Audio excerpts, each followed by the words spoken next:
Hey, King.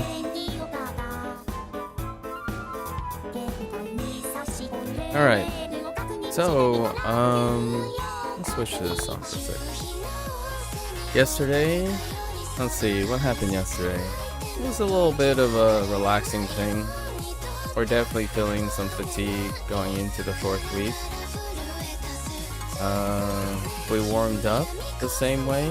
No, not really. We kind of double up on the warm-up just to make the warm-up longer. And then we stopped at 165 and then we dropped back down. The whole way, actually. Interestingly enough, there was another update today to OS Laser.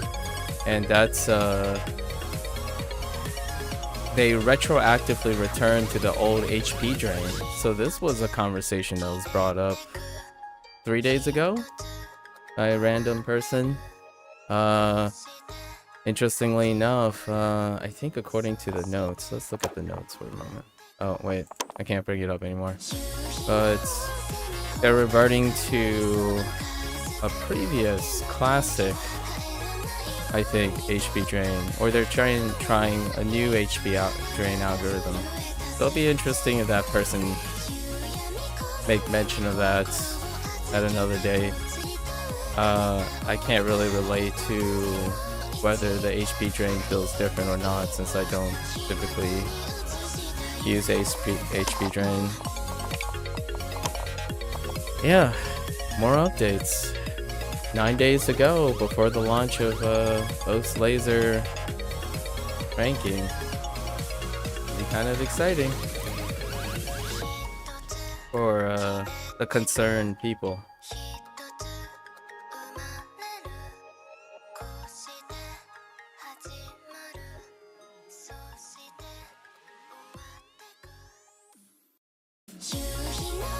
So today,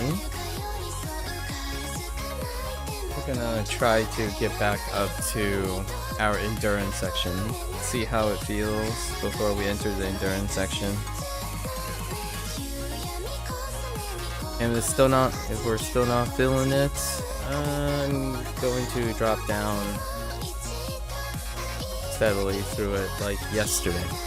So let's find out. I'm definitely a lot more rested than yesterday. At a later day prior to yesterday's session.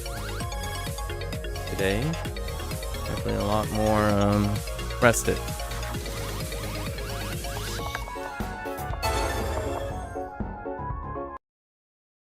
Okay.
There it is. There's the stutter.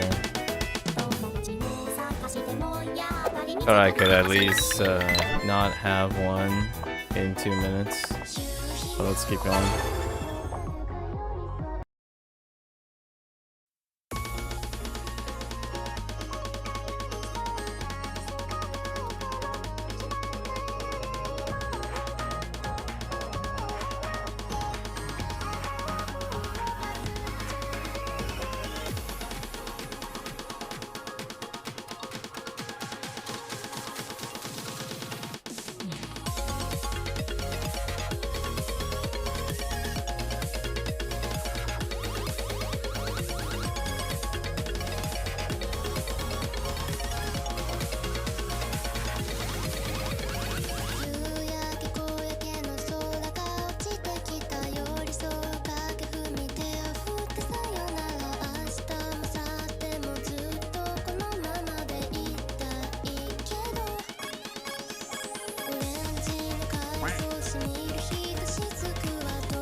There were two in there.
Well, there were two in there.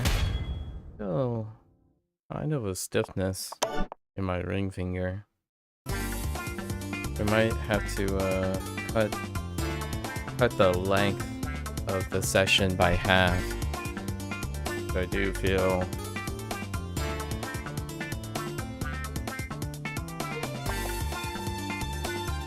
some stress on on the ring thing here.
Alright.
They're like 2 and 3.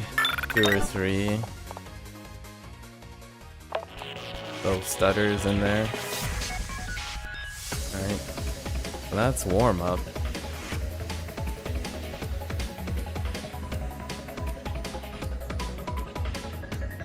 Not too bad, 30 minutes. A little less.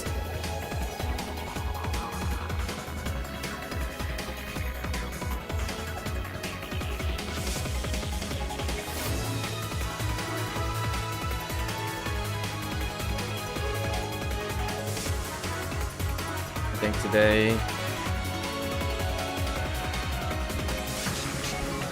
this section and on, we're just gonna focus on keeping our fingers separated. I don't think we're gonna try to control it in any way too much. I'm not quite sure where it is now.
Okay.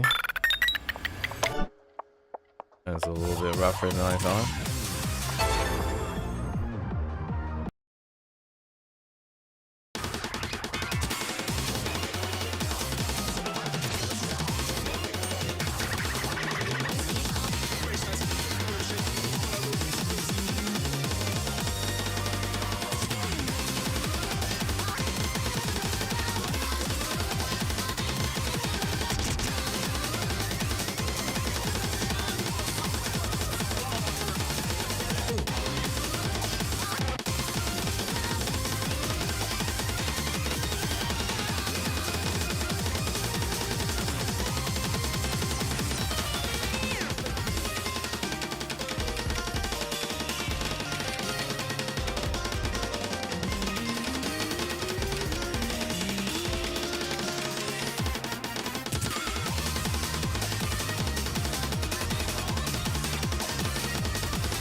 There's some fatigue there.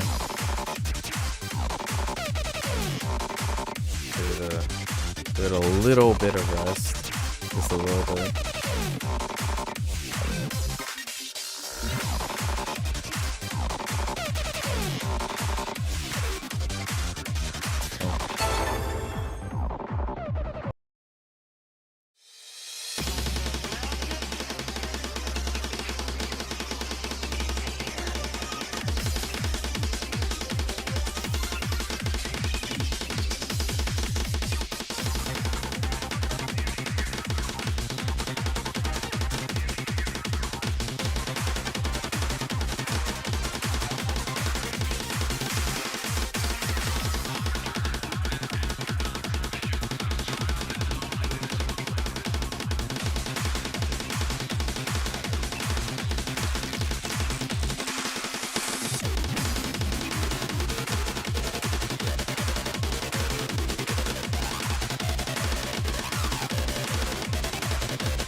Oh, got a little fatigue there too.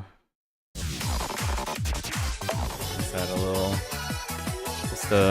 just a few seconds of rest.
Oops.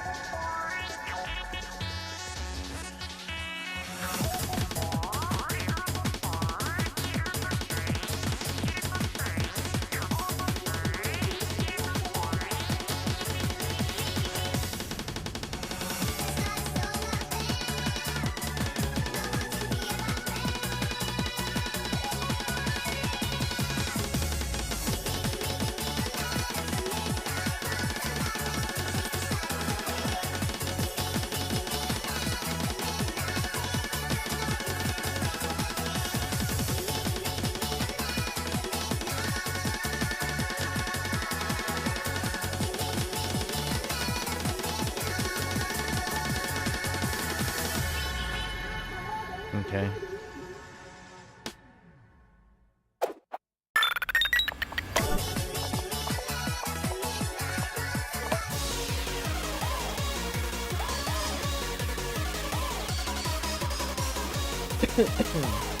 Excuse me.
Man, that took me way too long to start getting the feeling down. It was like already a minute in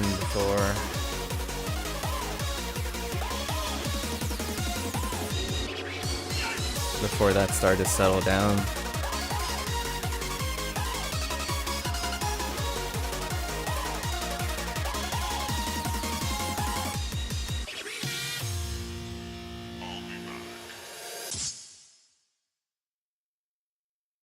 Hey, let's keep going. Let's keep going. This is where we stopped last time. Or after these.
was like halfway through.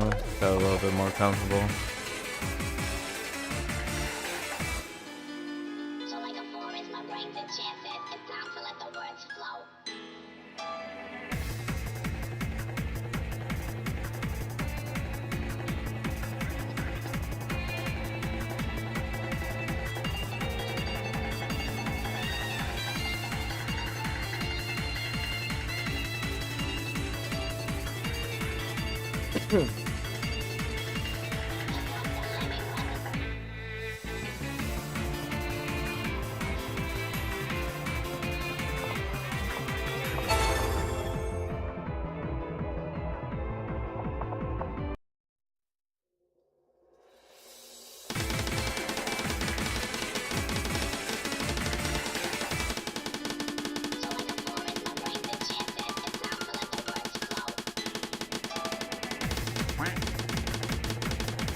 And didn't get it. I wasn't clicking there. Maybe for like 10 seconds max.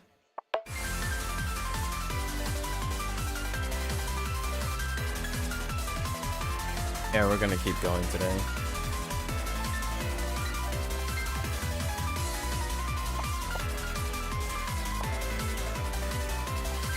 Pretty loose.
being a little bit too fast.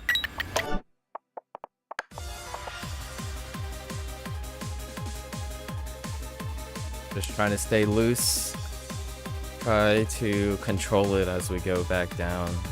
But stay loose as possible going up.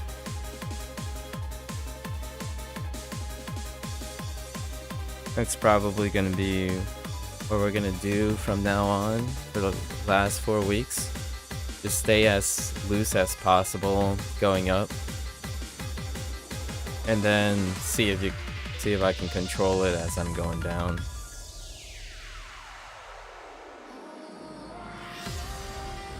So far so good. Didn't have too many of the losing track feeling.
Still pretty loose. Not bad, not bad.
That was a mixed bag.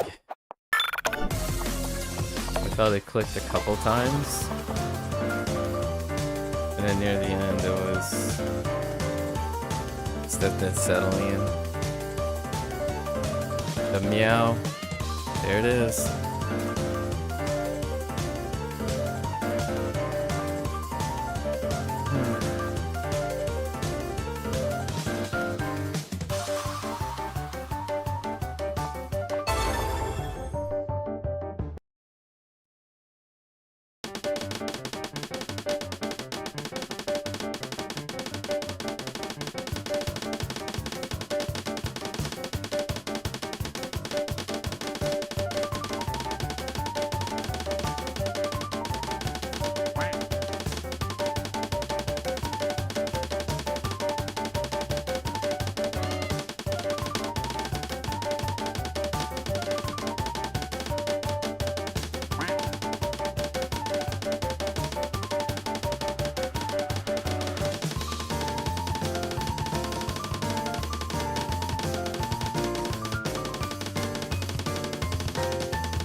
Does sound fatigue in there.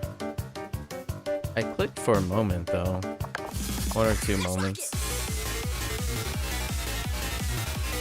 Yeah, we're in the endurance portion, so this is the natural flow state. Just keep the fingers loose. Don't try to tense up. There's some tension near the end of the last one.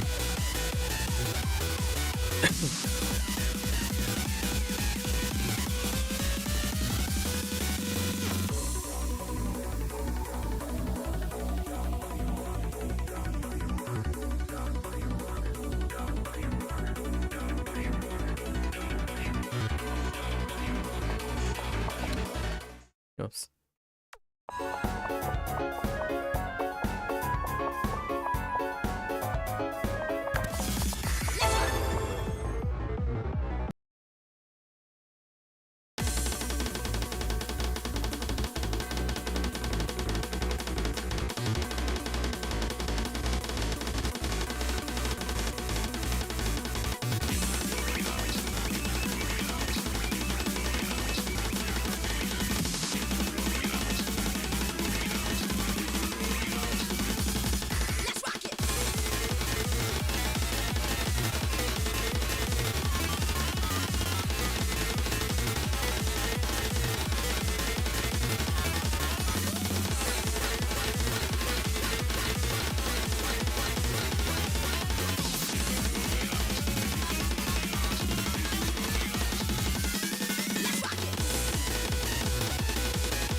I got a little excited once or twice in the beginning that it clicked, and then I just couldn't get it back.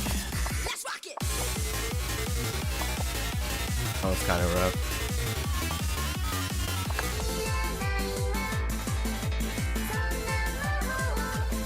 Usually that doesn't happen 170 plus. I don't have the luxury of lining up for long enough to really get the feeling.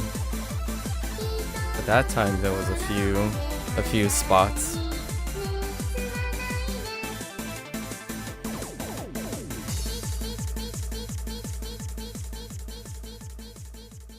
We crossed the 1 hour mark.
There were a few really good moments in there, and I was trying really hard to get it.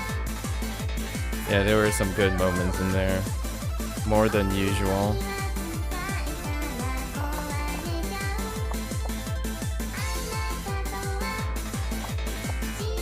Okay, and then now we're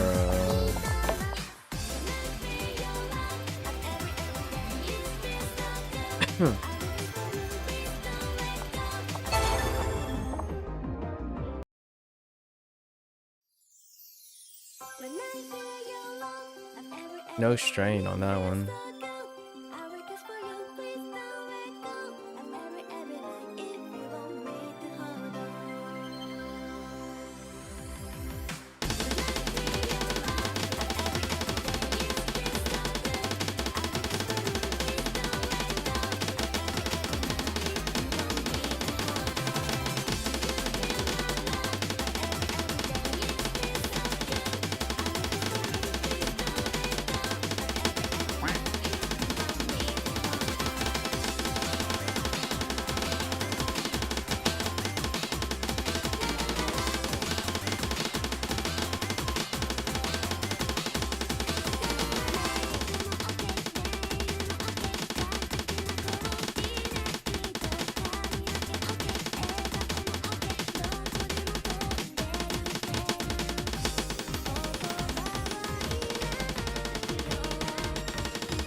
Oh no, yeah, no. That is an endurance problem right there. I wasn't going ahead of it because I didn't have a choice. These are gonna be rough.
Actually didn't go as bad as I thought it was going to.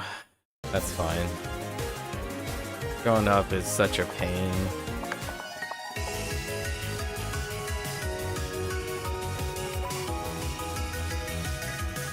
The focus here is to go up as quickly as possible without tensing up. And then going back down is when we can start to relax into it and try to get control. But man, it is really hard not to tense up.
Yeesh.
Hey, Aqua.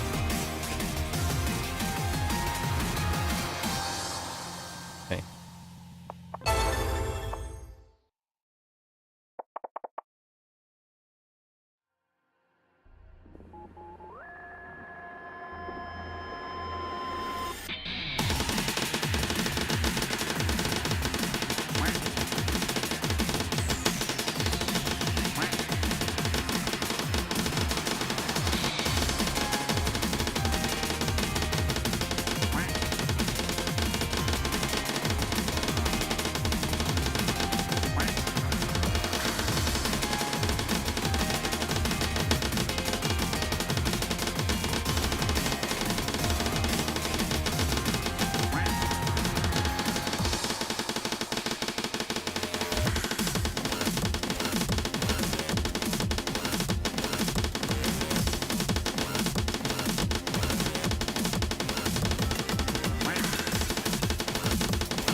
It's actually the OS background.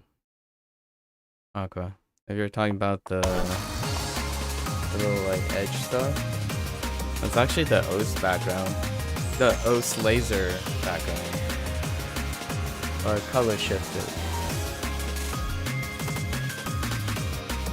So you play OS laser, and you take off the seasonal background and just use the OS laser background. Oh, my IRL background. Oh, this. Oh, thanks. Thanks. It's just this corner of the room, though. You don't want to see the rest of it. Yeah. Here's a little thing about the webcam. I have a really old, like, Logitech C920, and it can't take in red and yellow light properly. So the lights are actually orange, but they come out more closer to the pink side. They're like a soft pink orange like look. But the early webcams don't really do very well with the red light.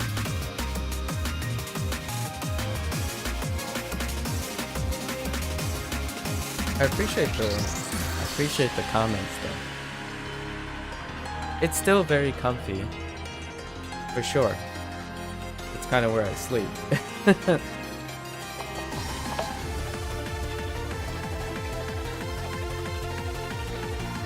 How are you doing? What are you up to? I see you have the 2023 Twitch recap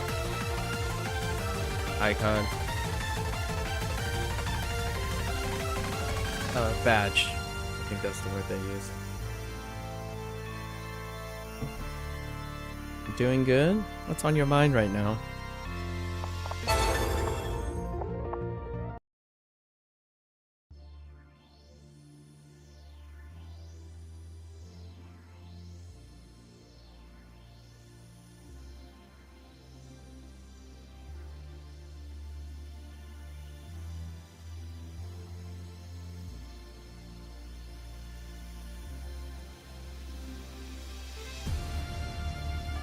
Oh, this one's intro is so long, but fine.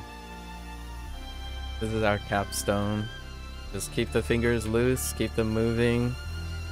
Don't worry about anything other than just keeping the fingers moving. Nothing else matters.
Okay.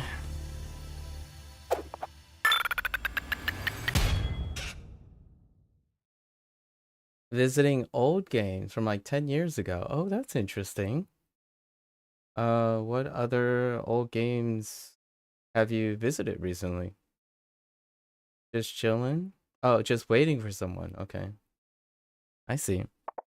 What other old games have you visited? This game is most certainly older than 10 years. Although O's Laser is about to launch at the end of this year. Technically, it'll become a new game again. Sort of speaking, spiritually.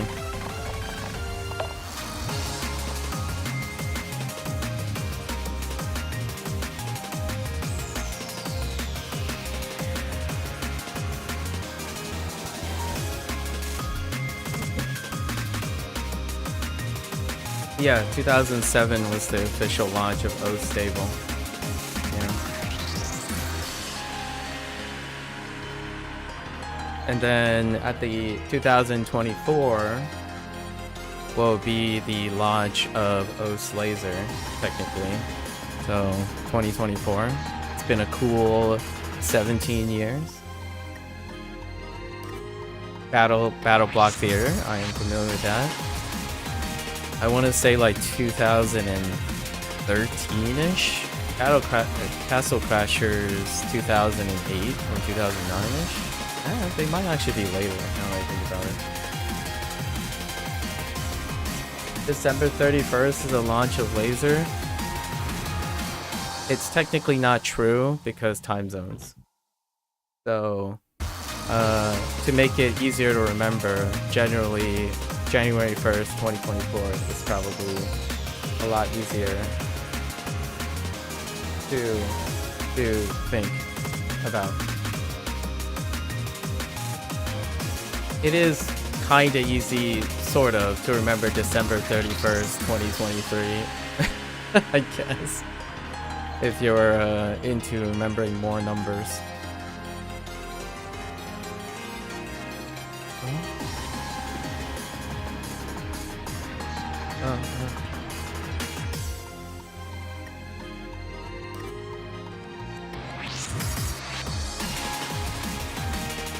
Battlebox is 2014? Okay, I was off by a year. And then the Castle Crasher date that I am thinking of is when Castle Crasher was on Steam, but that is after Castle Crashers was released. I don't think Castle Crashers was released simultaneously on platforms. The Castle Crasher version that I played was on Steam. Actually, most of the games I'm talking about is when they're listed on Steam. And it's kind of funny because you named two that were related to each other. Do you have a fondness for that particular developer / art style? Because you named two related games.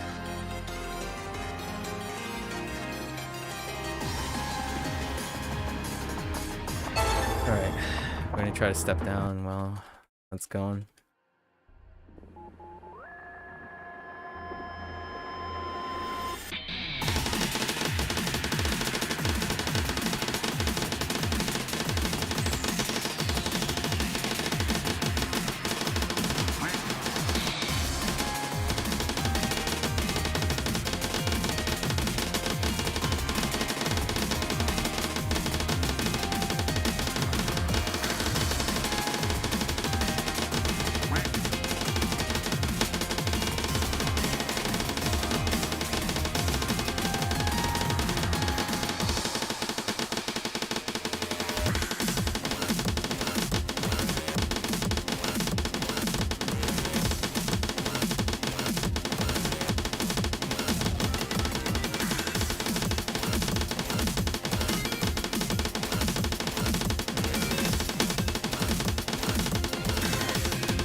And do you play all those games? You love the developer? I see. 2008, but it's on Steam. It came out in, okay, 2012. Yeah. Wow, I actually confused the, so I was off by a year on when it was launched, but yeah, the 2012, that's the version that I played for sure. Yeah. I got it's interesting that I did the reverse that time, where I was thinking of the actual launch date of Castle Crashers and not the Steam listing one. Off by a year, 2007, 2013, really 2008 and 2014 respectively, for Battle Block Theater and Castle Crasher. Do you play either of those games still? And it seems like you know a bit about OS as well. Do you play any of these still? Maybe taking a break and then coming back.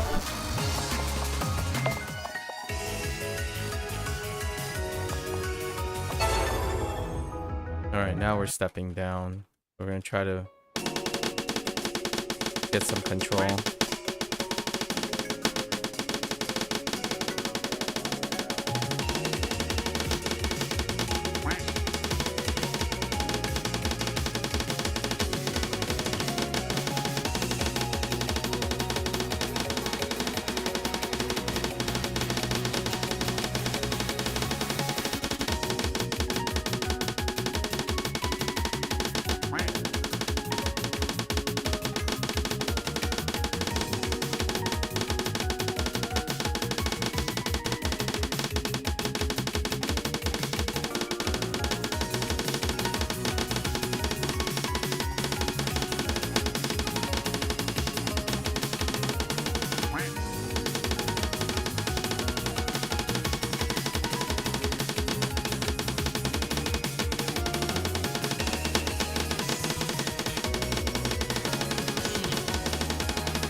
It's where I think it is, pretty much. Okay. I'm just going Behemoth games currently because me and my friend are playing them together because we both have nostalgia. Ah, I see. What is something that leaves an impression on you from Behemoth games? Like, what is it? What is that thing that really resonates with you? Okay. Yeah, taking a break is with something you like, especially nostalgia and stuff, is great.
That's where I think it would be if I hit a stamina block there. Something about the art style, I see. Yeah, that'll do it, alright. The art style.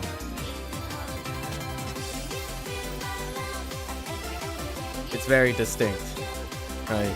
You can definitely know when it's Behemoth Games.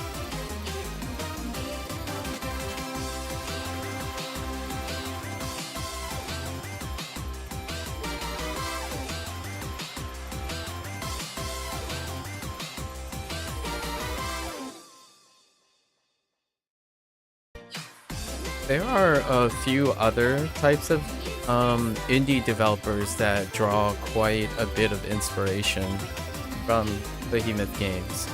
Like, if you're into like island crafting stuff, just like sort of pseudo survival but more of a base building thing, Forager has that aesthetic.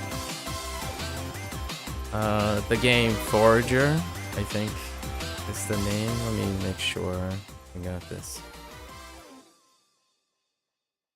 You know, you have the little like blocky like head brimming with charisma. Yeah, Forager. And since, you know, it's winter sale, it's always nice to throw some nods to some indies. The Team 17 team, like the Team 17 stuff, has a very like yeah, Forager, or like any of the Team 17 stuff tend to have that kind of like simplified, adorable little mini me things. Team 17 games, they also publish stuff, but like the Survivalists, the prison one, I forgot what it's called. The Architects, the Prison Architects. Like all of their Team 17 main studio stuff tends to hit on that type of aesthetics quite a bit, and they're cooperative too, so it's kind of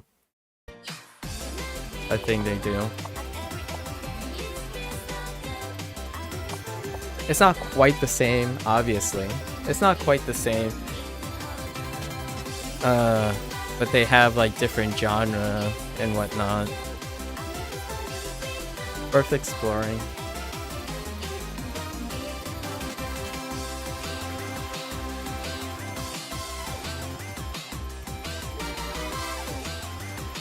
Or if you're into the like the 16-bit kind of thing, or 32-bit kind of thing, like if something that looks kind of like Stardew Valley or something, and you're playing with a friend, there's another game called Core Keepers.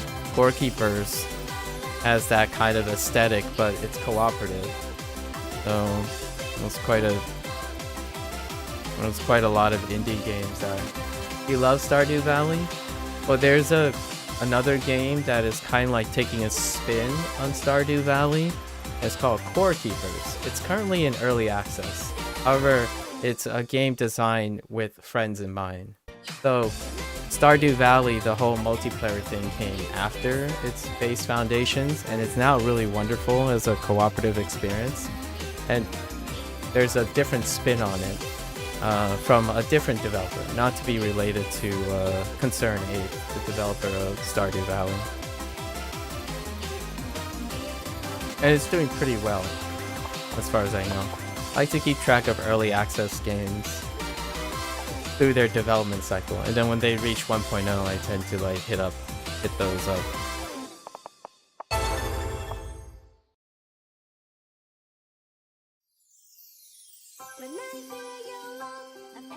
You struck me as someone that was pretty safe to say that probably likes Stardew Valley, given the different things you shared.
Yes.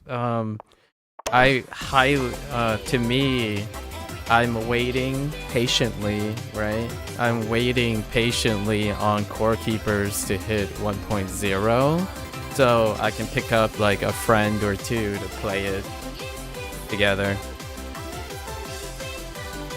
I really enjoyed Stardew Valley. I was actually one of those peeps that were the early adopters of Stardew Valley. How's the tapping retraining going? It's going pretty alright. It's the 22nd day, and we are using our ring finger for the first time in the last 21-ish days.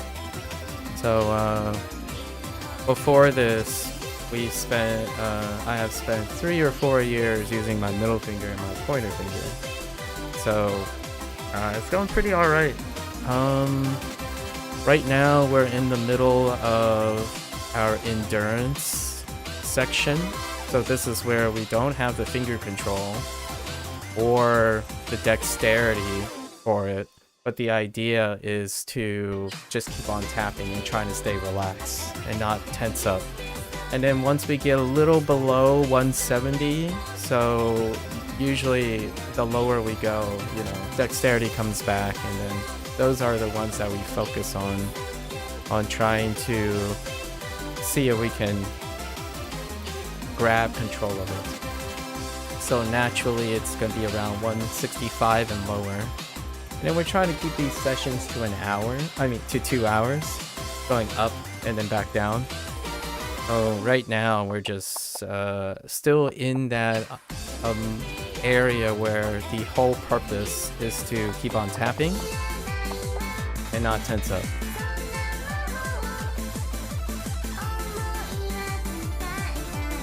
We haven't played any maps and whatnot, but my aim hand isn't doing anything different that it typically does. So that type of de-rusting is gonna be fairly quick.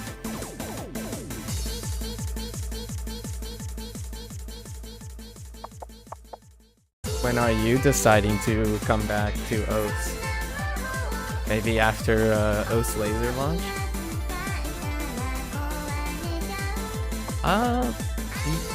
I can see it, yeah. I don't know yet if it helps or not in the way of retapping. So it's a fun learning experience and a different thing to do every once in a while. Generally speaking, I don't typically do things expecting something, so it may or may not help improve tapping. However, that isn't the reason why I did it in the first place.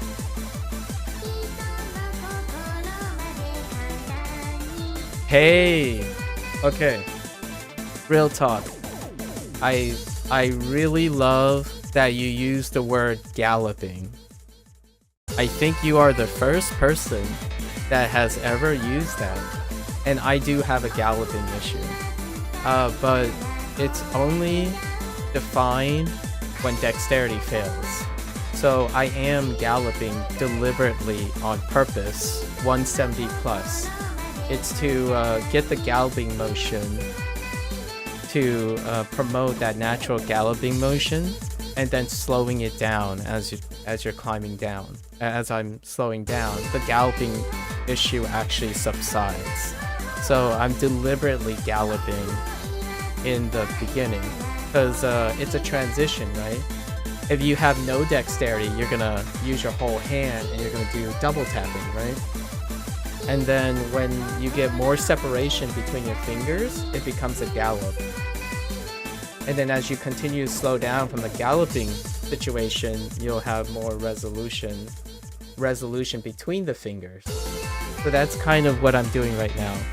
And I love that you use the word galloping, because galloping is the state between only being able to use your entire hand, like all your fingers hitting the keys, and then the middle part of just using all 3 fingers or all 2 fingers, right?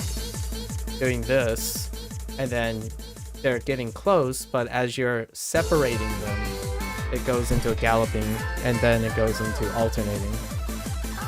But yeah, you really nailed it. You nailed it. That is the word I would use. The galloping issue. It typically, to me, what it really is that one of your fingers is stronger than the other.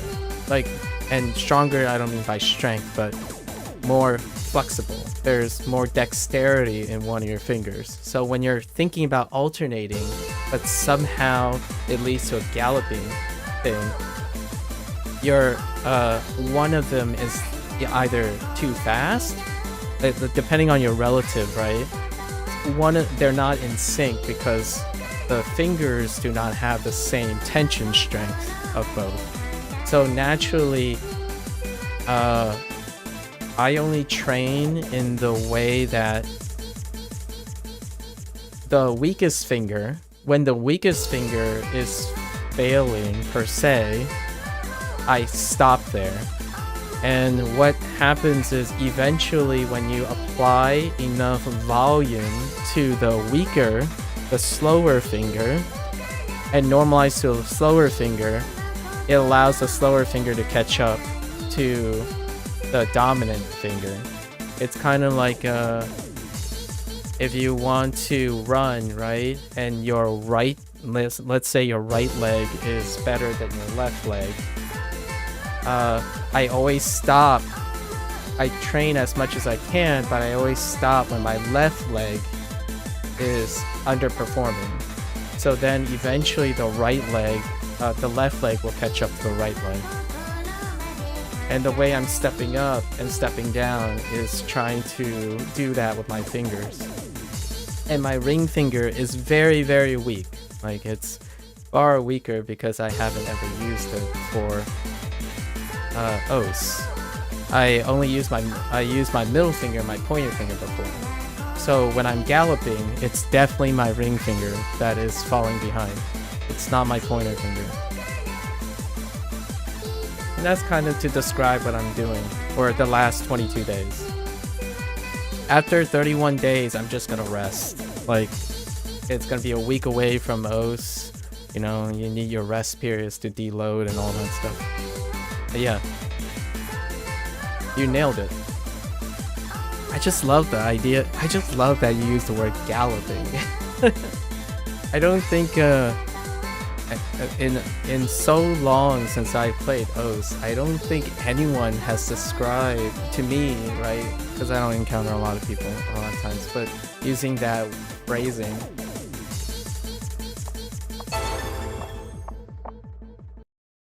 It's fun times.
came from Mania, and the stream equivalent is galloping, or at least that's how you click. So it just has. Oh, that's so interesting. That's I haven't thought about that. You are the first Mania to O standard transition in that way.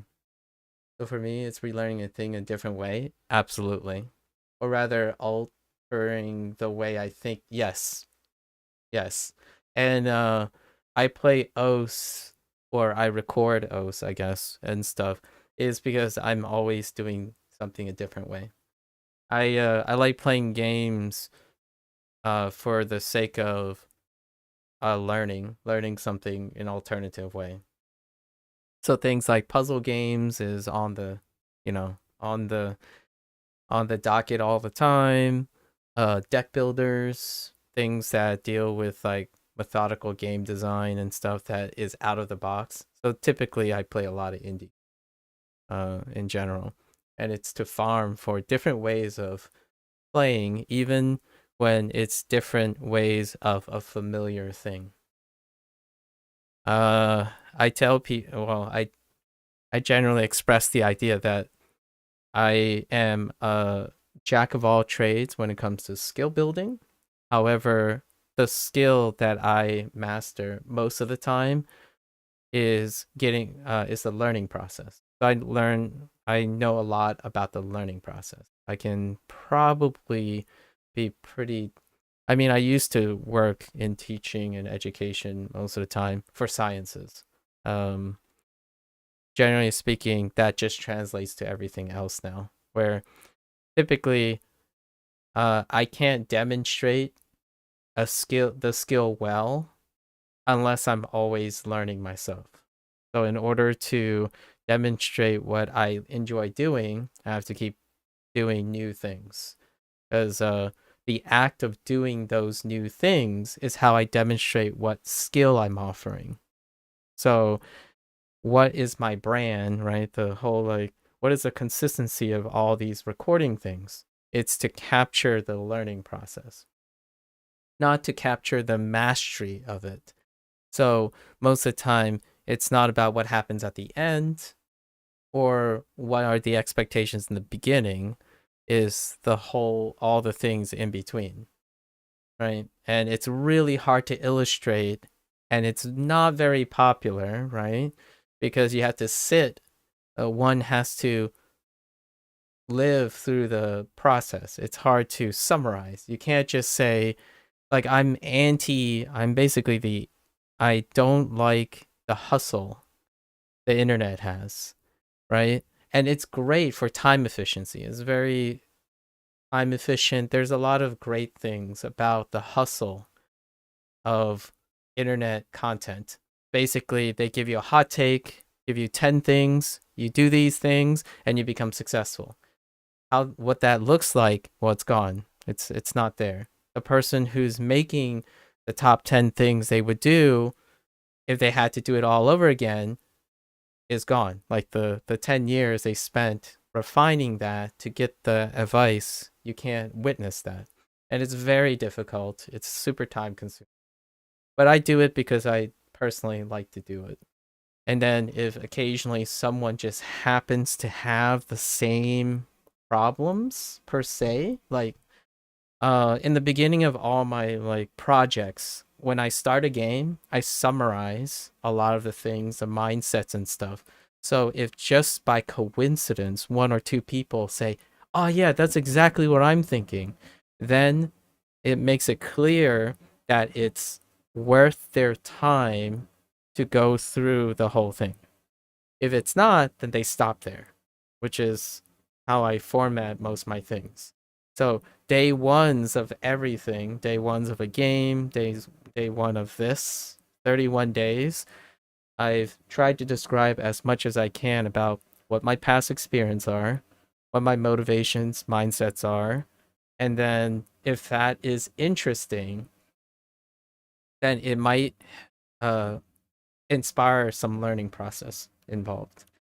Other than that, anytime in between, I'm usually using it for whatever I'm doing is a leaping point to discuss how other people feel. Like, What's on your mind? How do you learn things? Where are you coming from? And then I take that information, typically try to add a little. Like, oh yeah, you like these 3 or 4 or 5 games. You know what? It's pretty obvious that you have a pattern in your game preferences. What do I know that I could add to it and suggest something?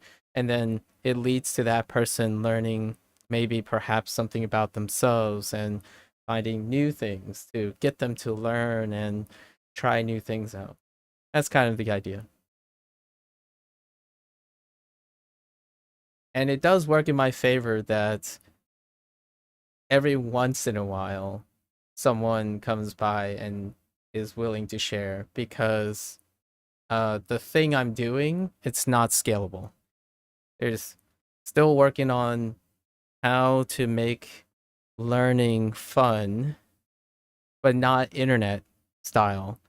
So one of the hot takes I will throw out typically is that the internet has caused the, like, in not intentionally, but made it very, very easy to always see and do what you want to do. It makes it super easy to do that, and you can become really, really good at what you want to see and what you want to do. Unfortunately, that means the trade-off is you don't usually spend most of your time learning anymore. So when you go to learn new things or try new things, it becomes more and more stressful and exhausting. And the longer you spend revisiting and constantly doing things you're used to, you never have to learn at a level that was like you did before. And the barrier you become more complacent in that, which means that you're becoming more efficient, even better at the thing you already learned. And that's what the internet does super, super well. For better or for worse, trade-offs or not, inherently, most people who spend their time on the internet is challenged less and less to learn new things. And my goal, at least personally, what I feel like I want to do is always present something in a way that someone has something to say about it. So you came in on my OS session, and I can tell you the last 8 discussions ran for maybe an hour or 2 hours, dealt with how they feel one should train in OS. And that's exactly the point. So the idea is to always be able to share and discuss about the different approaches to even things that people are used to. However, for OS, I'm typically doing something that most people aren't doing, because my goal is to do something that is something most people aren't doing. So if it's weird, if it looks weird that I'm just doing this, it's really intentional. Like, I'm not gonna lie to you that this is how you should train. No, it is actually not what most people do. It's just out of curiosity. Oh, thanks. That's very, very kind words. I feel you're very complimentary. Like, you have a you throw out compliments a lot, which is nice. I feel that's I'm not the greatest at accepting compliments, so just bear with me. But I really appreciate the kind words. It's just fun doing different things. It's nice. Every once in a while. Obviously, if you're like a person who is very, very habit forming and you're still wanting to, like, you know, anxiousness and fear and anxiety can be a very barrier to what I suggest, that's perfectly understandable. Like when I talk to people, they're like, "Oh yeah, that's an interesting idea," and and you get the impression that it's like they're probably just gonna go about their business the way they typically do. That's perfectly fine too. It's respect, you know. It's the idea that I'm presenting something new, and maybe one day they're going to be like, "Hey, might as well give it a try," since they're spinning the wheel and maybe the wheel isn't spinning sustainably. However, usually I don't take, there's no element of pride in convincing anyone to do something. That's usually something that stops someone from learning in the first place. So kind of like if you're not a fan of school and you have an older instructor who is forcing you to do something, that's usually countered by a stronger resistance. So often just mere suggestion is sufficient, right? And over time, if you leave a strong enough impression, perhaps the idea will come back up sometime. And that's usually because I'm often concerned about younger people adapting to their lifestyles that aren't quite sustainable. Like for OS, just a slight discussion about the OS community. The vast majority of OS community are very young, impressionable kids, like 18 and younger a lot of times. And they go through this cycle where eventually the first thing they love, usually the one that they're committed to is something like OS, will reach a peak, right? They will begin to hit their first encounter of what they feel like is stagnation. But really, it's something that occurs with a mastery of a skill. And oftentimes it enters a cycle of treading the same thing or iterating on something that isn't substantially different. And what happens is it creates fatigue or mental fatigue. And often you hear projection of this negative mental fatigue, like, "Oh, well, you know, the same thing happened. Like, I obviously choked X, Y, and Z," and then it just keeps reinforcing the negativity until it becomes a love-hate relationship with mastery of a skill.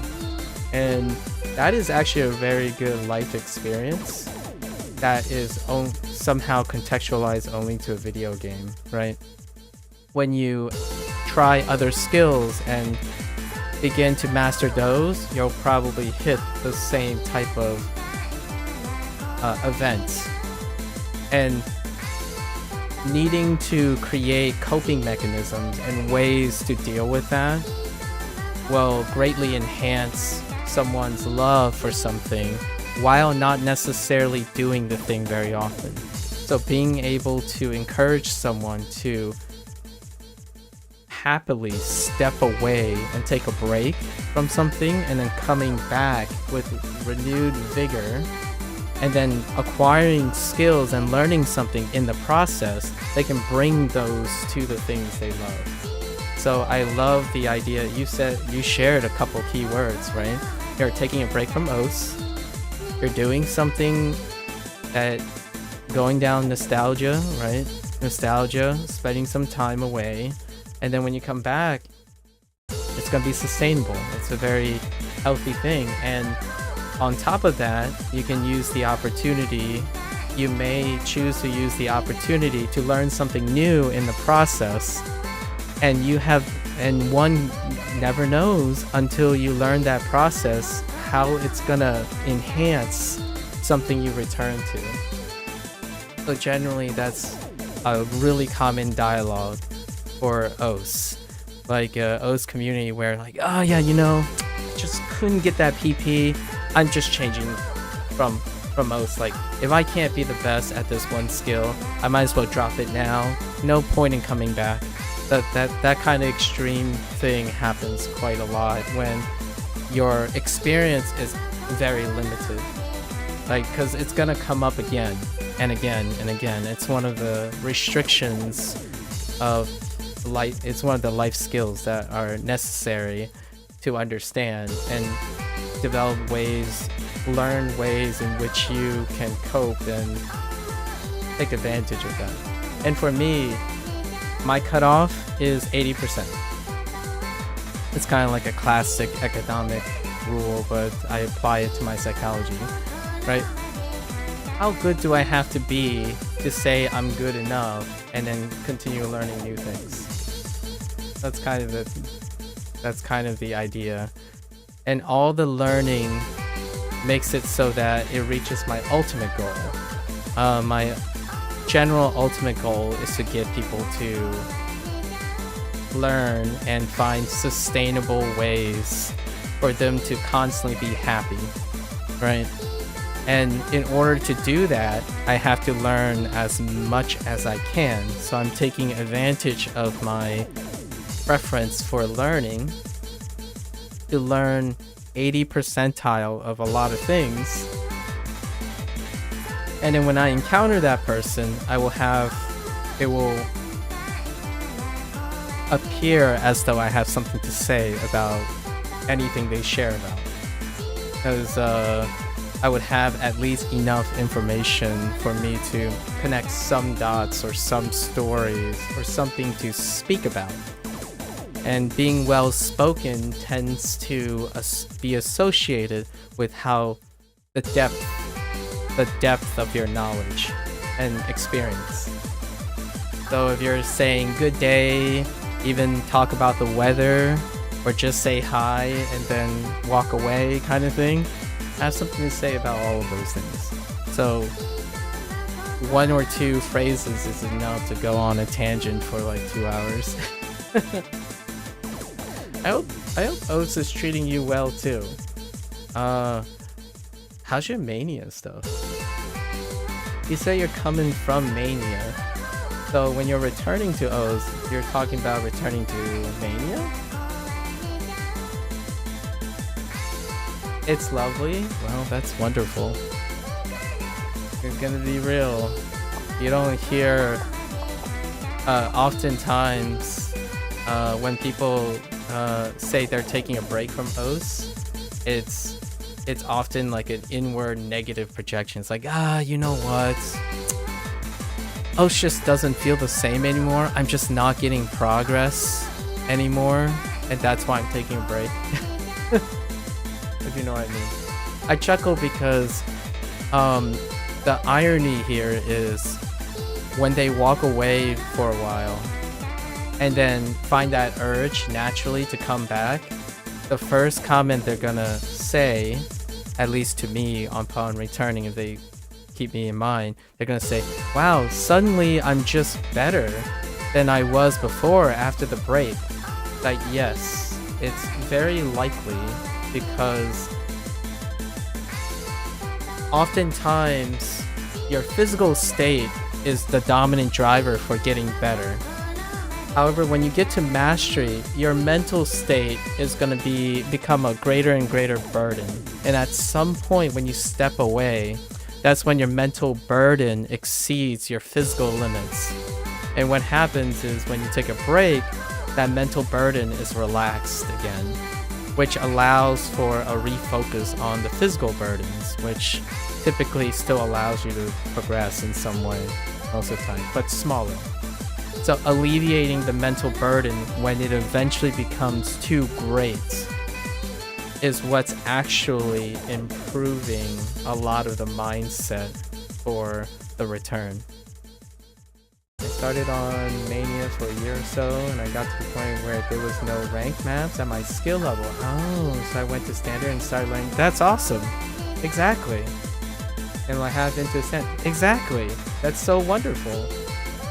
You are illustrating. I'm not sure if you're someone who analytically came to that conclusion, or you intuitively do this stuff, but I imagine that that's probably why you're very likely to be a lot happier, having either intuited this or, you know, learned psychology and whatnot. But that is the natural cycle that I hope most adults, like older people, when they become older, that's the cycle they kind of learn to use as a way to keep on being happy and improving, self-improvement. That is like the goated response, right? That's the natural response that you want to hear someone in their mid-20s and older to have. Early on as a kid, that's kind of acceptable, right? When kids are limited in experience, they don't necessarily think, I should learn something else. They typically have so much room for improvement that it goes on until maybe their late teens, right? 18, 19. But once you leave the nest, you encounter your first time where you have to learn even more skills. And those skills require that balance of being able to learn new things and keeping hold of old things and then integrating both of them. So, like for you, I imagine that you don't see your mania experience as a waste and not connected with your standard experience. The way you learn mania, become exposed to OS, and all the things you use to learn mania as a mental transferable things you can, like skills you can use if you want to use them, if you can take advantage of them. A lot of times, younger people, the younger you get, what they see is that their skills are compartmentalized. So when you learn one skill and you go to learn another skill, they don't transfer. So it's not that they don't transfer per se, it's the things they value are not transferable. And so they are right in a sense of their mindset. Like, I play standard, Mania just plays differently. So there's no skill transfer between that. That's certainly pragmatically true. But there are other things that the younger peeps don't take advantage of that do transfer. How to train, how to learn, right? Those things are infinite. So if you learn how you got good at Mania, that stuff is forever. And that's what I'm focused on. The idea that whatever you do, you're always self-improving. It's not the end result of the skill, but what you did to acquire that skill that's infinite. When you become older, that's your biggest advantage against your younger self. You have experience to make all of it work, and faster. There's a deep cut in here that I talk about between like the learning process difference between adults and kids. But generally speaking, the hot take here is kids learn based on the end result, what the skill pragmatically entails. So like, there's no aim component in Mania, so therefore OS Standard's aim component doesn't transfer to Mania. That's true. But there are so many things that you did learning Standard that can be used for Mania. They aren't literally involved in the skill you're focused on. I did it because I just didn't get the same enjoyment as I did in Mania. There was nothing to strive for apart from rank, which is only achievable with learning 7 keys. Ah, I see. Fair enough.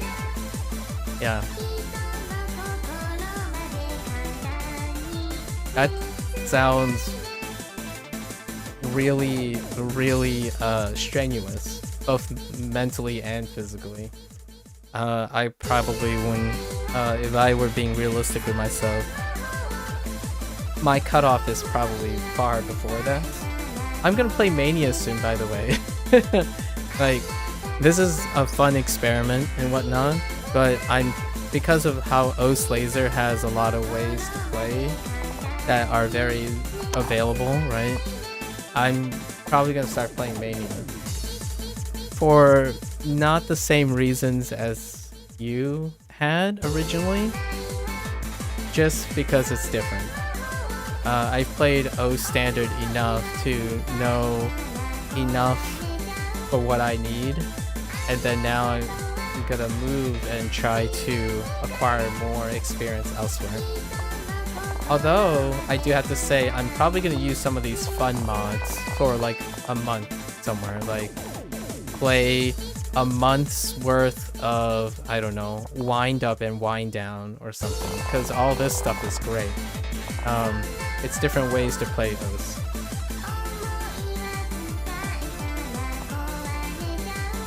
One last hot take is that in life, you get to choose a few skills that you're willing to master. And I wish for most people, I hope for most people, the 2 or 3 skills that they choose to master are skills that make their life sustainably happy. On top of that, that person has the ability to support the 2 or 3 specialized skills with an incredible large foundation of basic skills, basic life skills. So for example, skills that you can't go without are things like your diet, your physical and mental health, your sleep hygiene. I like to believe that while they discover through childhood and then adulthood, young adulthood and into adults, the 2 or 3 specialized skills they have are bolstered and supported by all their basic needs of basic skills. So another basic skill that must be sufficient is communication. I cannot resonate with this problem even from a young age, at the current age, like around my 20s, is that my skills that I choose to specialize in happens to be those basic skills. So a basic skill is learning. A secondary basic skill is communication. Third skill is mental health and physical health. Those are my specialized skills. Like I love those parts of it. So coincidentally, my specialized skills tend to help me with the skills that I need. That's not true for a lot of people on the internet. They typically choose a skill that is incredibly specialized but doesn't meet their needs for sustainable lifestyles.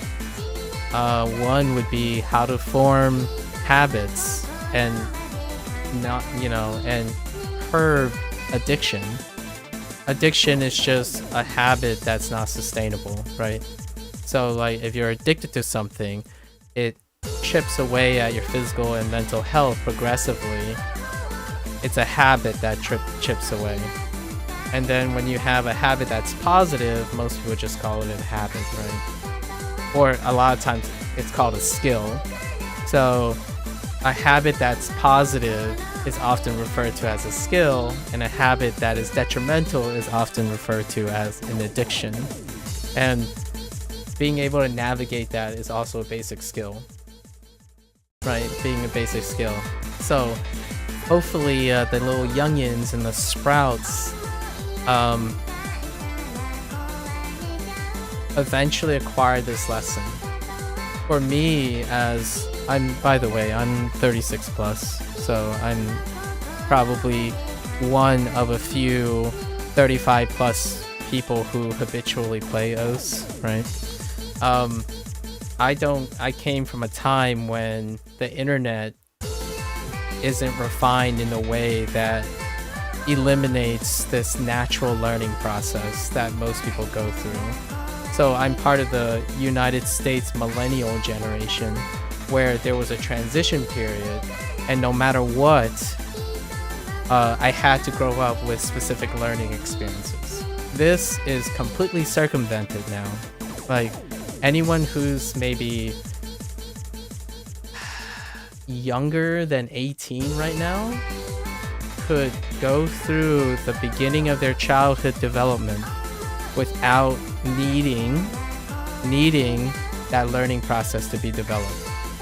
So to me, that's the most interesting thing. It's the thing that I want to focus on, which is to alleviate or attempt to encourage young adults now, those who are becoming in their 20s and going into their 30s, to acquire naturally or maybe intellectually how to do that now. Because man, OS is one of those communities. There are a lot of youth that right now might have a healthy relationship with improving and working on OS skills. However, it's not sustainable. Like for other things, like OS can sort of teach you how to get some sleep or start a new diet. Not like for weight loss or anything, just improving your diet and stuff. Eventually, it could, but rarely will it do that. Another basic skill OS doesn't really reinforce is communication. It definitely removes self-awareness. So basic life skill is self-evaluation. Well, let's look at the PP system. A game like OS has a clear ranking system, right? It tells you, it prescribes to you what metrics are important as you're playing a video game. Well, a lot of times that also means it removes the need to figure out what is important to you and what is useful to you. So when you're so used to playing in an environment that tells you what is important, you practice less and less figuring out new things that could be important to you. So telling someone that if you eat better and sleep better each day for yourself, I don't know what those answers are. Like, I don't know what better looks like for that person. However, striving for that could make you a better OS player. The rating system cannot rate that. It cannot make you feel that that's important. So when you get really used to that, you have a whole generation of kids who realize that they're getting worse and worse mentally and physically while still improving in OS. But once that goes away, there's no other priorities. So what happens when you get to that state is that you feel like it's not worth it anymore. It doesn't feel the same. The enjoyment is gone. And then you ask yourself, well, how do I fix that? I can't, because the system has already reinforced these are the things that matter to me. And it's not that the people lack intelligence or competence to know there are other things. The human condition, you associated your worth with a system that doesn't evaluate anything else, right? Outside of what they're supposed to. So it still feels horrible, and I wouldn't go out of my way to tell them that it feels horrible. It's different. So step away, buy your favorite food or something, enjoy it for a week, then come back. What it teaches is that there are other things that you can find out for yourself that's important to you. So for me, just to illustrate my point, the only thing I use in the OS right now is the record keeping of when I did something, how many times I did it, and what the score is. That's it. Like, I don't even, like, it has nothing to do with the PP system. Like, the score, you can argue, well, the higher the score, the more PP, but I'm not playing maps that are worth PP. So The idea is I can find value without a system telling me what the value is. I can still choose to play with the system. Like, oh yeah, I want to gain rank, so I'll do that. What's different here is that when you have a kid who is only exposed to a specific ranking system, that becomes their world. It's like a kid who fell in love with a hobby, and that hobby is the only thing they were exposed to. So when that hobby stops putting out based on whatever their standards are, they're at a loss. When that no longer feels enough, they have nothing to fall back on. There's no alternatives. And they didn't practice any of the learning process to acquire new things that mean something to them. And they didn't develop self-awareness of what is valuable to them if they spend most of their time having a system tell them what is valuable. So when you try to convince someone, and this is my OS hot take, when you try to convince someone that PP doesn't matter, that's when you're being insensitive, because it probably does matter to someone who brings it up. And it might, and the really counterintuitive thing here is, it probably matters so much, and that is the problem. It's not about whether it matters or not. To me, most of the time when people talk about the ranking system, it probably matters. Not only does it matter, it matters too much. And that is preventing that person from seeing anything else that also could matter. And I see that a lot. In fact, that's the 90, I would say if you hop into any like really high performing OS content creator, the vast majority of the comments deal with how to get your self-worth on performing really well. And you know what? That's fantastic. It's admirable, like always striving for more performance. There's gonna be a time when you're gonna have to tell yourself, in my opinion, it's healthy to tell yourself like you did a lot. Now there are so many other things that could also bring joy to your life. When something stops putting out and it feels like it's your entire life, you have to ask yourself, look around.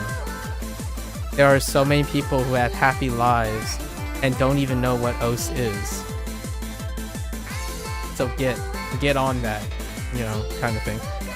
That sounded a little bit like tough love, but it would be more like I would suggest things. Hey, you know, have you played Mania? Maybe you just need a little break from OS. Try Mania. It's still OS tangent. You know, it's adjacent to it. You like video games? You told me you like video games, but all you have been talking about is OS. So I have a few examples of video games that are video games but not OS. How about starting there? That kind of thing, right? Just making some chat, you know. It's probably gonna end up in a video, and I hope you're okay with that. You sound like someone that is very mature, like mentally mature, and I'm not going to assume what your age is or not. It's just I feel it's refreshing when I hear someone who's playing OS who have like experience with OS, but also exploring other things. That is not the common thing on Twitch, right? Because Twitch tends to be...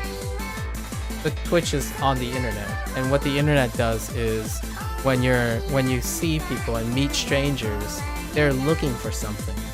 And when they're looking for something and they enter like a room or something and it's not what they're looking for, often that's where it just stops. Like it stops there.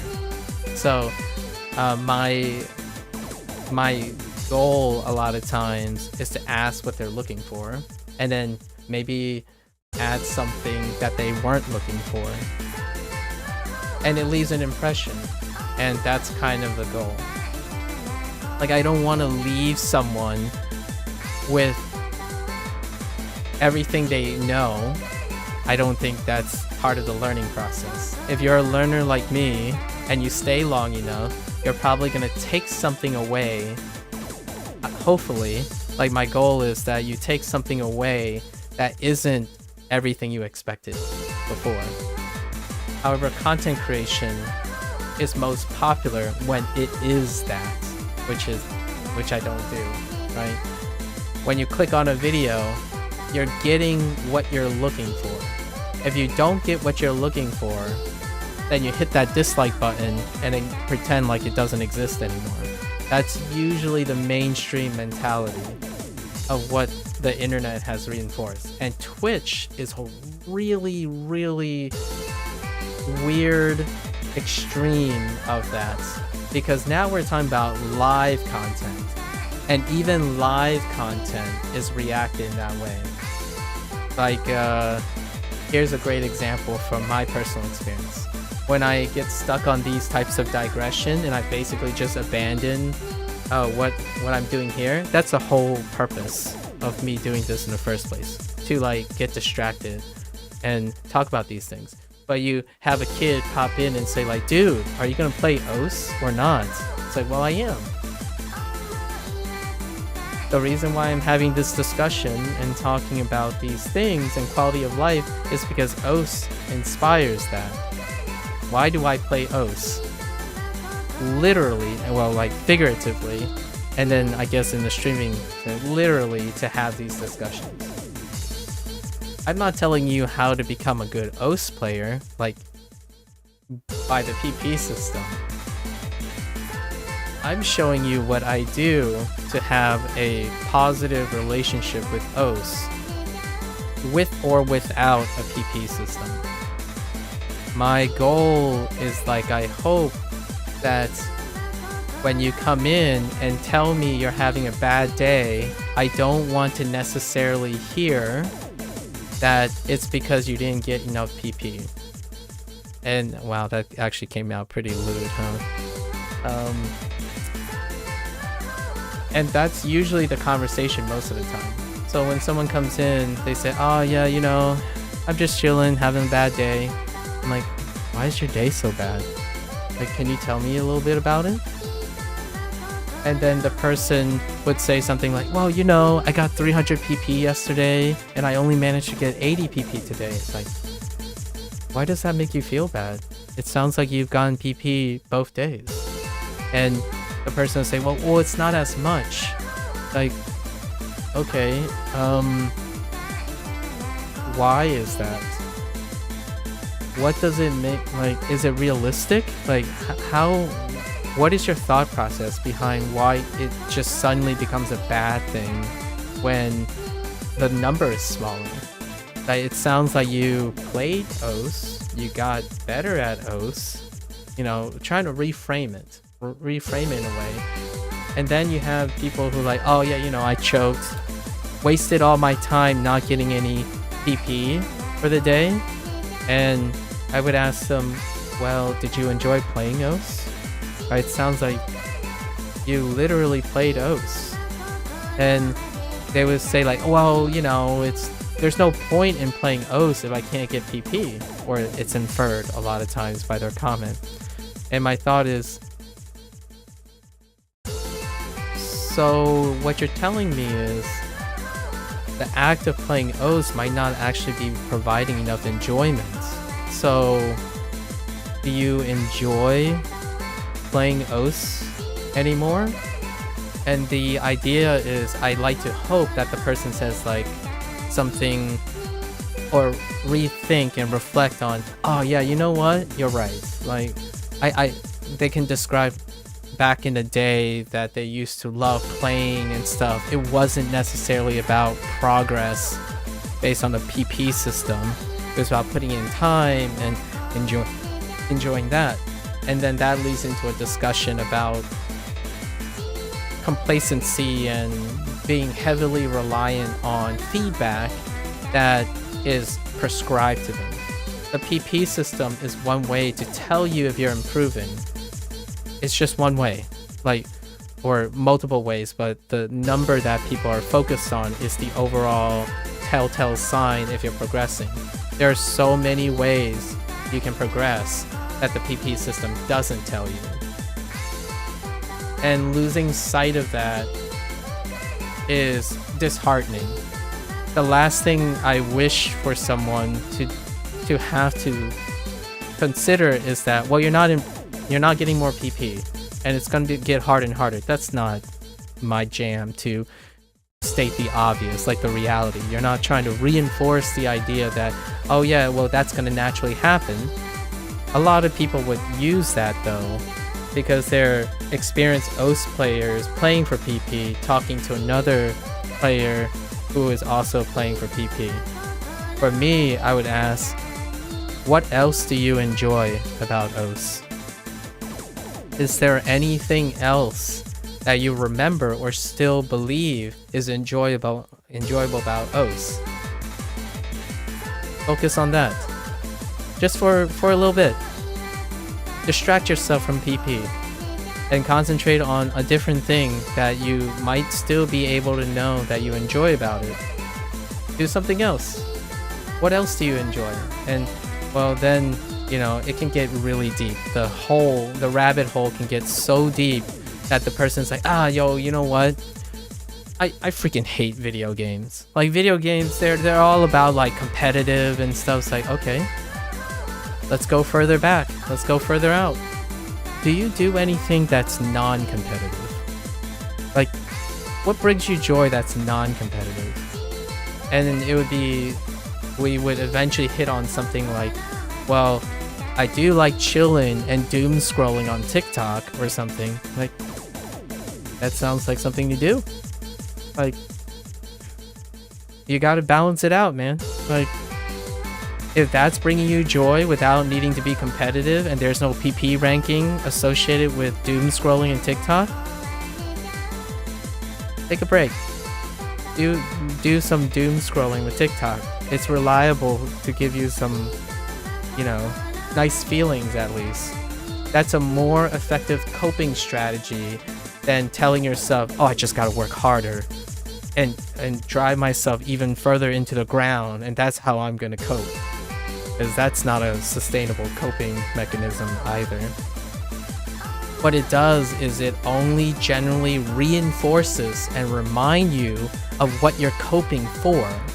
So one of the most ineffective coping strategies, in my opinion, that is really pervasive in OS or like competitive games in general, is that they use negative reinforcement to create motivation to cope by doing the thing that is creating more negative motivation. So eventually that person is going to break. And that is one of the banes of professional anything. When you become a professional anything, a job, a career, the most successful people who stay in their careers for the longest and sustainable found a balance between that. Like, if you feel like you suck, like if you suck at something in OS, the last thing you want to cope with is reminding yourself constantly how much you suck, right? So a lot of times it's counterintuitive because most people would think like, oh yeah, I suck, I just need to practice more. It works until it doesn't. When you practice more and you like run through and use your endurance, it keeps going up. Once you hit a level that is a natural blockade, right, a plateau that starts occurring, your mental state is going to affect you way more than that natural, like, no pain, no gain, like, just keep grunting. It will be so great that I like to hope that person has a self-awareness, because it will self-destruct. Like, it'll cause career changes that might not be the most, it'll create emotionally compromised decision making. Like, this is a great stereotype for OS community. It's like, oh yeah, you know what? This game sucks. Like, I'm done with this game. I spent 5 years in this game and I couldn't get as good as I want it in my mind, I'm just quitting cold turkey.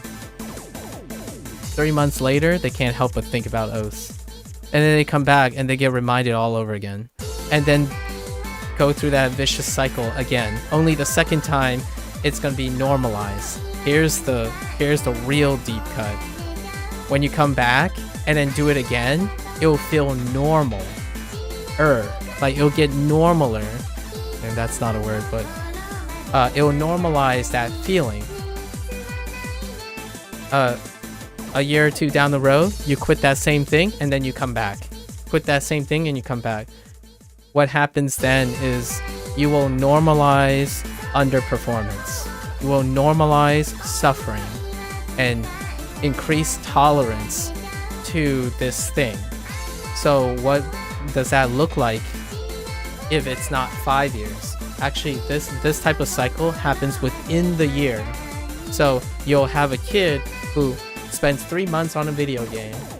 It gets to a point where it doesn't put out anymore. So they just accept that, quit, and then found nostalgia and fun, like the emotional human condition to come back and say, oh yeah, this feels like nostalgia, and then it's gone, and now you have that negative reinforcement again. So you continue to do that, and it bleeds into everything that person does. And what does that look like? Oh, you know what? I'm only gonna, I'm never gonna commit to anything because I know that every time I commit to something, it turns out bad in the long run. So then that person just never know how to form commitments anymore. It goes really, it cuts really deep. And you can discern a lot of this from the way people describe something that they used to do for a very long time and how they respond to it. If someone is saying like, oh yeah, it didn't work out the way I liked. In the end, I didn't get as good as I wanted. Now I can't use that skill for anything. I didn't really learn much for my new skill. That tells you the person I'm describing. And that's a very, very, it disheartens me to say this, but I would say greater than 50% of people who spend most of their time on the internet exhibit that behavioral pattern. For me, nothing I do is worthless. I guarantee right now, this very distraction is definitely taking me away from completing this task I'm doing, but that has very little bearing on how rewarding it is. Everything will be rewarding because I understand how to take advantage and extract meaning from the things I do. I don't go in thinking that it can only be rewarding when I achieve a goal. I go in thinking no matter what, I'm doing something. And that is in itself its reward. When you get older, the thing I'm describing is almost necessary. When you're younger, that might not be necessary because everything seems like new experiences. When you're younger, whatever you're looking at is probably new. When you get older, you keep accumulating more and more experiences. Then if you think like a younger self where you're comparing, you're always comparing and contrasting oh yeah, I used to be this great. And then you started new things oh, but I wasn't as great, relatively speaking, as I was before. When you get older and older, there's always going to be something that'll be enough to shoot you down. And what you start thinking about is how they're different and they add together, not subtract from each other. You're not substituting skills. You're acquiring and collecting skills. So why am I doing this?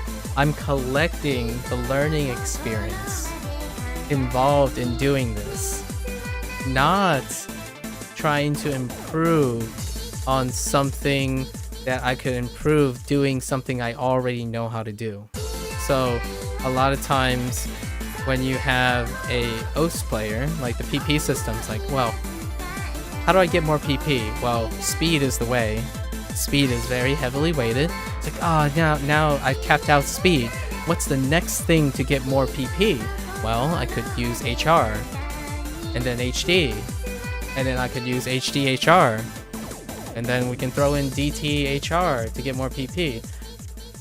What that did is that almost all the solutions to this person's problem is focused on how much value this person has with the PP system. I'm so outside of this system that I could sit here and listen to this song rotate for the 100th time and be doing something worthwhile. And that's kind of why I don't ever edit any of my videos either. Because those moments are important. It's not very popular, it's not very pragmatic, because it takes too long. But the idea is, the essence of having a healthy life is to, in my opinion, to stop editing your life. You get to the point where you are focused so much. It's a pun, sorry, I had to make the pun. You get so caught up in editing your life that you've cut out the vast majority of your life. Like that walk that you had to do to get to a grocery store, cut it out. It's not important because you decided it's not important. You can't use that walk time to do something, right? Like, you're sitting here like, oh yeah, this guy is spending so long to get to the point. Like, what? That's such a waste of time. Why don't you just get to the point? It's like, well, the whole intent is, what is making you anxious about getting to the point? Like, you can add something in it. There's always opportunity to do something. You don't have to always feel like you need a very specific thing. And the euphemism I would use here is living in the present, right? When you're thinking about watching a YouTube video and you see that it's 15 minutes long and all you can think about is, I probably can summarize the video in 1 minute. You have edited out 14 minutes that's already there, and you only placed value on a very specific thing, and you're thinking about the future and the past. You're not living in the present, because the past is telling you you only need 1 minute to understand the 15-minute video. The future is telling you it's a waste of time if you can understand the video in 1 minute instead of listening to all 15 minutes and see what you can learn from it. So you cut out the learning process. You literally edited the learning process out of it. Because you don't want to learn anything, you just want to be told what works. And it's not vicious. I don't think it's vicious. It's just the internet has overrepresented this, right? It's the hustle. It's the internet hustle. Don't spend 15 minutes showing how it's done. Like, don't spend 15 minutes showing the top 3 things of how it's done. Just tell me what the end result is. And that sells. It sells a lot of views, it does a lot of things, and then when a person goes and do them, it doesn't turn out the way the influencer said, because, well, the influencer didn't tell you how it was done, they told you what to do. Like, hey, how do you get better at OS? Just play, forehead. Like, okay. How do you demonstrate that? You don't. Like, how can anyone demonstrate that in like the 1 or 2 minutes you're talking to each other for advice? Right? Advice is advice. Demonstration is it's a whole different ball game. And then people are upset. What happens when it doesn't work out? Well, how do you cope with it? You don't, because you didn't learn to cope with it in the first place. So like my We gotta switch. Let's switch this song. Like, someone would say, oh yeah, I followed all the rules. I tried all the things that everyone else is doing, and it didn't work for me. What do I do now? Well, first of all, it really, really sucks that it didn't work out. I wish life was so easy. I wish life was so easy that when you follow other people, it always works out. I think that's perfect. And it does work for some people. Yeah, I know that the song was really, really doing it. Yeah, I understand.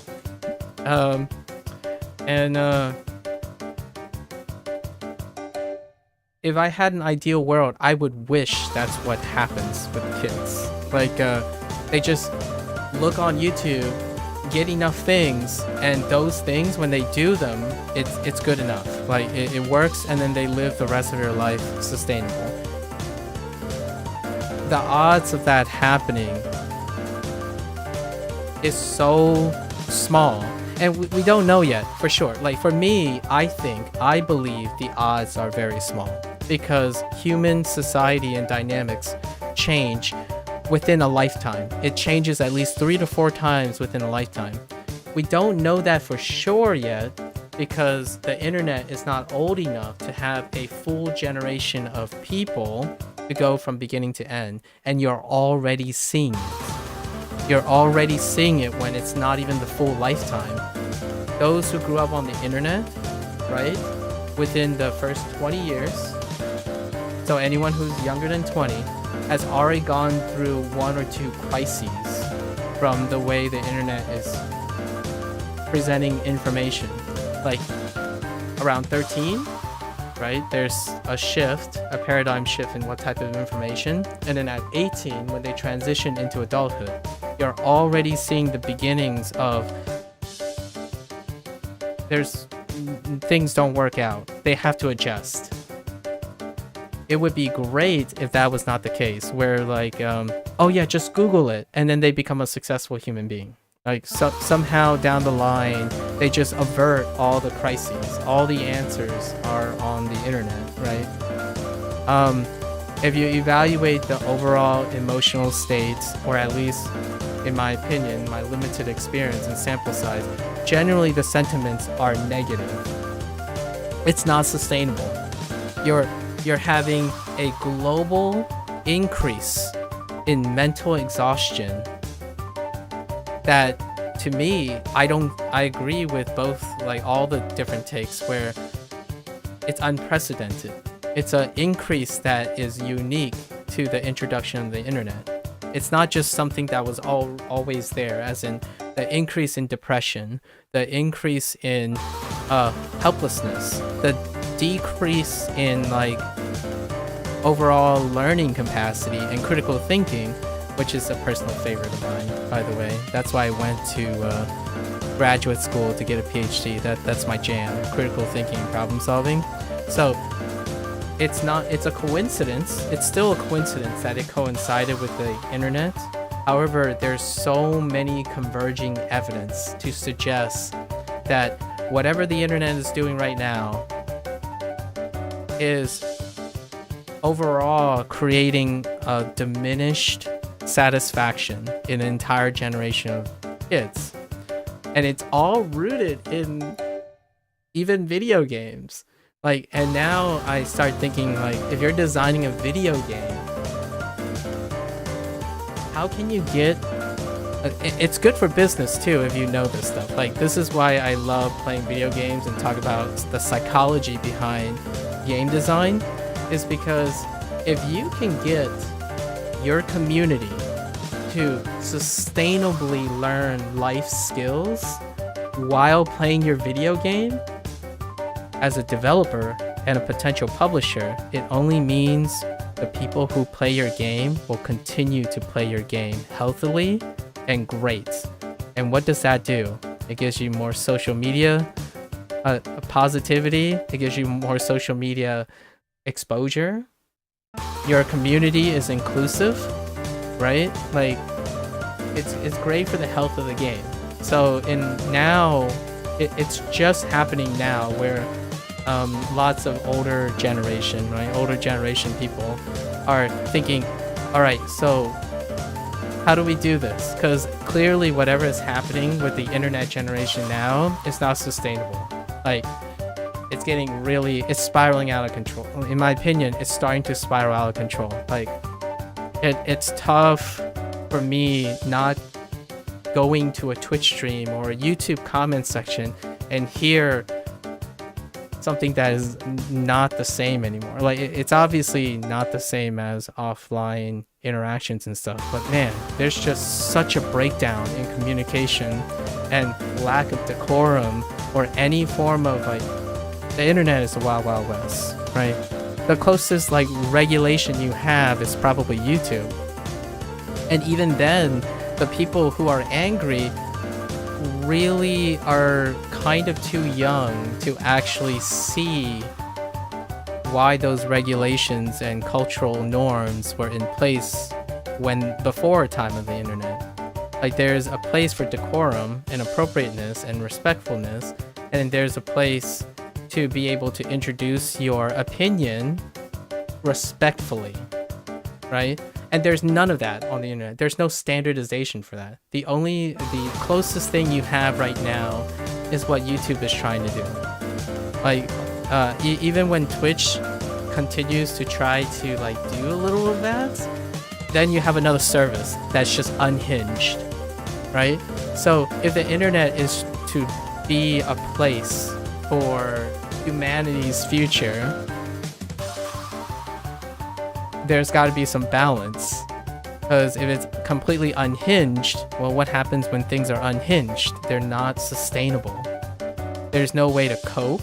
There's no standards that bring someone back. So, for example, here's a really scary example. Cyberbullying. It's completely unhinged. Cyberbullying is just... And the response is zero tolerance. Well, what does that look like in real life? It's not necessarily zero tolerance. It's a compromise.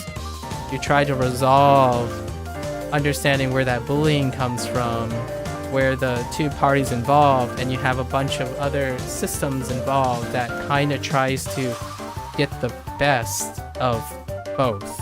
Like, try to elevate both the involved parties to resolve something. Right now, the internet's way of coping and communicating and developing stuff, especially video games. Video games is a big component because I would say it's getting to the point where video games might be contending for an entire generation's major reason to be online. So like if you take 18 and younger, I would say over 50% of their time online might be dedicated to video games. So in my opinion, it's great for business, it's great for publication, if the game designers understand that, yeah, you know what, you're kind of the influencers now too. And it's great if there was a way that you can healthily encourage kids. It's an untapped resource too. You can be able to get people to think in a way that makes them really happy. And when they're really happy, they are only going to love your game even more and stay with your game even more. That's not what's happening to live service games, right? A great example is live service games. I play 2 live service games, and I'm constantly talking about what is a constructive way to make a healthier relationship with video games. Because video games are no longer, say, a hobby. It's becoming more and more of a lifestyle. And whether game designers and end users and consumers want to recognize this or not, that is the reality. It's what's changing. If it's consuming more and more of your life, then it has more and more responsibilities. So oftentimes exploring this helps someone have a more healthier relationship. So it's not the thing, I'm not saying the thing where, oh, I was born before video games. You know what would be healthy for you? Go outside and touch grass. That is like really ignorant and really unempathetic. That's a very apathetic way of trying to maybe help, right? It's with the kindest intentions. Like it may be the solution for a lot of kids, but it's also unfilling and it doesn't explain anything. Like, go out and touch grass. You'll get healthier. That explains nothing. That's legitimately what the hustle culture of the internet does. So if you're like a parent or something and you say it like that as a matter of fact, what happens? Well, they just go on YouTube and find evidence of the contrary with no understanding of the learning process. Like, a lot of times to get learning process to work, you sit down and you have to demonstrate it or explain it. And OS is a great example. The whole just play more forehead kind of thing. That shows you how much of the learning process you have. Like when you go up to this 4 digits and you're like a 5 digit and they ask you, so what do you do? How do I get to that point? Like I have this stuff and this stuff. It's like, well, and then they would explain it in a, I don't know, like I did this and this. I don't know if that means anything. I did this and this. And it comes off as, oh, okay, that. It's like, well, what does that actually look like? What does it actually mean? Well, you can't possibly know as a human being because when you're offering advice, it's after the fact. Like, I can't tell you, for example, how it felt when I was, like, truly felt when I navigated feeling overexhausted, like burning out on a career. I can tell you I changed and pivoted to get healthier. Those are the end results. But at the time, there was no way I could tell you with accuracy, unless you're a very special 0.001% of human beings who actually remember eidetic experiences and all the emotions attached to it. Generally speaking, most humans, 99.9% of humans, have problems remembering the process. What's great about the internet? What's great about the content creation? The camera doesn't lie. Like, what I mean is, you don't have to remember the learning process. You can review it. So, you don't have to be public about it. And what did that look like before the internet and computers? A journal. Your food diary. Your photographs. Your stories you share with your family. Your best friend's experience recollection with you. Nostalgia.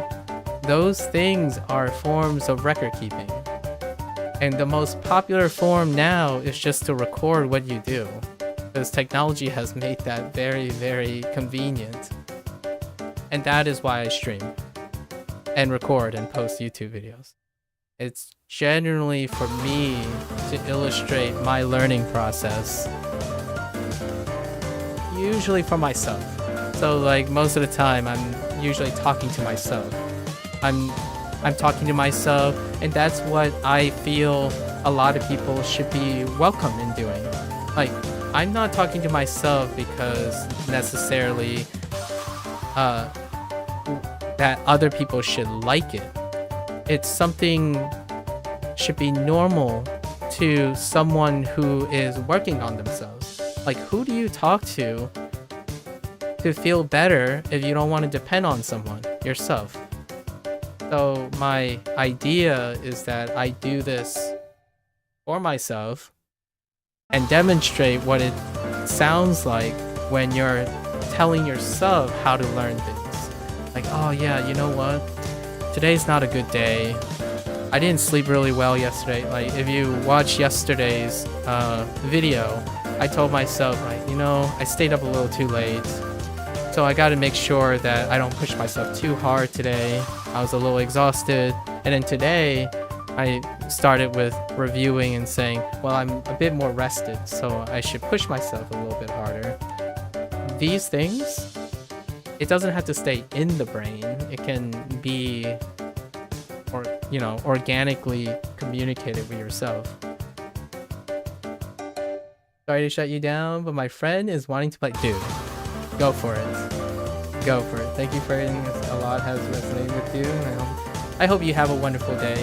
If we don't ever see, like, all I can say for this is, I know you're having a great time, right?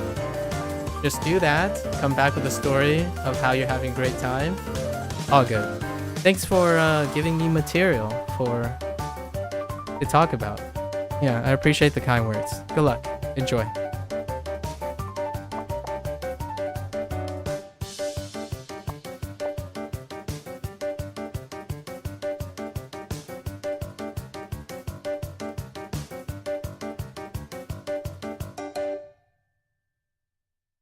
All right.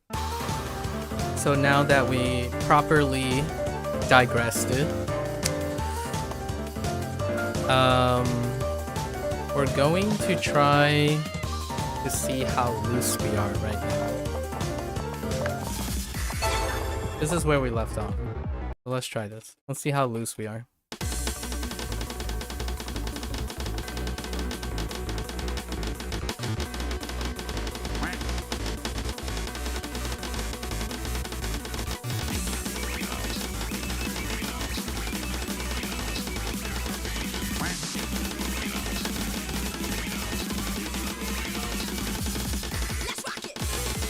Not loose enough for that.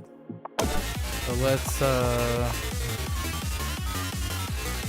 let's go here. We're gonna try to wind down.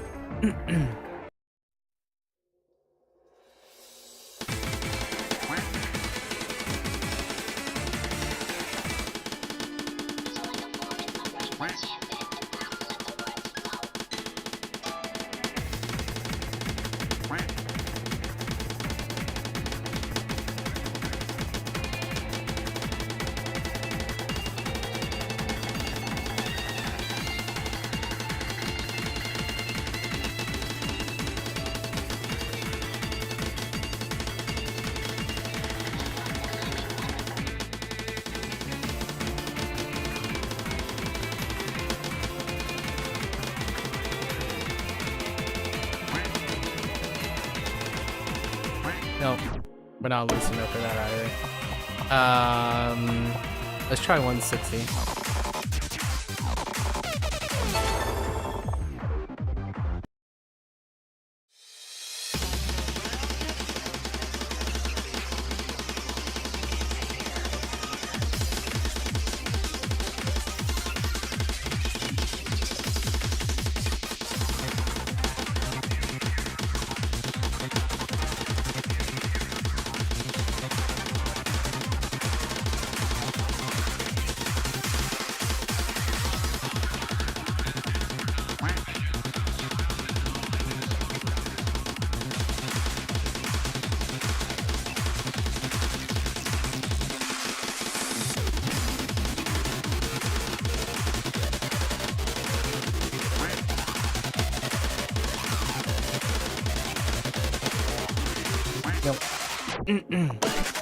It's okay. We're gonna normalize at some point. 155.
Okay, we're close. We're close. Just a little bit below that. I think we got 2 minutes at 150.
Okay, that's pretty close to where we still have some dexterity left. So let's stick with 150.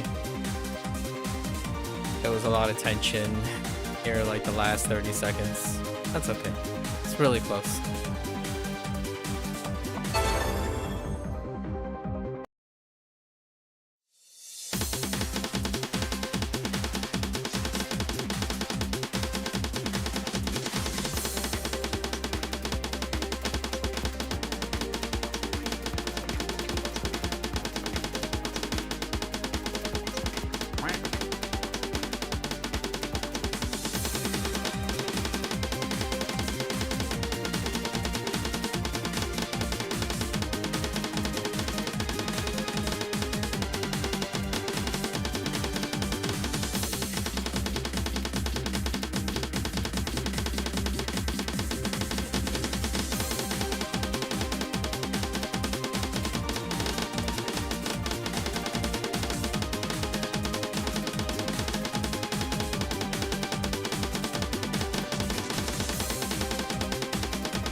That's a lot of exhaustion.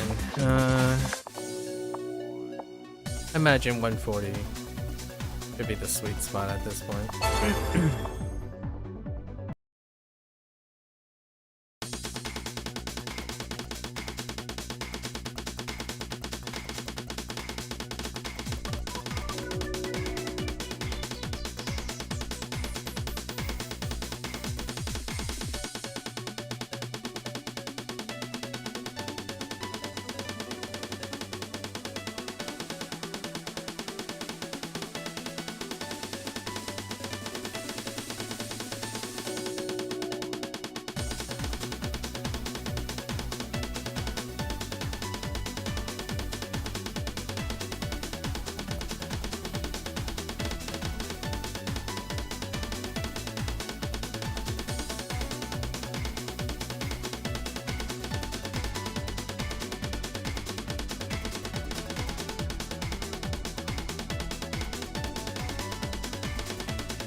I just had a thought.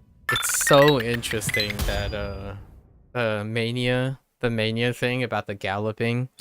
I can see what they mean. Like when you're playing like scales, a lot of times when you have finger separation, if you're playing like more than one finger, like 3 fingers, it is like a galloping motion. It's a what is that thing called? You're rotating, like rounding. So you're doing like this thing, which is so interesting. And it's such a coincidence that when you have like a failure in dexterity, you start to gallop too. Huh. Interesting coincidence. I haven't even considered that.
I could have gone a lot better. Let's do these two again. Whoops.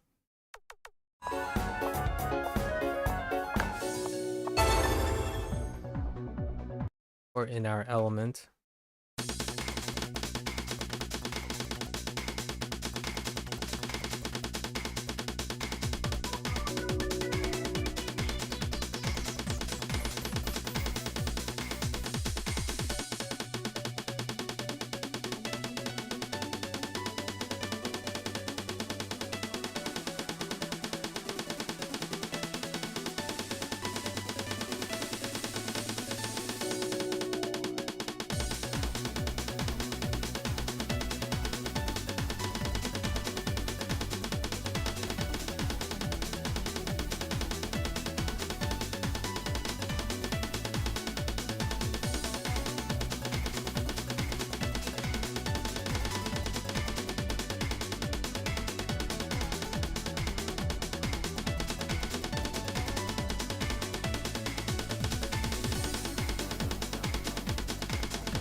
Eh.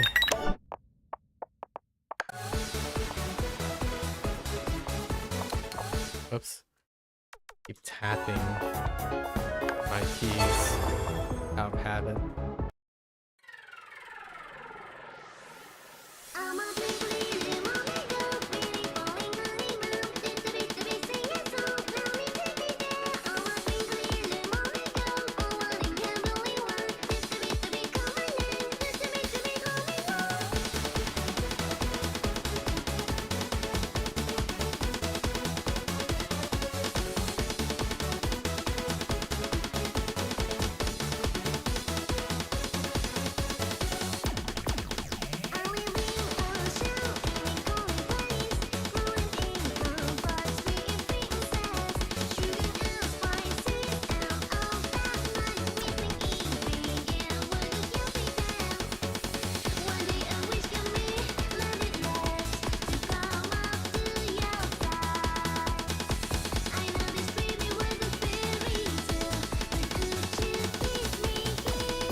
The song just constantly make me go off time.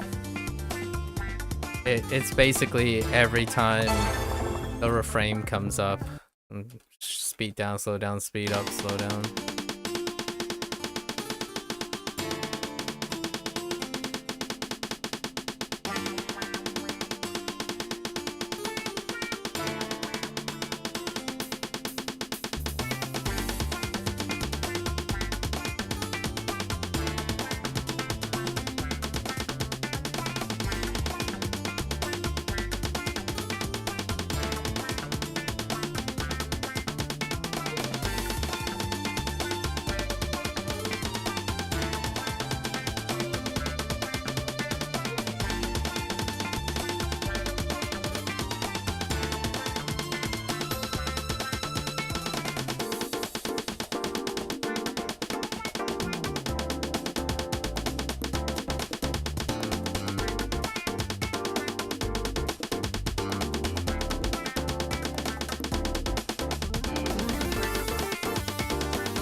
Boy. Wow, let's get to listen to this. This will be the last one.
Alright. I think we're good. Try to stay rested. Don't push too hard. Today we didn't push that hard. Got a good discussion in.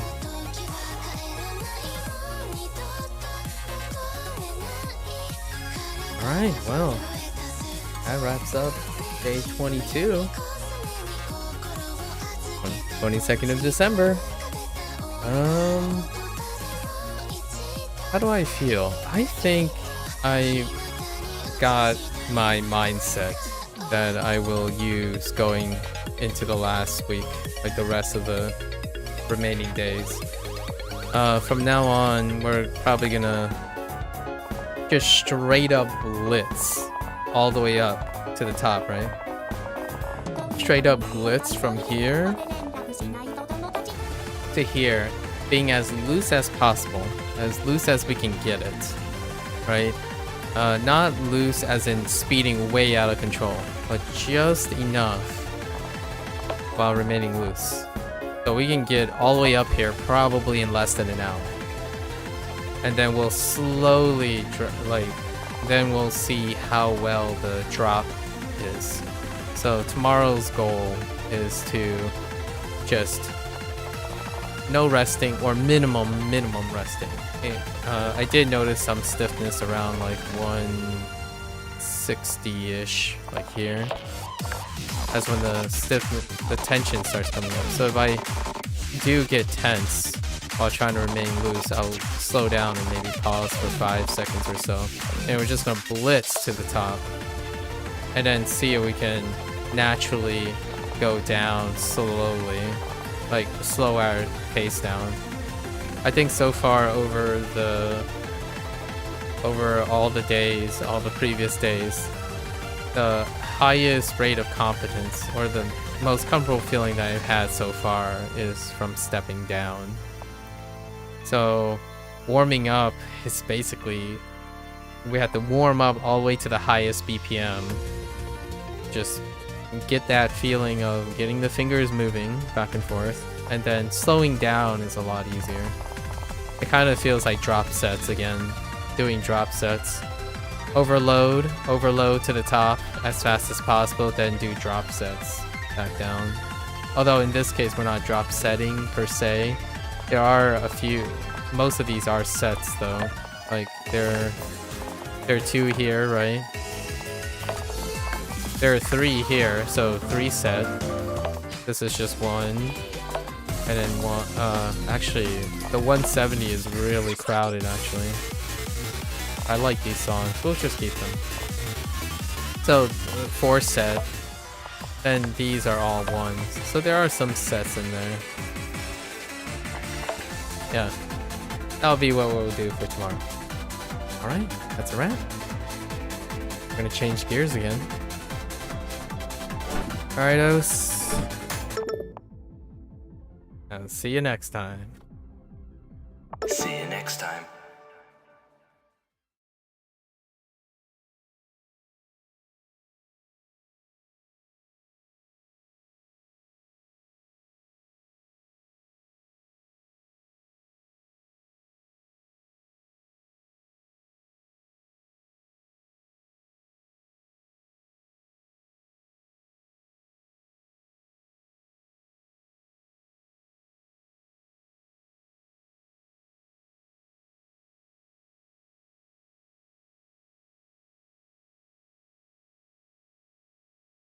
Still have forgotten, but just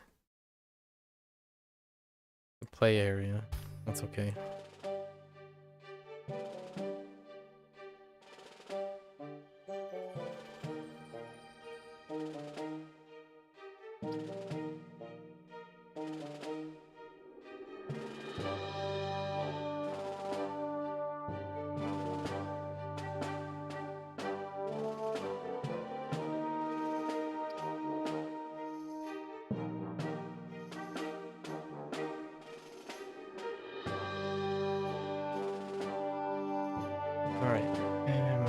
quick bathroom break and I'll be right back.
Alright.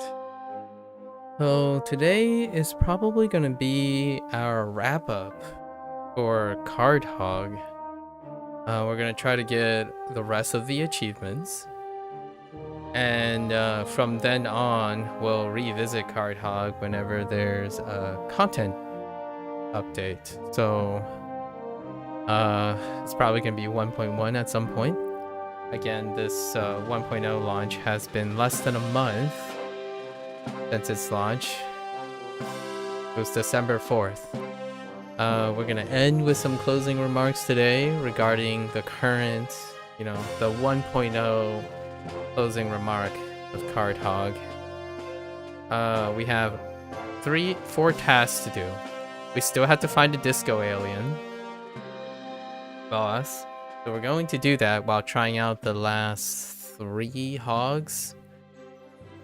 I actually think I've actually used the other 2 of those already. So the last 3 hogs, right? Because last time we tried the flame escape again. It's as I remembered, loosely. And we played the Pyro and Soldier, the Fire Trail Sotrol. And then Foxhole, the Soldier, we totally got really, really far with the Soldier. Still, the Disco Alien seems like it eluded me all 5 passes, right? Disco Alien. So we have to find a Disco Alien. We have to pet a slime, which we can do at any time just by finding a slime. We need to take a picture of a slime, so screenshotting with the slime, and get revenge on the mob that killed whatever our previous run one more time. So I expect to lose eventually, and then I have to remember which mob it is and then try to run it back, right? We got 3 more peeps, so yeah, we got really far last time. All right, Donut. What was Donut? Occasionally heals when not fighting. All right. Baton. Stick of the law. Okay. Shotgun and snipe. I need to unlock these. Okay. Fair enough. There are a lot of cosmetics too. You can use any of these guys. You can even workshop one. Lots of hats. We'll do this in the next. We'll mess around with these little fashion stuff when this game gets a post 1.0 patch. It was already voiced that the solo developer, right, the person who's developing the coding said that stay tuned. I look forward to seeing what it does, what the game developer does next, along with the artists that they collaborate with. I love the artwork in this. All right, so donuts, huh? Okay. I don't like flamethrowers. Let's go with fireball. I'm a fan of fireball.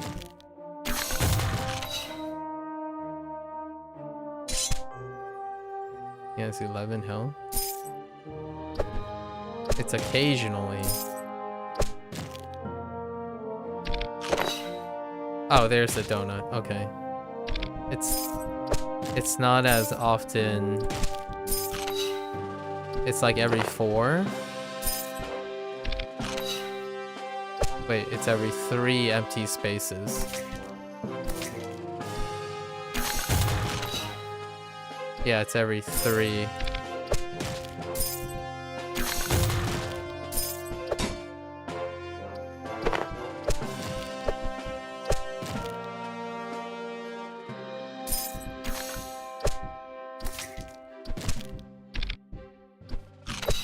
That's actually pretty great.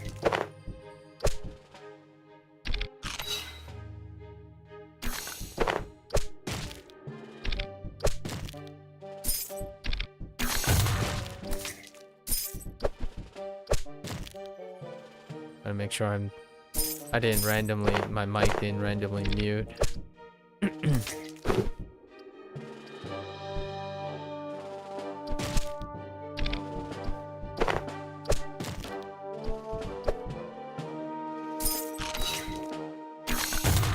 Dang, donut is pretty awesome. One thing I kind of miss that this game it isn't part of this game's design is the idea of like having talents, like boon talents and stuff. So like scaling your abilities and whatnot, like having like a build. It's not that obviously it's kept more to be a casual experience, so that's understandable. More about that later. I've been reflecting upon it because today we're going to be doing the closing remarks, right? Reflecting upon where this game is in terms of its design.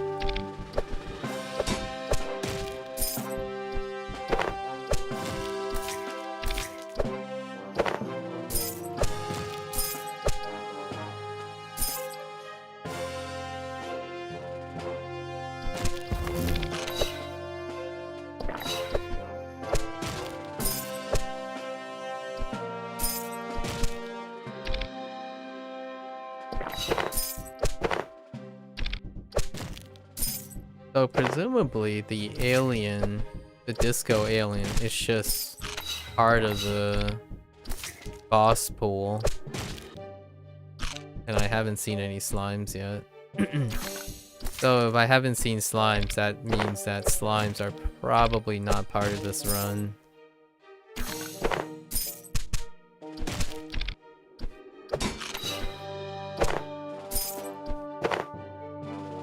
There are definitely zombies though.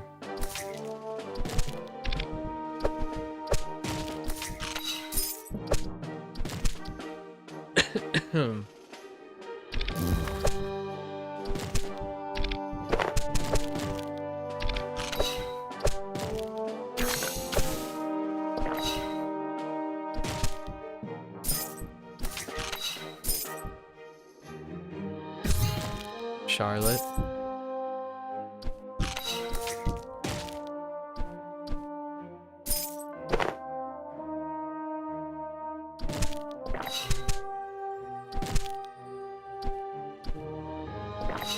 What with these no weapon situation? Alright.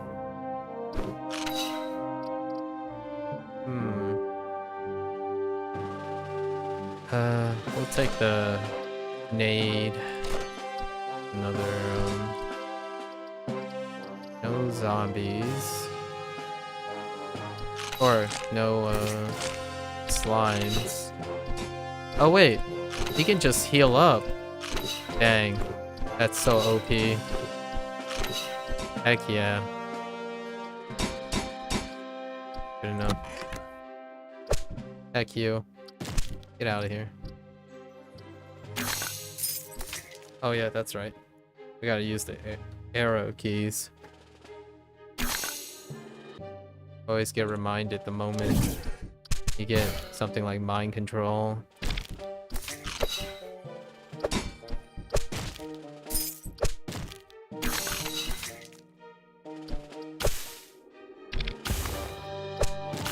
Spiders.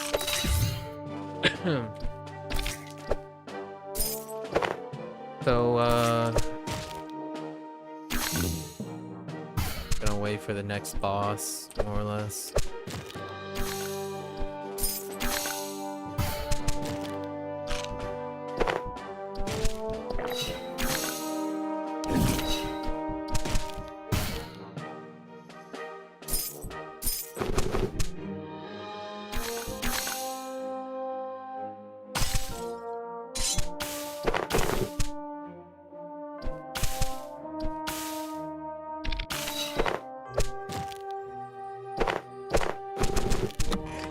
You butthead. Oh, man. I totally screwed that up. Because I wasn't expecting the dude to displace me.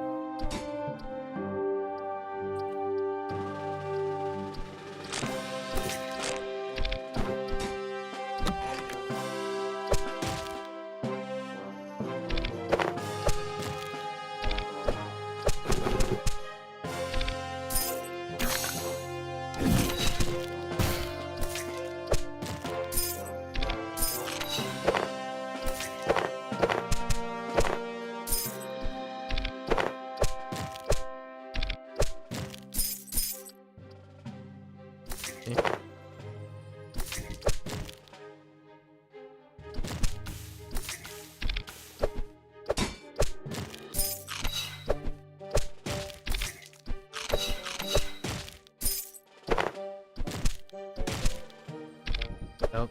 Skeleton.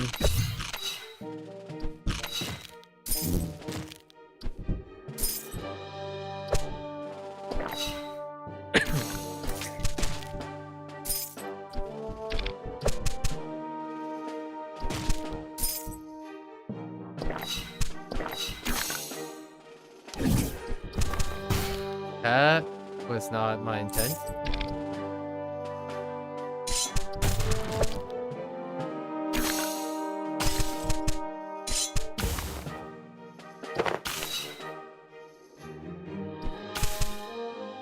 Dang you.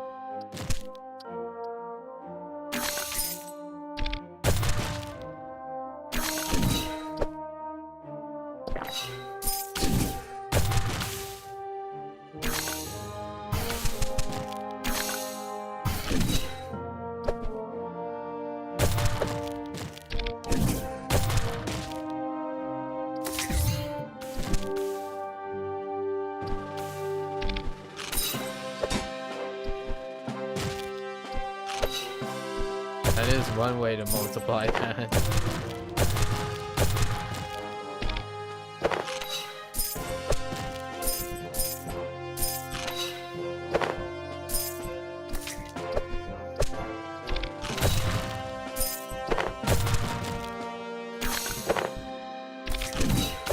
Maybe this is it?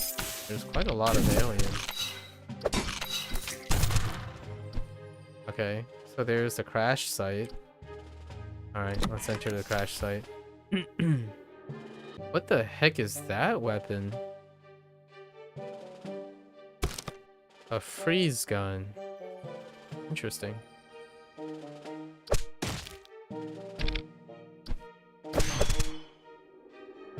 Uh-huh.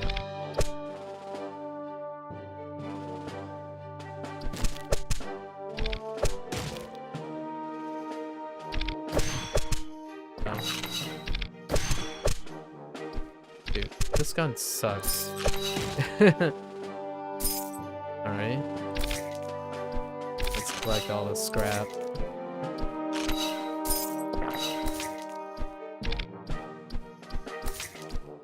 Anything else?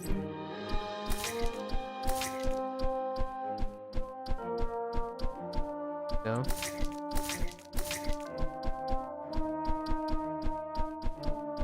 Oh! I didn't realize you get scrap if you, Wait, did I? Huh. Did I? Never. Did I not notice that before? You get scrap when you pick up a weapon. If you already have a weapon.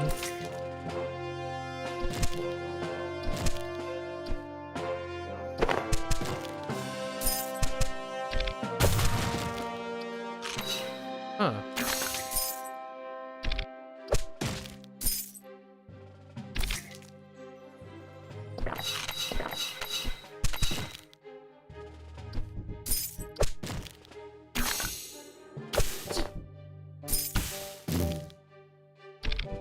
Oh, I see how the boss is determined. Okay. You know, I haven't been paying attention to that tracker.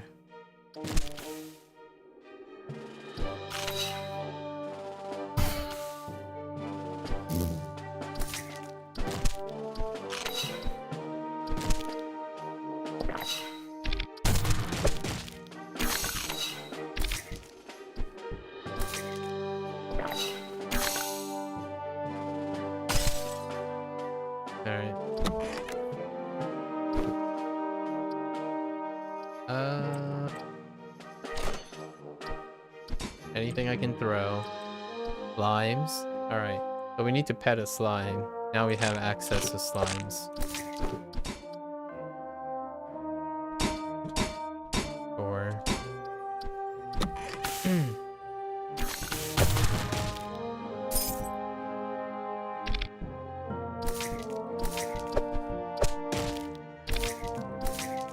Okay.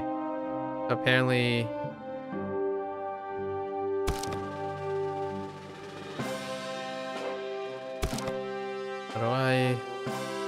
What do I do?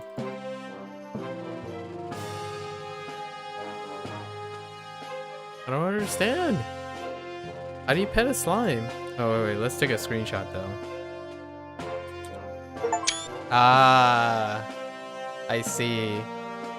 It legitimately just smiles right before the screenshot is taken. Got it. So now how do you...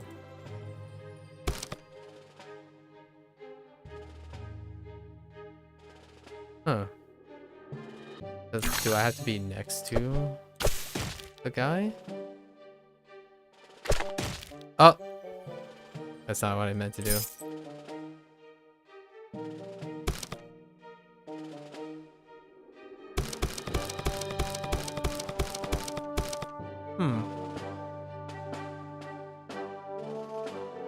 How do I do this? I don't understand.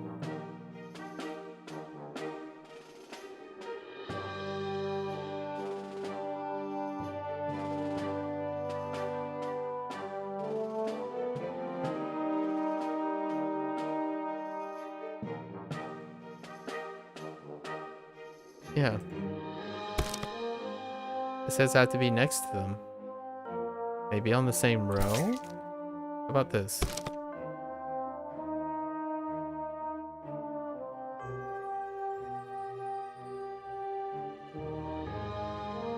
I guess we just have to try different characters?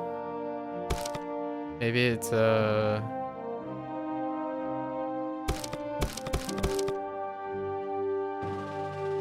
maybe it's related to a specific character? I don't know.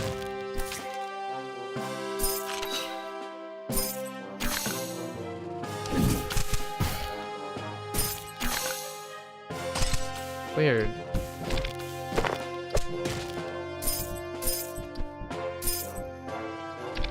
We're close to a boss. Right? Let's see. Ah, there we go. Yeah. Oh, I didn't even make note of a boss tracker.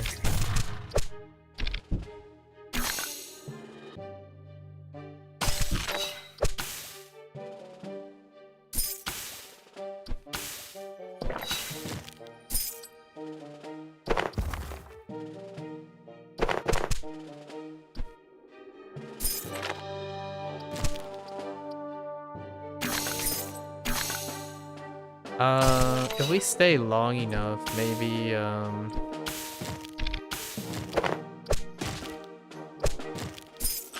maybe we cycle through all the bosses. That's probably the way to go.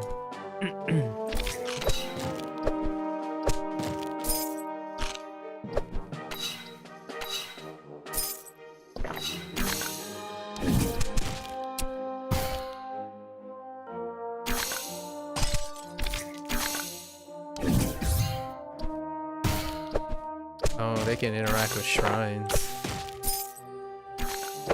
Okay.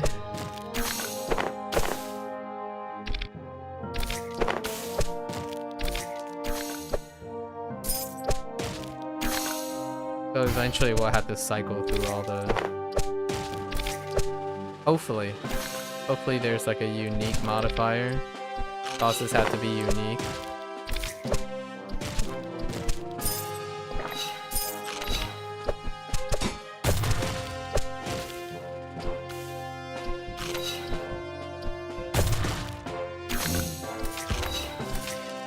Oh, you do get scrap. Okay. Ah, so that's how you get scrap. So actually, okay, it's Mr. Clownhead. I don't like Mr. Clownhead. I almost done a silly thing by double tapping.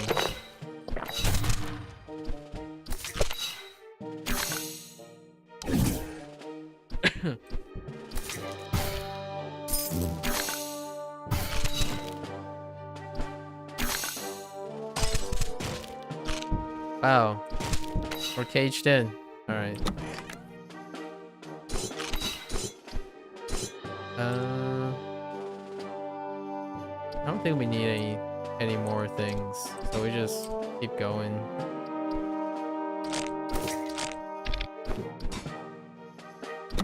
The weapon stuff don't carry over either.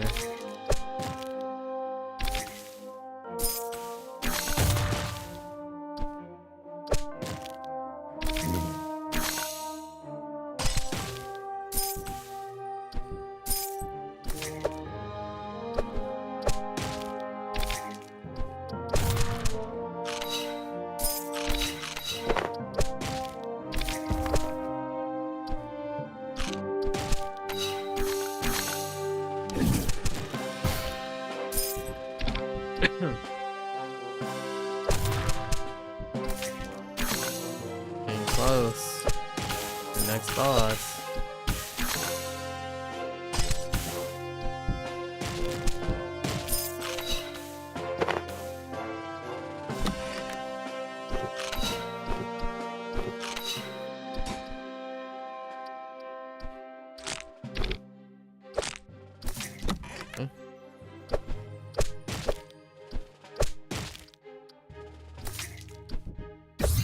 What's the next dude? Disco alien?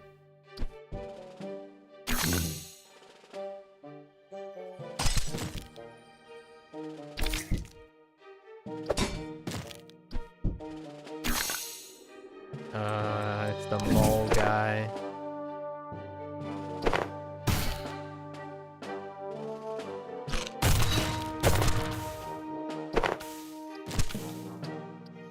Take him out right away. No need to worry.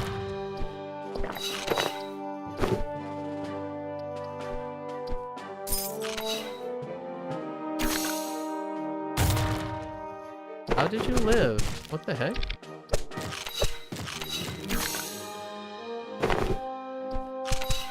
Okay, that was weird. I didn't think that was an interaction. Alright, let's go in here.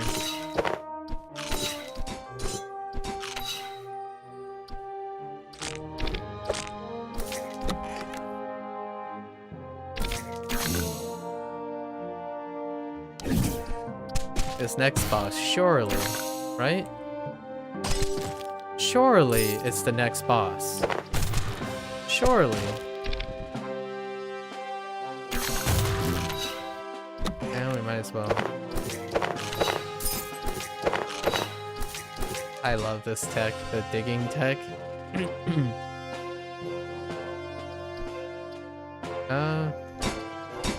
Let's spend some. Just that one boss had a lot of HP. So I want to make sure I don't.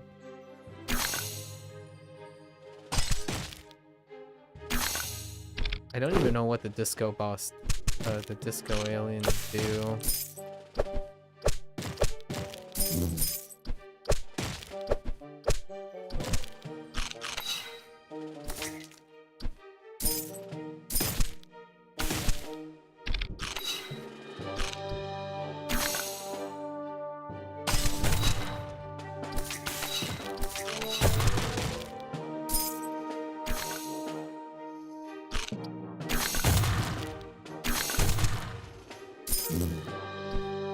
Alright, surely it's this boss, right?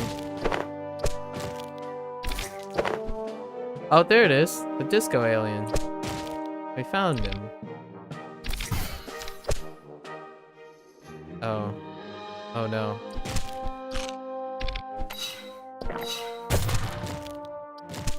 We did it! A disco ball.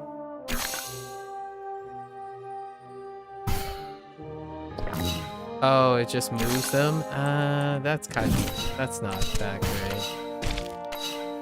Let's look at it again. Come closer to learn about, wait.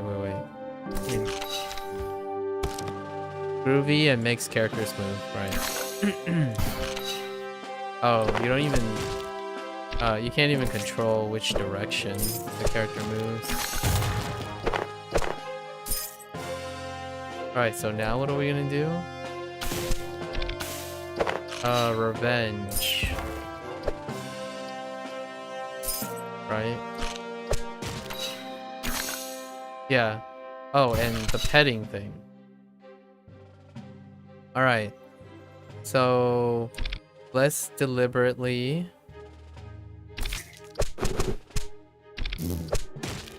That's not what I meant to do.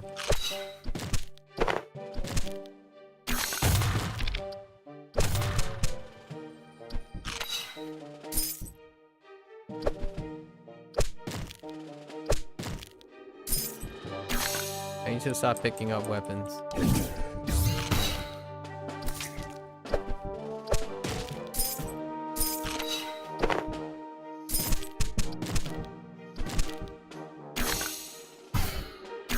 We'll choose the rabbit.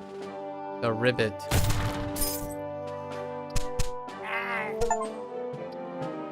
Oh! Never mind. We triggered the revenge too. Wow. Oh, is that from the last time we played? Whoops.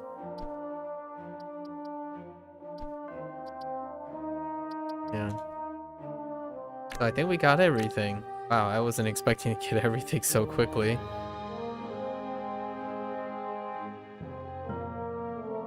No, we're still missing one. Wait, what are we missing? Oh, the petting thing. No. We still need to figure out how to pet the slime. Let's use this guy. This guy looks OP on paper. Repairs weapons after combat. So you get,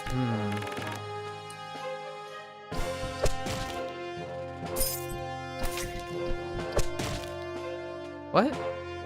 I don't understand how that works.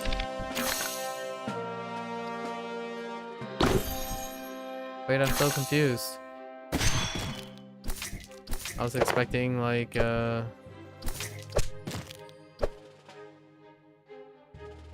Oh, it only has 1 durability.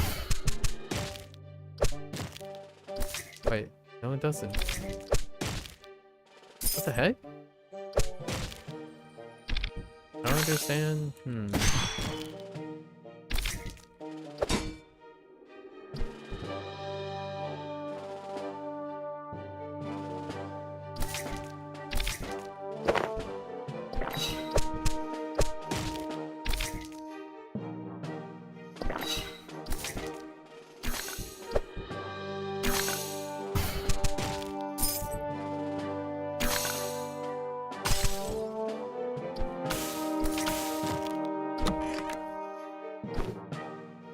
I have no idea.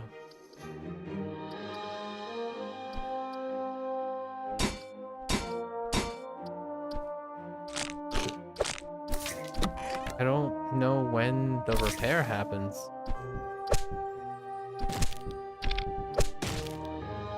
Okay, it adds 1 durability.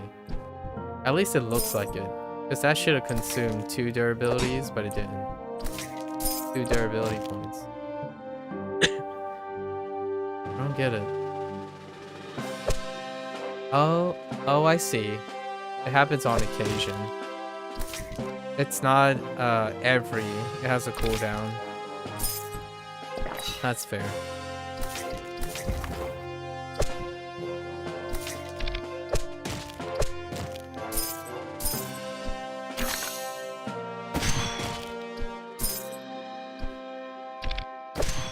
I think that's it. We need to find slime. Alright, let's try, can I pet you? What?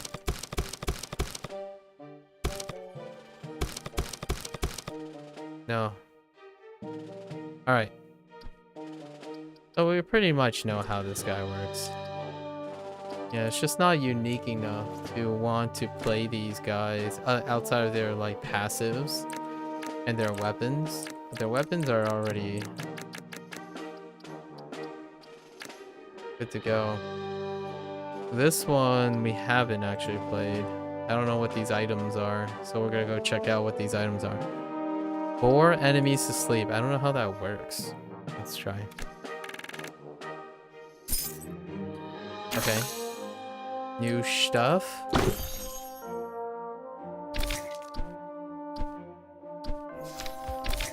Whoops, I didn't look at what it does. What do you do? Order a weak-minded enemy to fight for you. Okay, so that's kind of like mind control.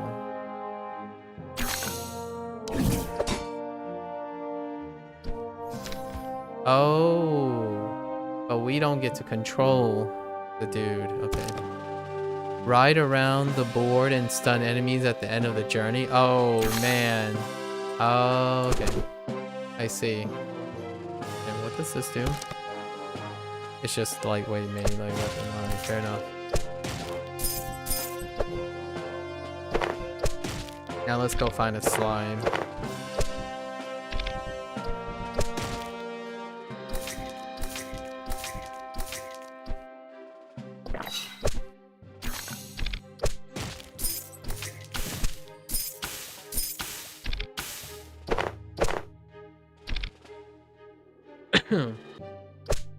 Okay, so it causes stun.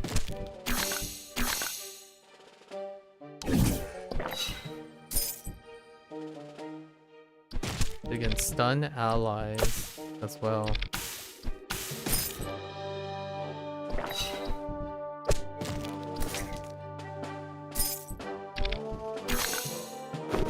It's not that great. The enemy doesn't stay under your control. No, it doesn't.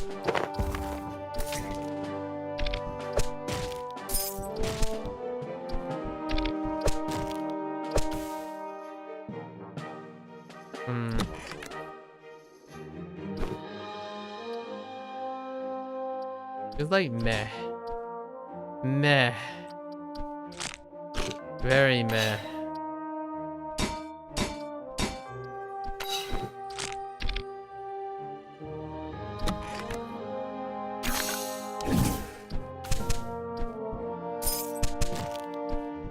Oh no, wait. Maybe it does stay for a while.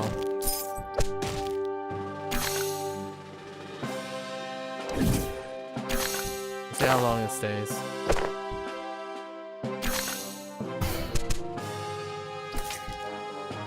Oh, it's like 4 turns.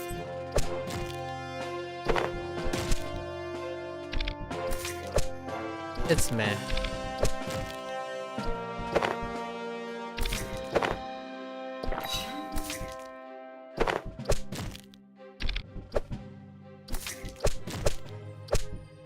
No slime.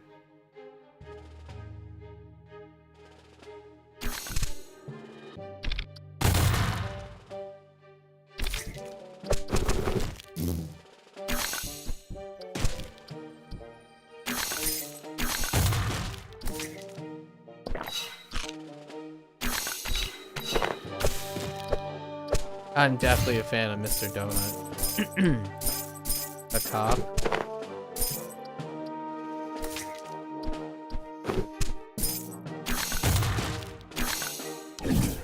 Oh, neat. A bowl is a weak-minded dude.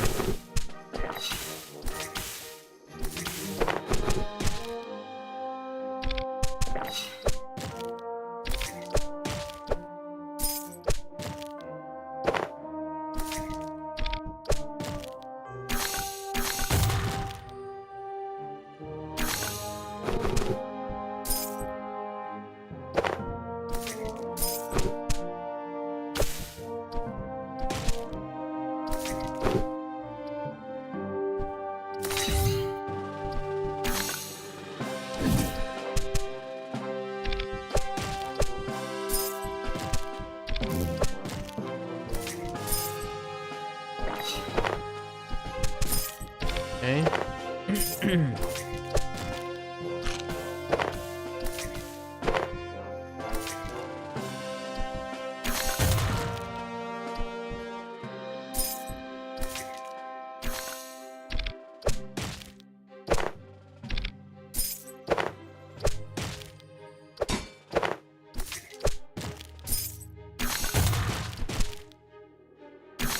Oh, of course now the disco alien shows up.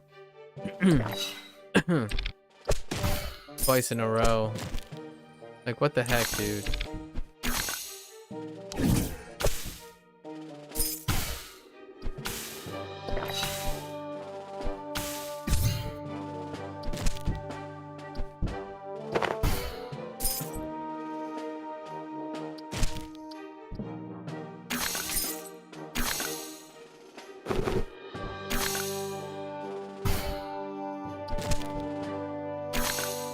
Yeah, I don't know how I feel about I don't know how I feel about that.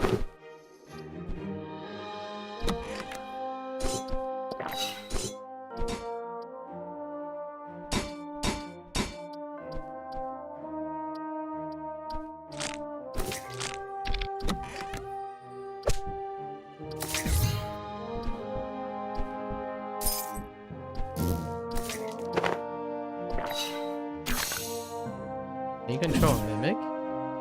Oh. Intriguing.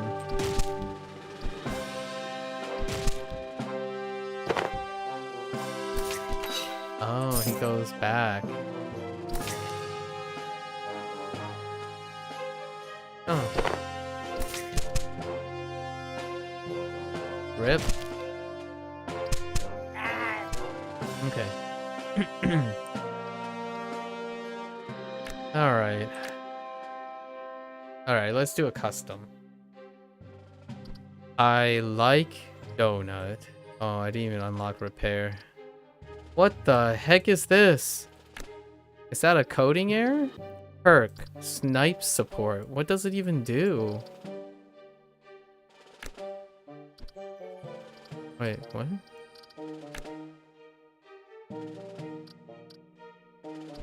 It's a placeholder. I wonder what snipe support means. Slippery. 4 enemies. No. We're taking the donut. Right? And what weapons do we like?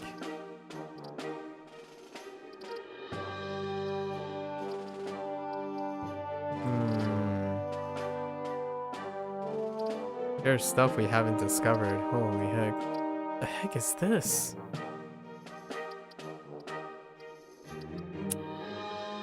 There's a drumstick. There are a few things we haven't discovered. It'll happen in the future.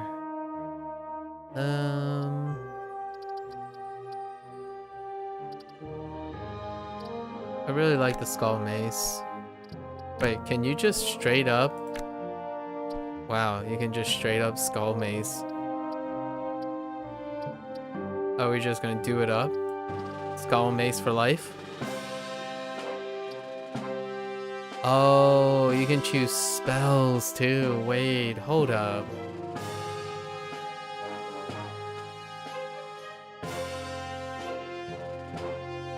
Is there anything I really want? What the heck is this?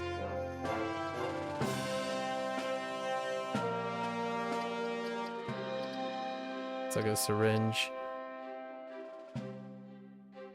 Kinda looks like a potion of some sort. Stendo hand. Nah.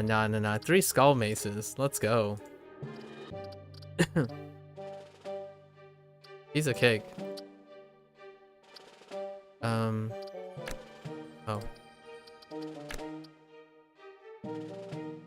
Heck yeah.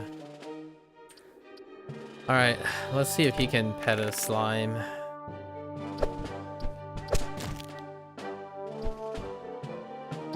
Mr. Patchy.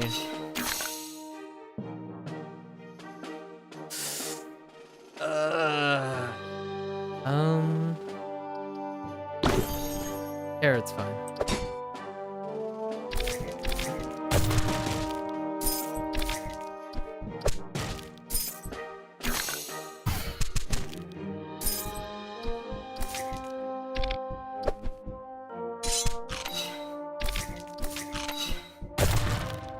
Now that we know we get scrap, it's fine, I guess. Oh! I didn't try to pet the slime. Wait. Doesn't work.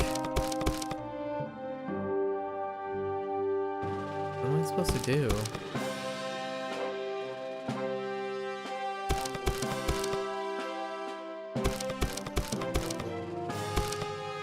I don't understand. I really just don't understand.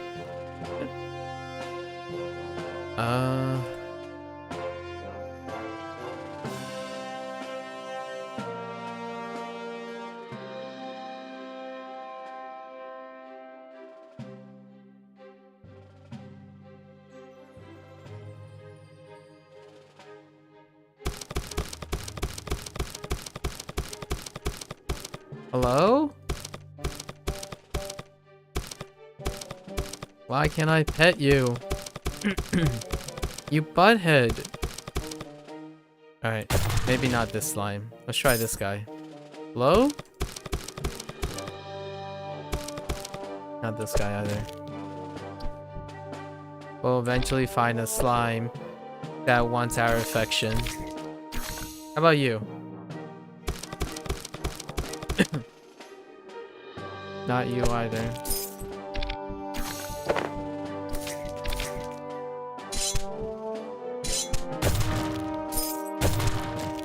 I feel unloved. How about you? We did it! Oh, you just needed to, like, wow, it actually takes them out too. Huh. Alright, we did it. Alright, let's try to get really far. Let's see how far we can get. Or it's just a straight up skull mace build.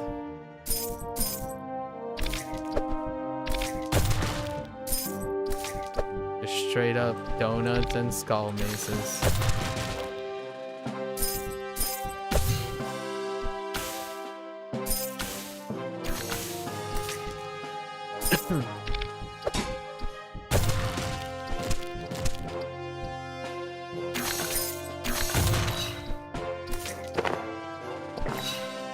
And then we'll end with our closing remarks.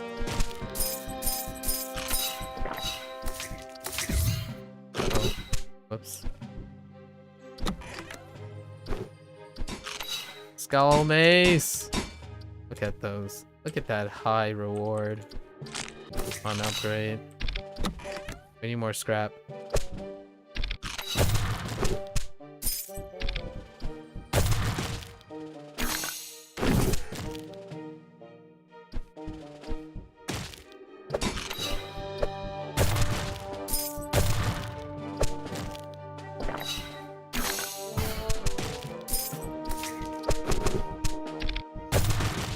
Skull Mace is so OP.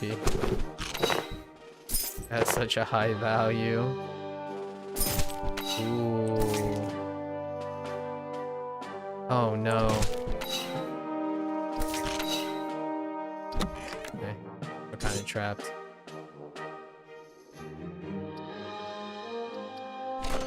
Get rid of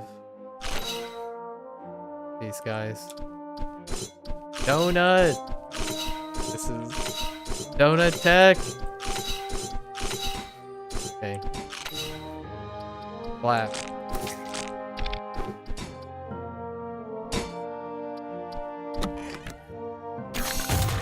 Oh. Why did the fireball hit that thing? I wanted to keep that mimic around. Whoops.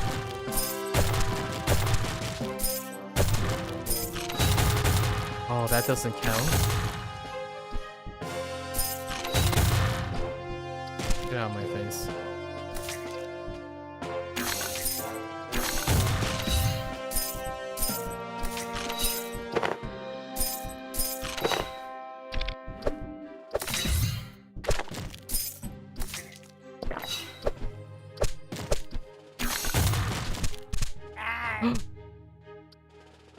Are you serious?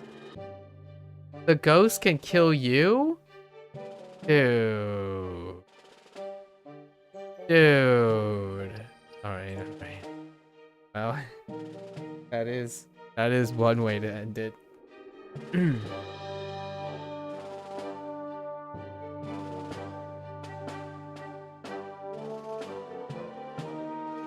I had no idea the ghost could actually attack you.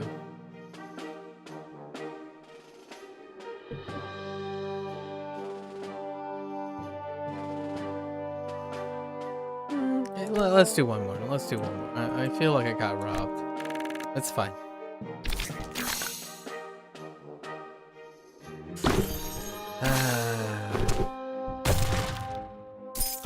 Wait, what's happening? Why am I the ninja? What?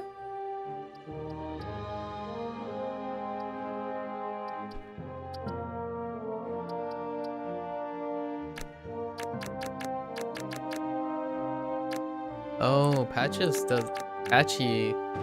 also doesn't have any like things associated. That was weird. You know, I kind of not want this. Ah, fine. I'll take the alien staff. It hits multiple things.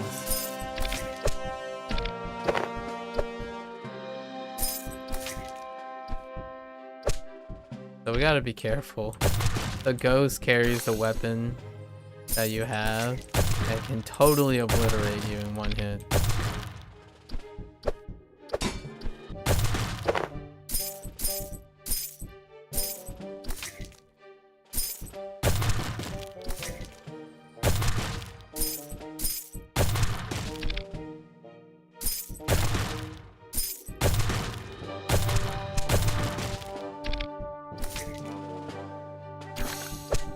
That sound effect is really loud.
vampire.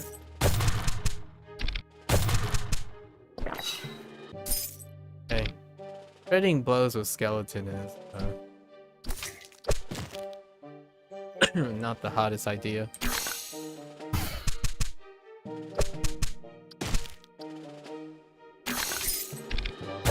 We got another skull maze though. Skull maze is life.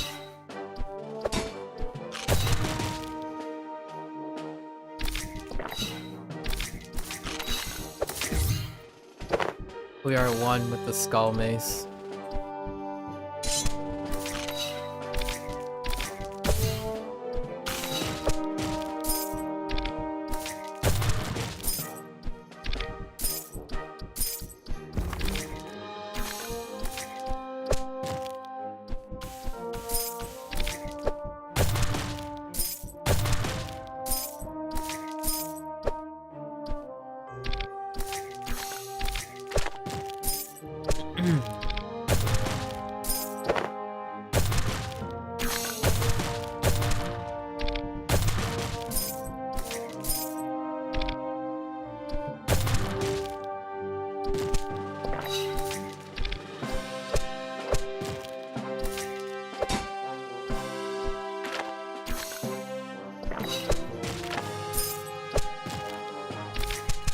Heck you. Heck you. Heck you.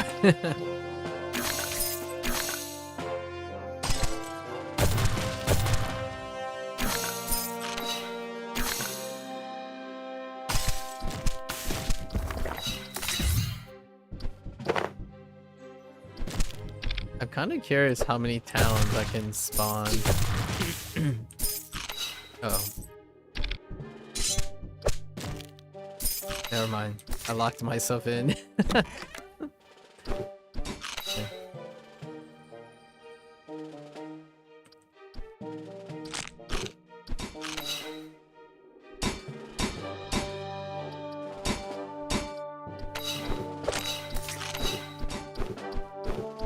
I'm curious if bosses can repeat. So let's go as far as the bosses can produce.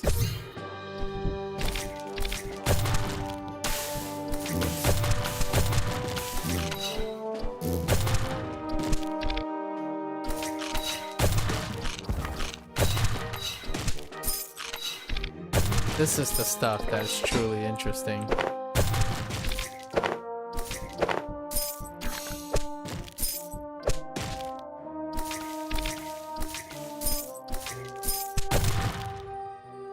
Charlotte. Hold on to this, Charlotte.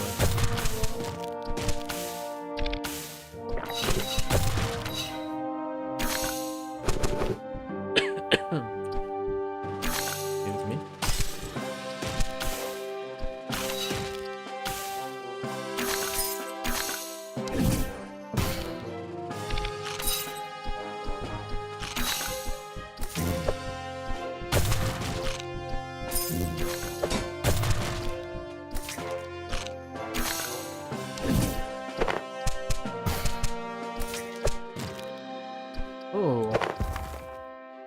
Alright, I'll let the mimic survive for sure.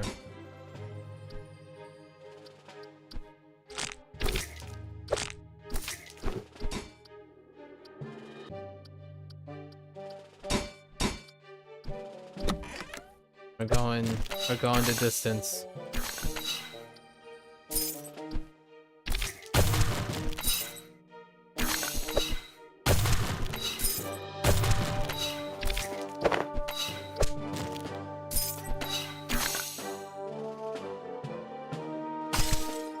Gotta make sure the mimic doesn't get too strong though. Dang it! Never mind.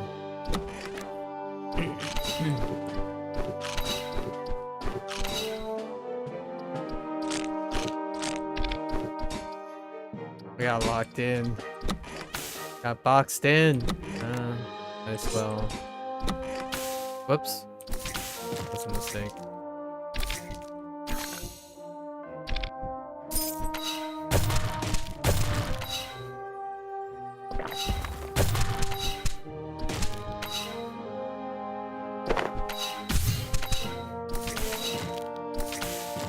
Give me those. Give me that scrap.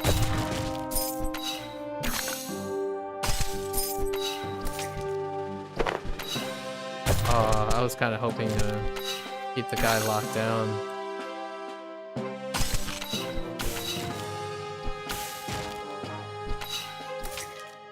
More scrap!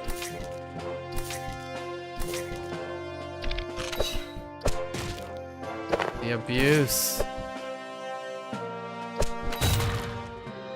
Uh-oh.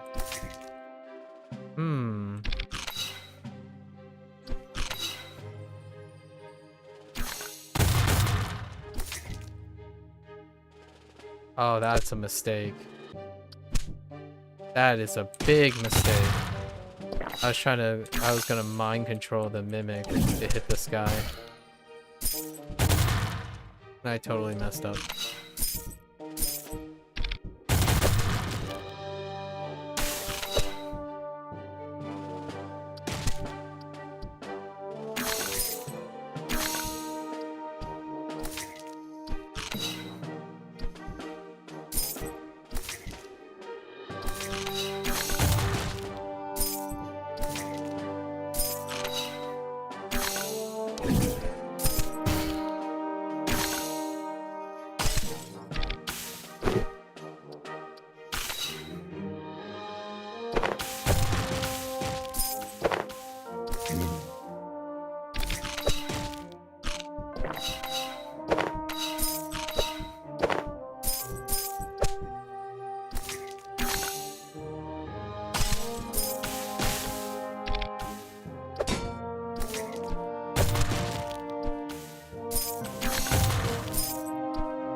Okay.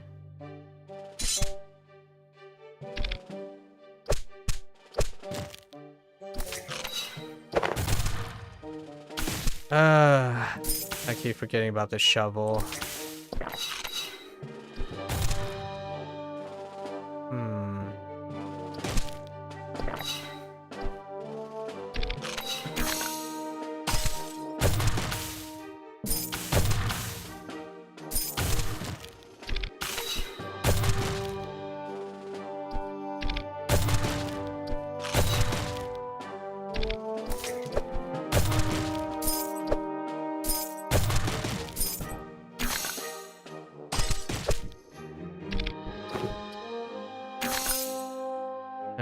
The tree...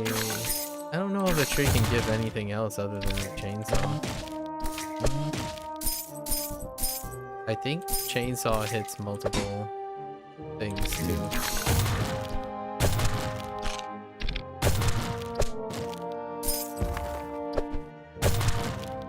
What other boss is left? The mole? The mole miner is still left?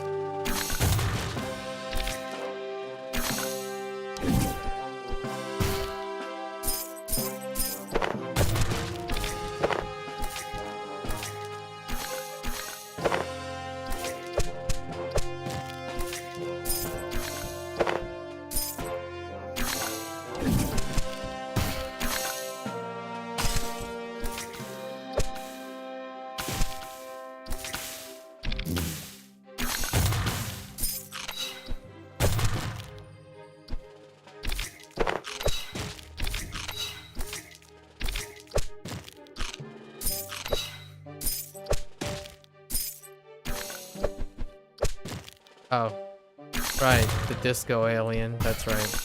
This is a different run now.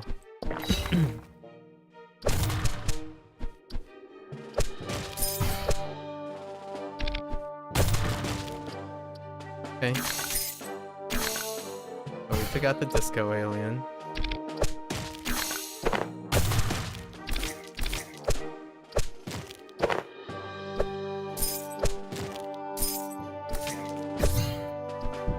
Alright.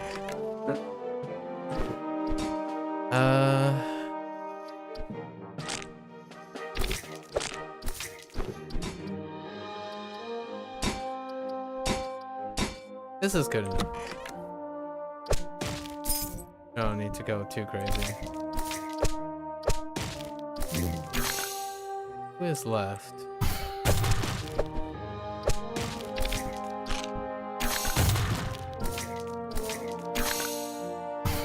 Oh, you can't actually move the bomb. Huh. Fair enough. I figured one of the use case scenario for disco ball is to move the bomb away, but you can't.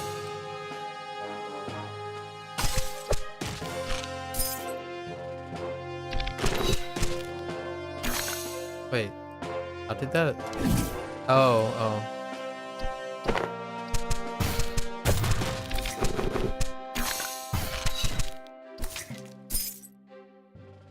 I was like, where did the bowl go?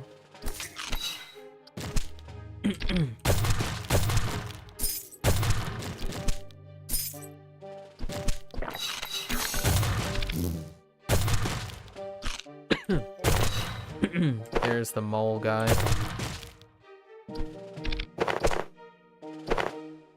Oh, that's a lot of HP. What the heck?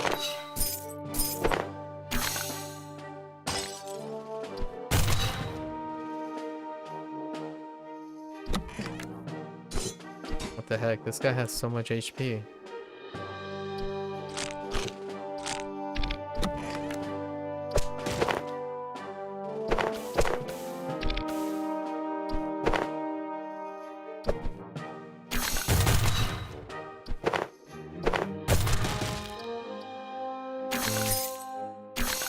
Alright, who's left?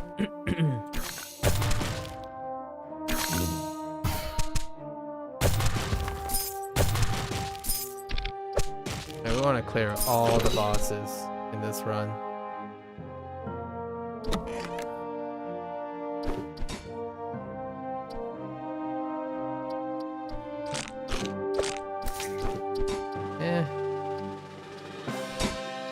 That's good enough.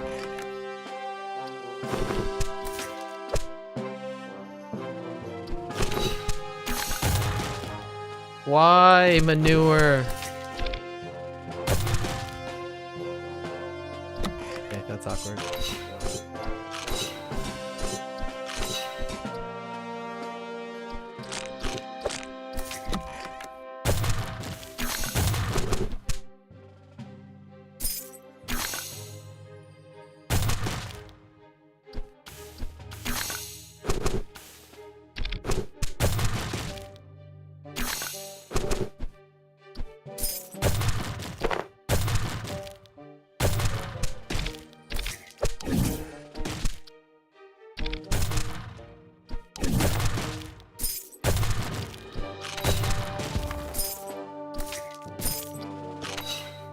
Oh, skeleton.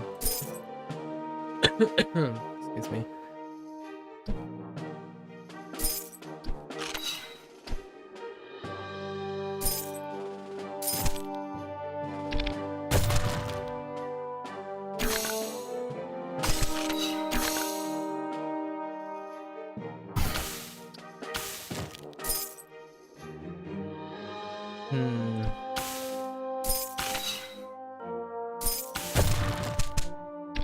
Ow.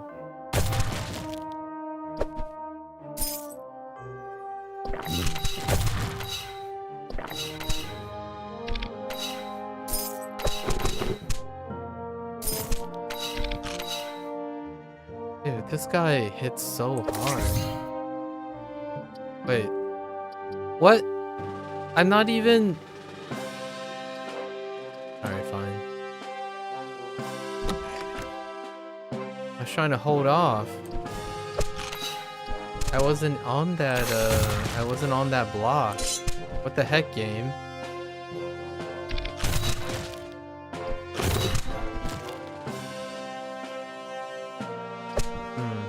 Wonder what happens when I destroy the arm.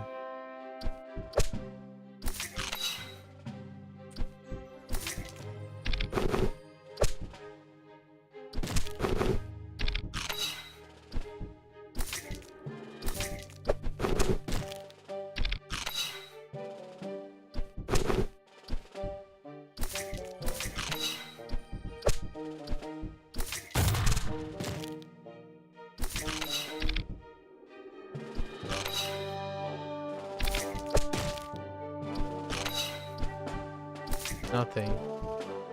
Nothing happens.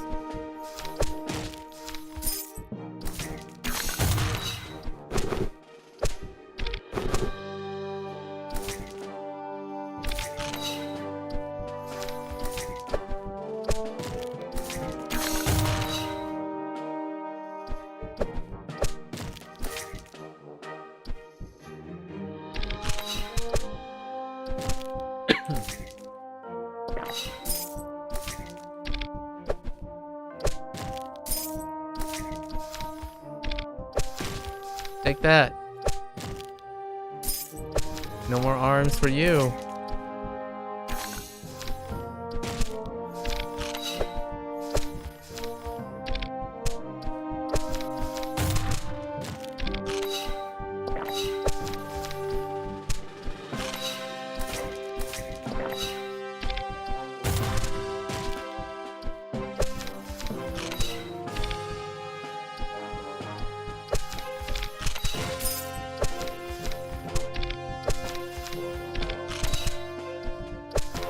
This guy has way more HP the longer you go.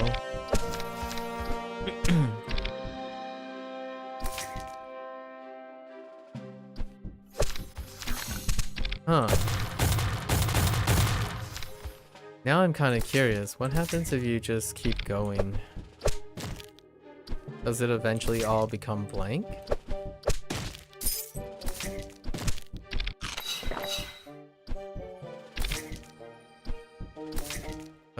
Couldn't you just farm scrap like this permanently?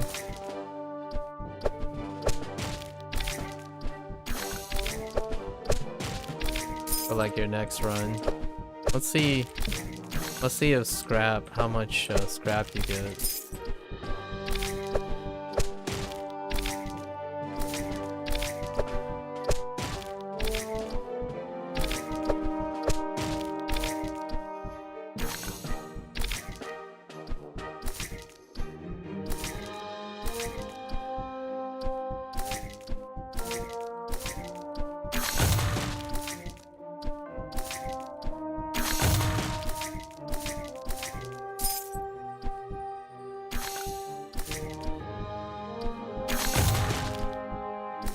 I'm not sure if you're supposed to do this. That's kind of funny.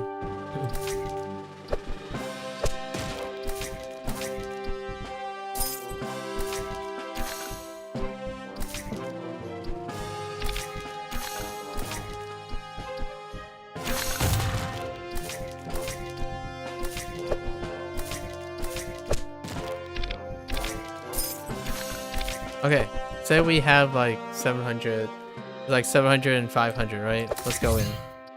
And we go for the challenge. Yeah, you carry over your scraps and coin.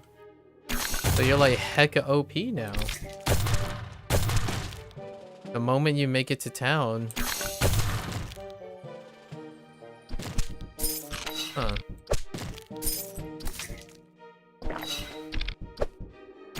We borked the game.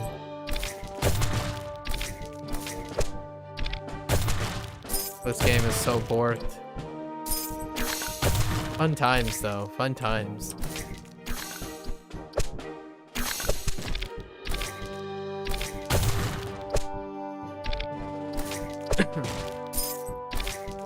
Although you don't have a lot of durability, so you can still get one shot by the boss. I'll take a snipe though.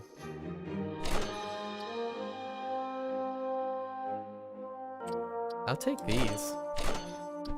Those are good. It adulterates the skull mace, but that's fine. And then what?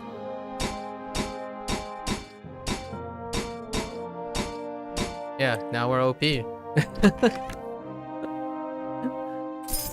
What the heck? Delay of game.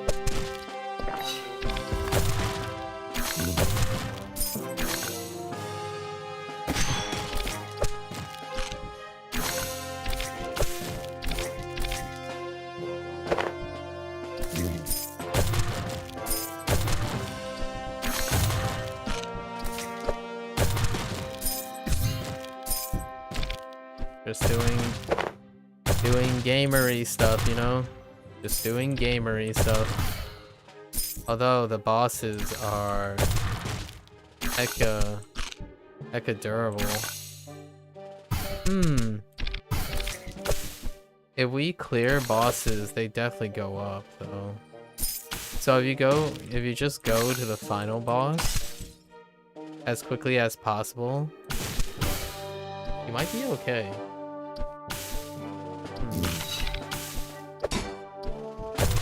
Get out of my face.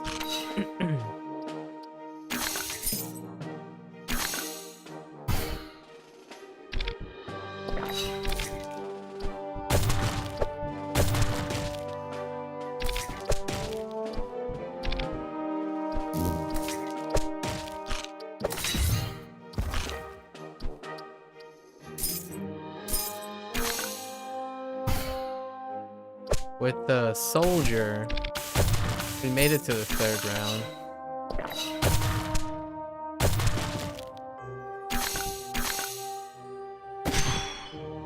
Oh, it heals off the snipe too. Interesting. That's a cool interaction. I want the game to have more interactions like that. Love roguelike interactions like that. Where like one procs another thing, which leads into another thing. That's definitely one of the good old roguelike feelings.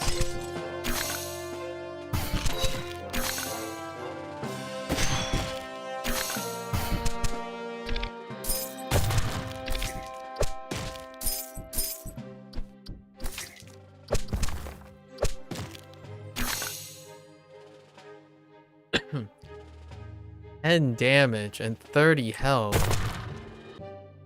What face? Oh, you can't stun bosses.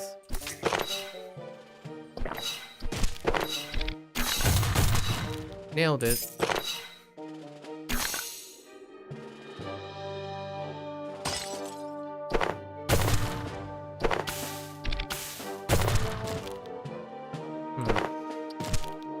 Okay.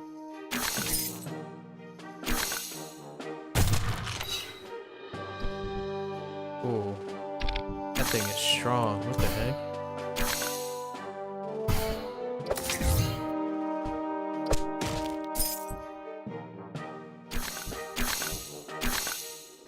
How much does snipe do?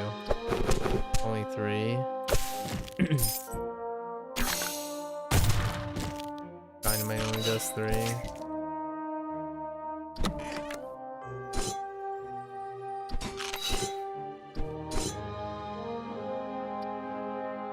Oh, I'll take this.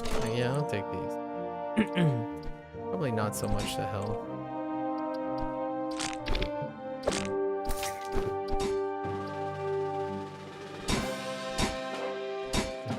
Darn straight.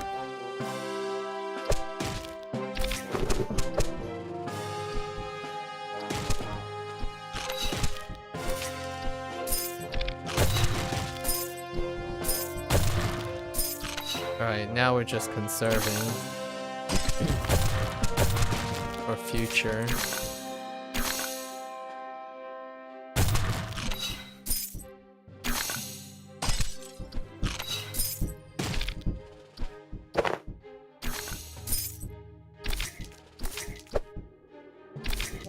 I have a pleb mace? What the heck?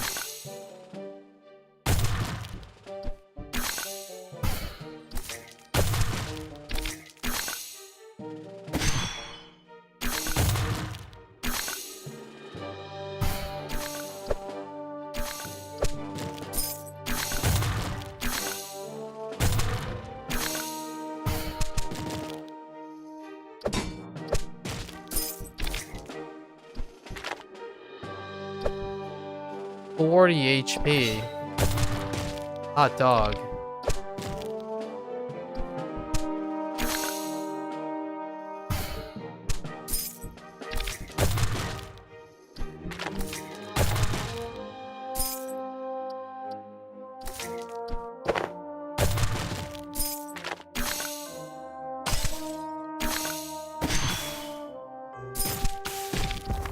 We're fine though.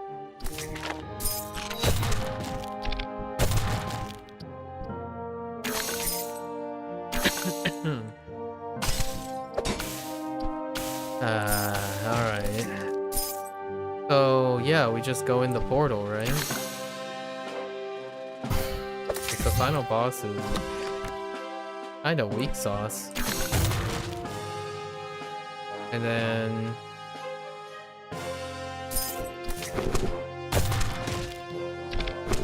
just take it out on the hands. Ow.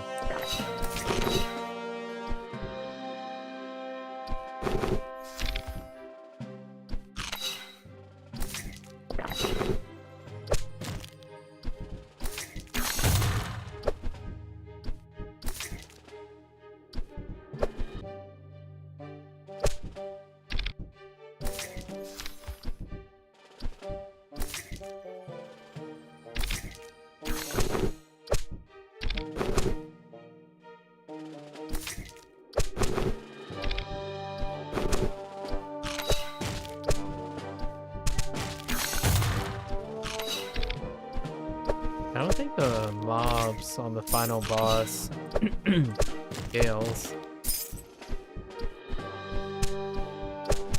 So that's kind of weird. Yeah. Definitely does not scale.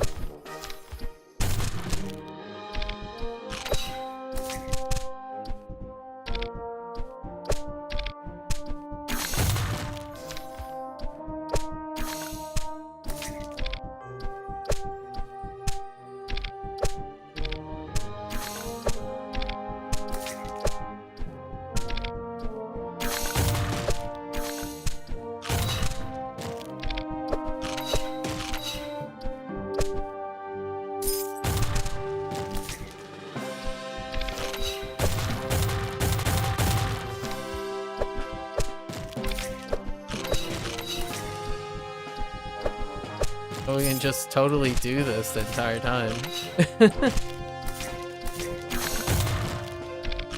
That's kind of hilarious. Like there's no danger.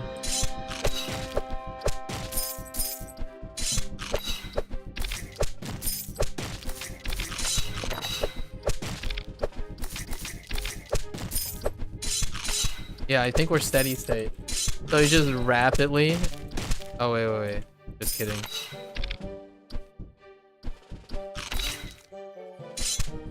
Just kidding. You can actually die here. But you just have to heal up and then just spam. Look at this.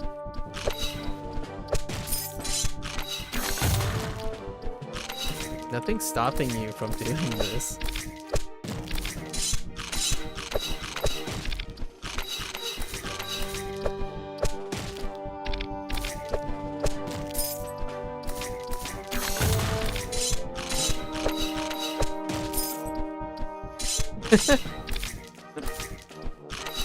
Granted, it does take a while.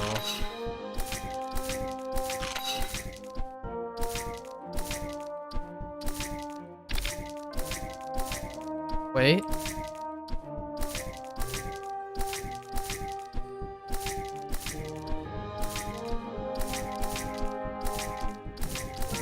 I got it. Look at this.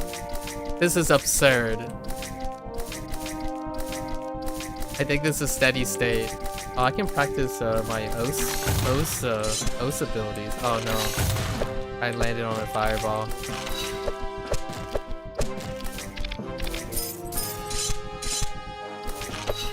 That was kind of fun. All I had to do was like alternate. Whoops.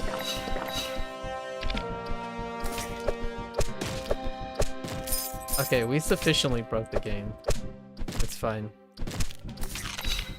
Like, there's no danger in doing this at all. So, the only thing that will kill you, given time, with the exception of time, is probably scaling. So the bosses could scale so hard later that they one-shot you no matter what.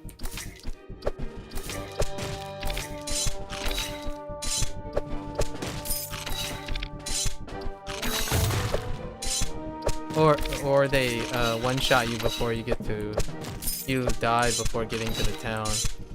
But I'm pretty sure when you start a new thing, the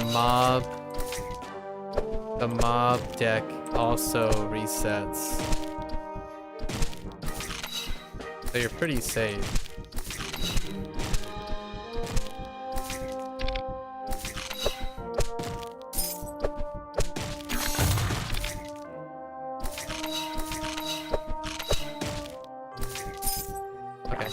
Yeah, see, like, then you just go on to the next challenge.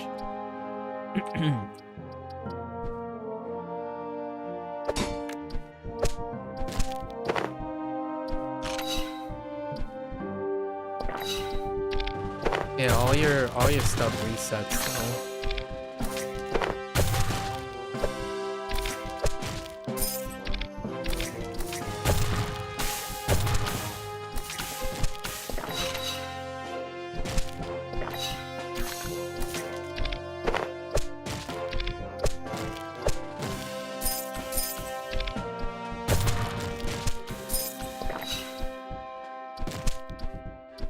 Well, there you go. No danger required.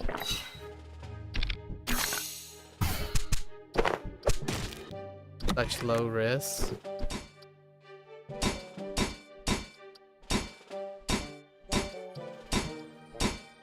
And now you're back up. And that's it. Grab a few things, you know. And it just keeps going.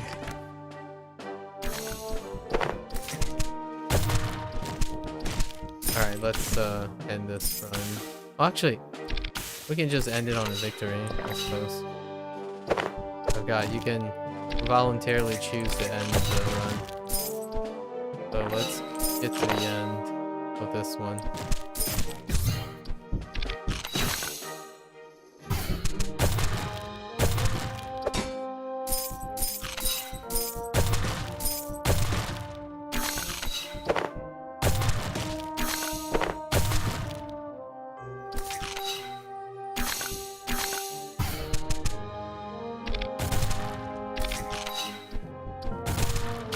Oh, I almost took myself out there.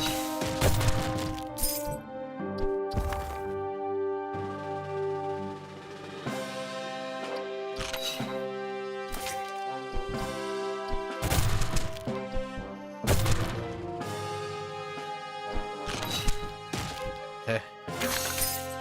I almost screwed the pooch there. It's nice that they, the dev left, whoops, lost track of myself there, left a win condition. Now you can just choose to stop.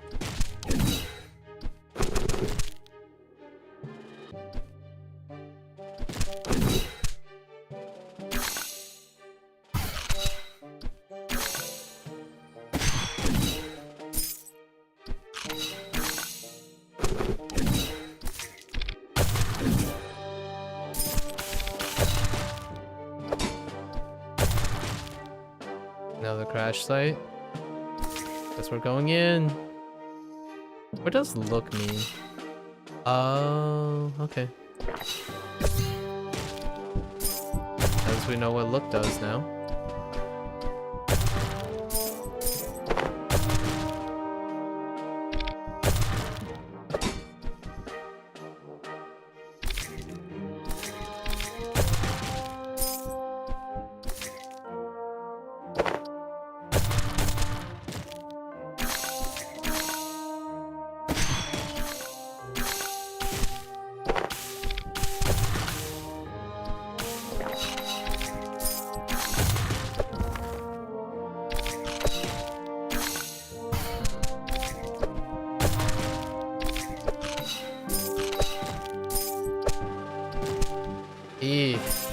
It's skeleton.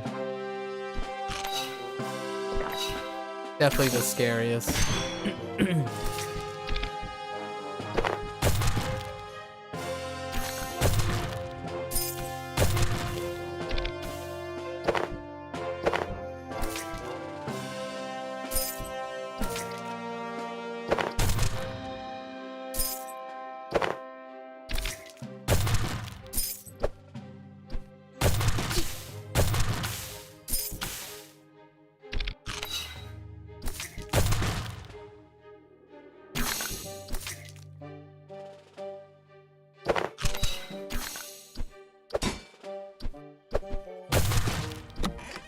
Oh, whoops. I hit the wrong button there. Yeah, let's end on a bang, so let's pump these suckers.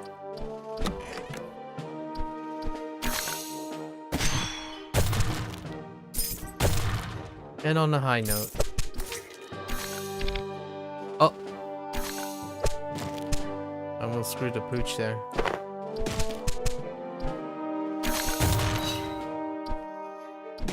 That's not good.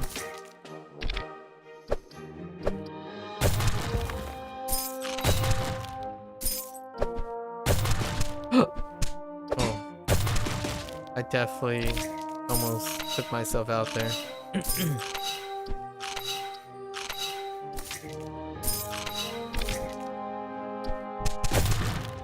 There we go.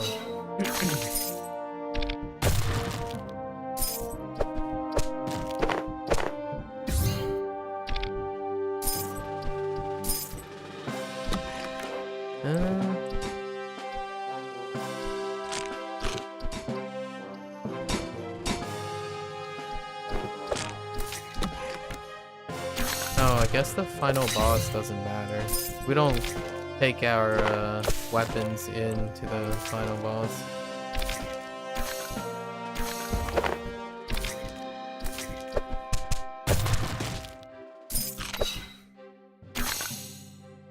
Can I snipe you? Again.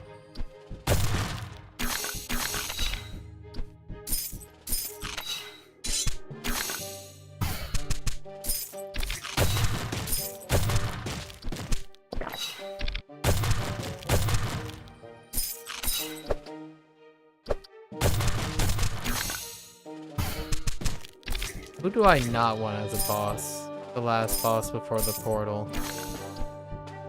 Not the clown. Don't give me the clown. Not a fan of the clown.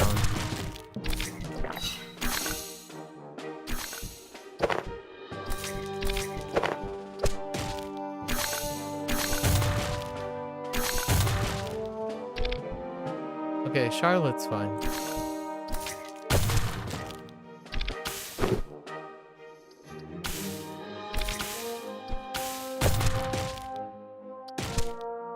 Charlotte's pretty tame.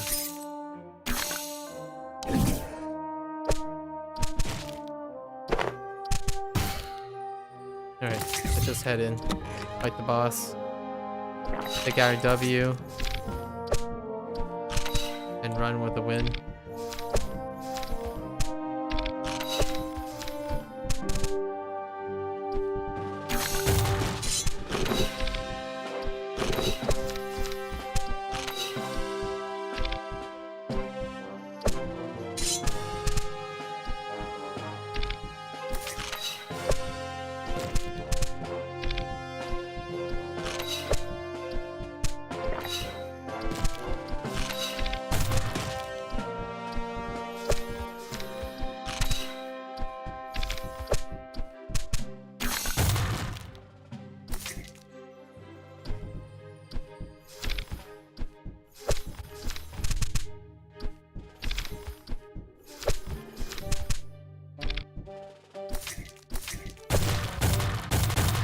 There we go. Let's take the win. 2 loops. We're good to go.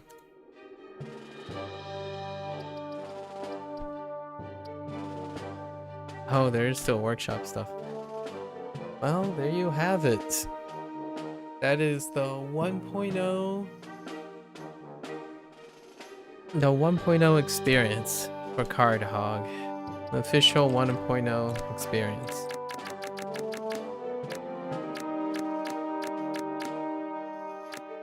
I could complete all these, but I imagine we'll be able to complete all these naturally when there are new content updates, right? The game has already teased on the bottom left, like they actually even put it in as a pop-up that there will be other modes, probably maybe different end bosses in the dungeon loop stuff. So let's talk about this. First, it's the Steam sale is on at the moment. I want to see what the price is for Card Hog.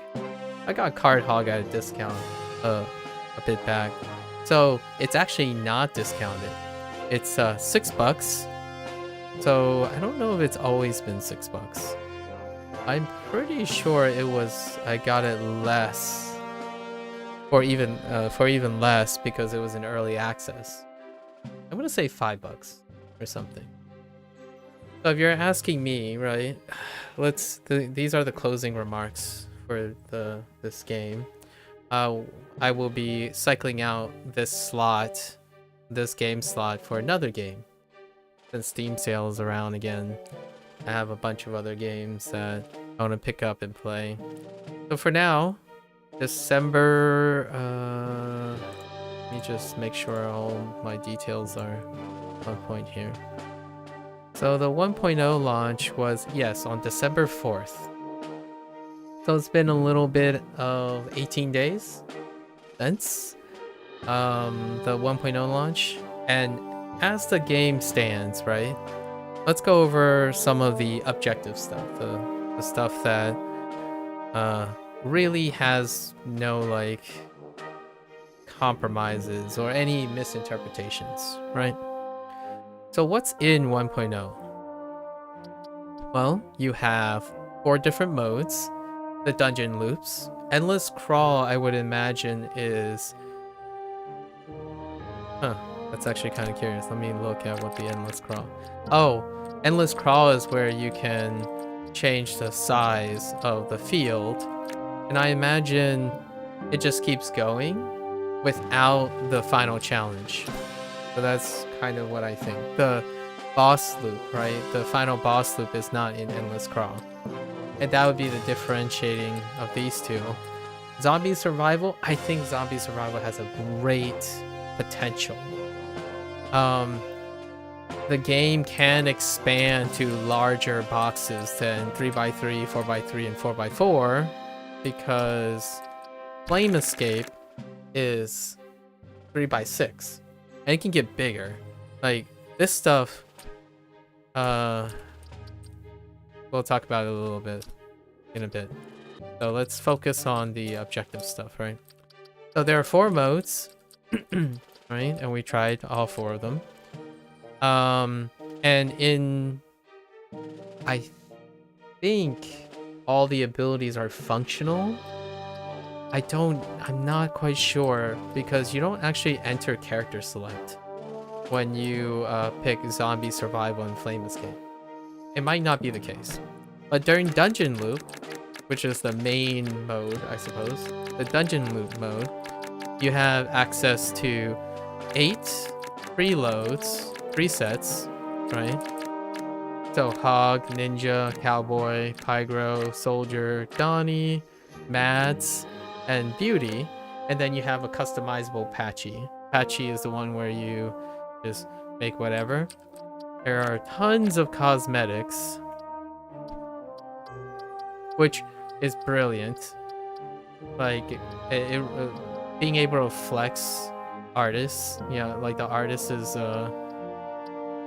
allowing the artist to add personality to the game that goes beyond the mechanics, right? Mechanics of the game. So you have 8 archetypes, and the archetypes are okay. The archetypes are defined by their 3 loadouts, right? And they all have specific group. So when you're starting your game, each of the archetypes have a main weapon and an alt weapon. And the alt weapon is, quote unquote, their theme. So there are 3 swords and a hammer for this guy, and fireball. So it's a skill, the main weapon, and the alt weapon. And the alt weapon introduces the flavor of that character. So knockback, dash forward, hitting multiple targets, adjacent multiple targets, flamethrower, right? So that's great. And then they have a passive that is themed after the archetype, the character archetype. So that's a lot. Now we're talking about a $6 base game, right? So it costs $6 base. That's it, right? So those are all of the nitty-gritty stuff. The campaign it's either 3 or 4 bosses, and then you have the final boss. And you can see here, it's already located what the 7 bosses are. So you can get Charlotte, Disco Alien, Skeleton, Slimer. I actually don't know what this guy's called. I think this is also an oversight right here, that it no longer pops up when you fill them in. So you can't like read who they are from this menu. It's not a big deal because you can just go to information. Burns, I don't know what the clown is called. Mads, no, Honk, and Mole Miner, right? So the 7 bosses, there are 7 bosses to encounter. There are unique interactions everywhere in the game, like unique little fun. It's generally 1 layer above. So it's 2 layer interactions. The primary layer, which is the function itself, and occasionally there's an interaction above that, which are really, really neat in my opinion. It's one of my favorite things about deck building-esque thing. You're looking for interactions, although it just cuts at the 2 layers of interaction, which I feel is a great place for a casual game. A casual game is when you don't want to get it too overly interactive. When interactions go up, there's often like also a proportional demand on needing to know those things. Like the knowledge check goes up. You can make the interaction, like there are more interaction. However, if you don't scale up like your diff or your level design or your bosses, it can feel like those interactions are excess, and they would have that unrewarding feeling of not non-functional. It's not necessary, right? So it's a really tight balance, and I think having just 2 layers of interactions, that's fair enough. That's what the game has. I don't think I've seen an example of 3 layers. Kind of. So when you enter town, right, it's a different instance, and then you can use the town squares, open squares, like for example one of the shovel tech. You can grab the shovel, repair the shovel, enter a town, and you can use its empty spaces to exhaust the shovel for currency. That would be the closest thing to like a triple layer of interaction. Although it's not necessary. Again, like it's like min-maxing and stuff. It's stuff that I personally think is really neat. It's super cool that was allowed, right? Because a lot of times when you're designing things, it reveals how modular the game is. So instead of creating a separate instance for the town squares, like their card squares, right? It lifted all the properties of the gameplay one when you're outside, and in town they all function similarly. So it leads to quote unquote emergent gaming. And I don't know if who I feel this young developer had that in mind. I think things like that are incredible. It's my favorite part about not being the developer, but being the end user, the gamer, right?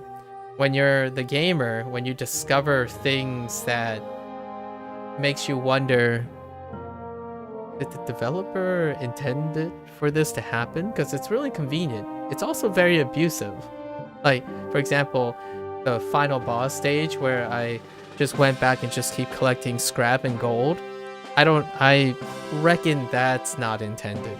However, being able to do that, right, without like breaking the game, like the game loop doesn't break, or there's no bugs or upper limit that just crashes the game, to me that screams that in some way the developer planned it, some of these things, and if the gamer figures out that you can do that, the end user, you can do that, there's kind of a lovely like pros and cons thing. Like the thing about the delaying of game on the final boss might reduce the challenge, right? The challenge of the system that the developer has built. However, it's your discovery and you can choose to do it or not. And the neat part is, I don't know if it's intended or not. Just either it's intended and it was just left there because the developer understands upper limit and lower limit stuff, or it was a coincidence. Even then, that tells me that the developer has designed a game intuitively, as in it's a reflection of their personality then, that they designed it in a way that it doesn't like crush the game. A lot of times, developers get lucky or unlucky when unintended things happen, right? Because the joy of being a gamer who plays another person's creation, you test the limits of it. You say like, oh, can I do this? Did the developer think of this? And so on. I think that's to me, that's one of the most rewarding things about learning a game. You learn what you can and cannot do in the system, and then you try to figure out those interactions that may or may not have been intended by the developer. And I think genuinely, when a developer manages to make a game, whether it's with intent or not, and that game has a system that allows emergent discoveries that doesn't break the game, like literally cause the game to crash, it's one, incredible, maybe even intuitive or calculated design by the developer, and the gamer gets a chance to flex what they know. Like, it allows the gamer to create emergent interactions that is incredibly rewarding.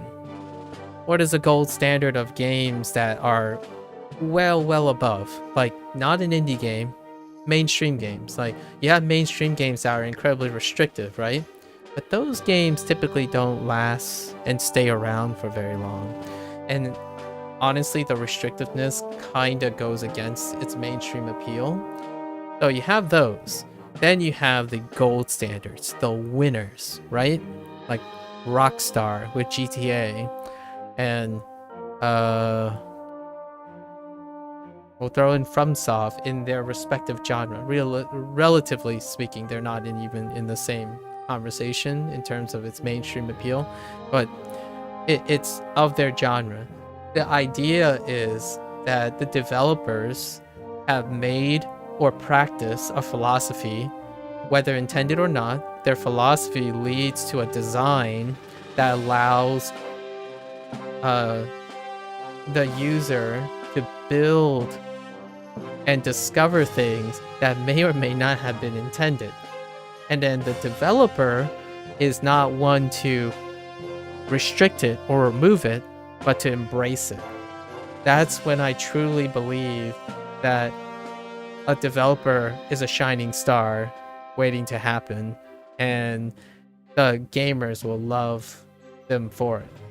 The idea that they design games that both teaches the developer something and the developer teaches the consumer, the gamer, something. Why is this digression important? To me, I feel like this developer is definitely on the young side. I feel, at least the energy that this developer is exuding is incredibly young. Has a really great sense of how to capture minimalistically a lot of things, like integrate them. So like this is technically a card battler. It does have light versions of deck building. It has a survival mode. It also has a pacing mode, like a run mode. And I'm gonna expect other modes to come in, like a boss fight mode or something. There's a lot of promise here because the way they designed the game is incredibly modular, and the way it's modular allows one to be flexible in changing it up.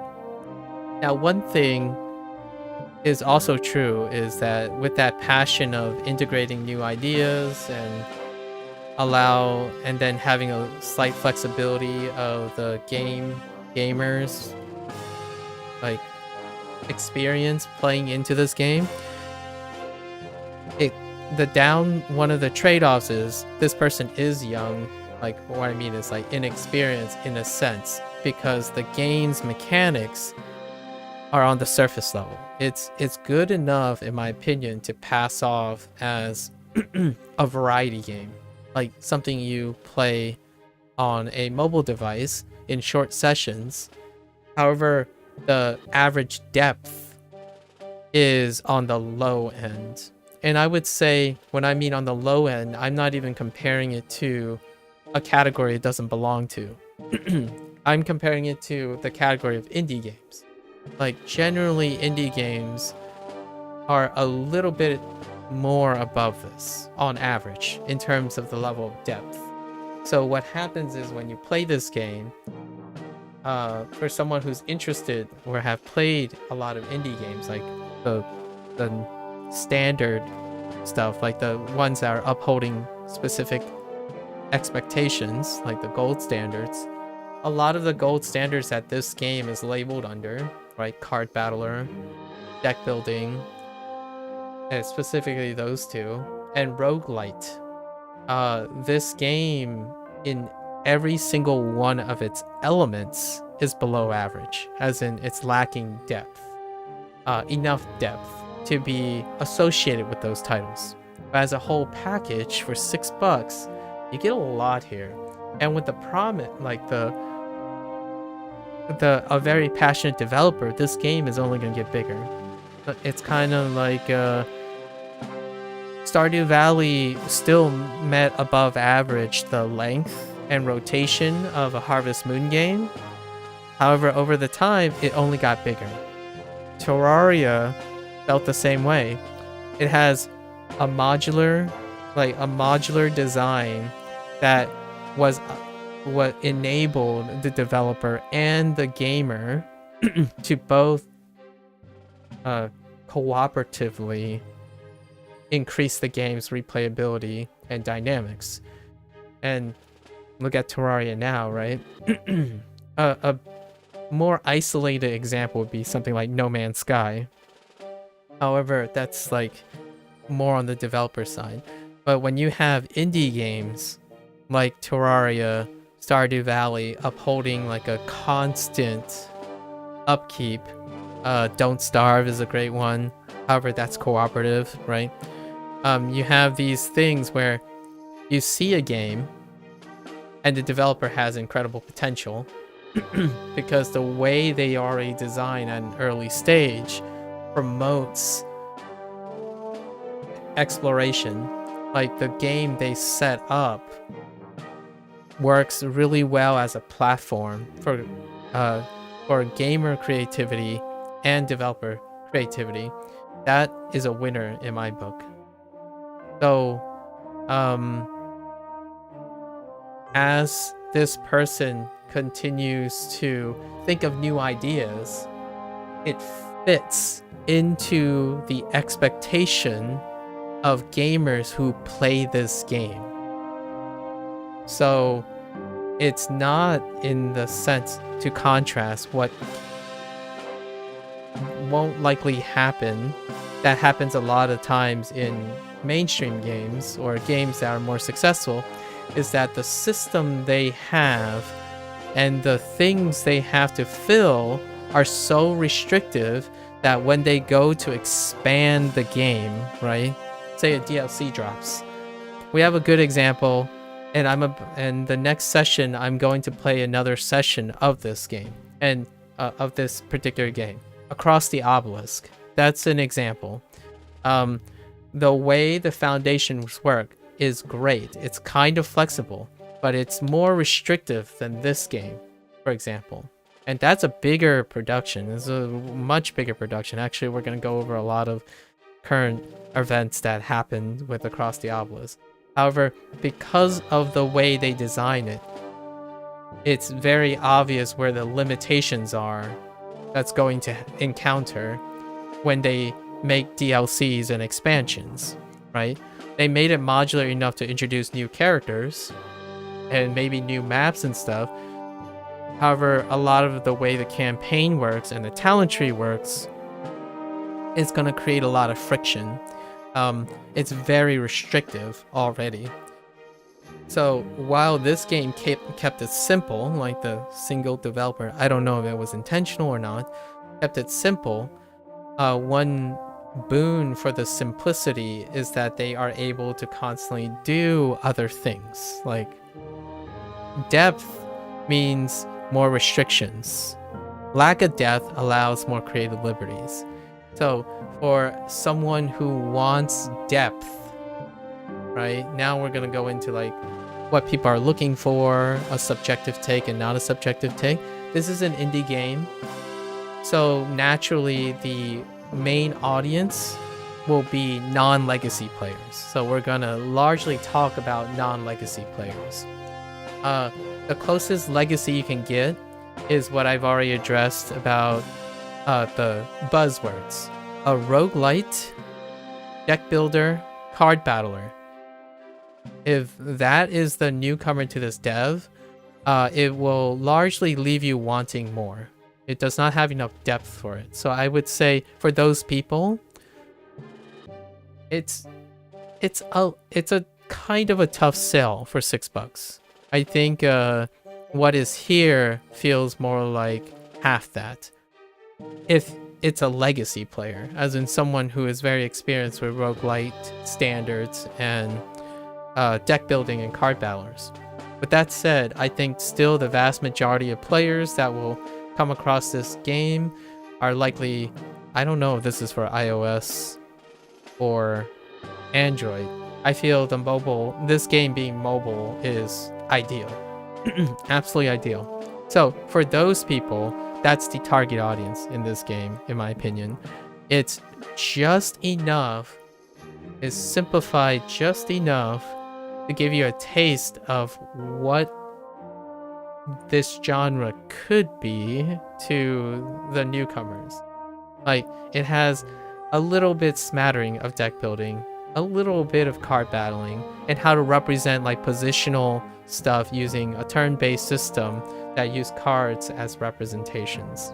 And then the idea, like little light introduction to how loadouts work, looking for interactions, even Easter eggs for that matter.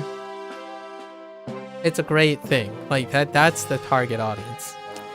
So with all that said, on this nice thing, I am one of the legacy players, right? I picked up this game actually through the idea that it was associated with roguelite, deck building, and it's really roguelite. Like, it's super light. It's almost closer to a roguelike than a roguelite. Because the upgrades are like these stuff. Not so much. It's very light. It's super light. And for me, it leaves me wanting more. However, luckily, at least for better or for worse, it must be fairly adjusted because there's one developer and one artist. So it's a two-person team, and you can only expect so much in so much time for a game made by that. The ones that I usually highlight when it comes to single dev teams, they're extraordinary cases, like absolutely extraordinary cases. And I don't think this game is a person who sticks on their laurel. They make a lot of games. Like this is the only game technically listed, or actually, this is one of 3 games listed. The other one is Iron Snout and Bacon Must Die, right? However, they on their website they make other games too, and they apparently also make games in Roblox, Young Person, lots of games. So, it's not completely a given if this person is going to be distracted from this game. However, because of its exploratory nature, you are likely to expect occasionally there's going to be some out-of-the-box things here, which is great because if you're buying $6, if you're investing in this person, right? Buying this game for $6, you are more likely to get your return on investment. Just the way this person makes games. That $6 is worth way more now,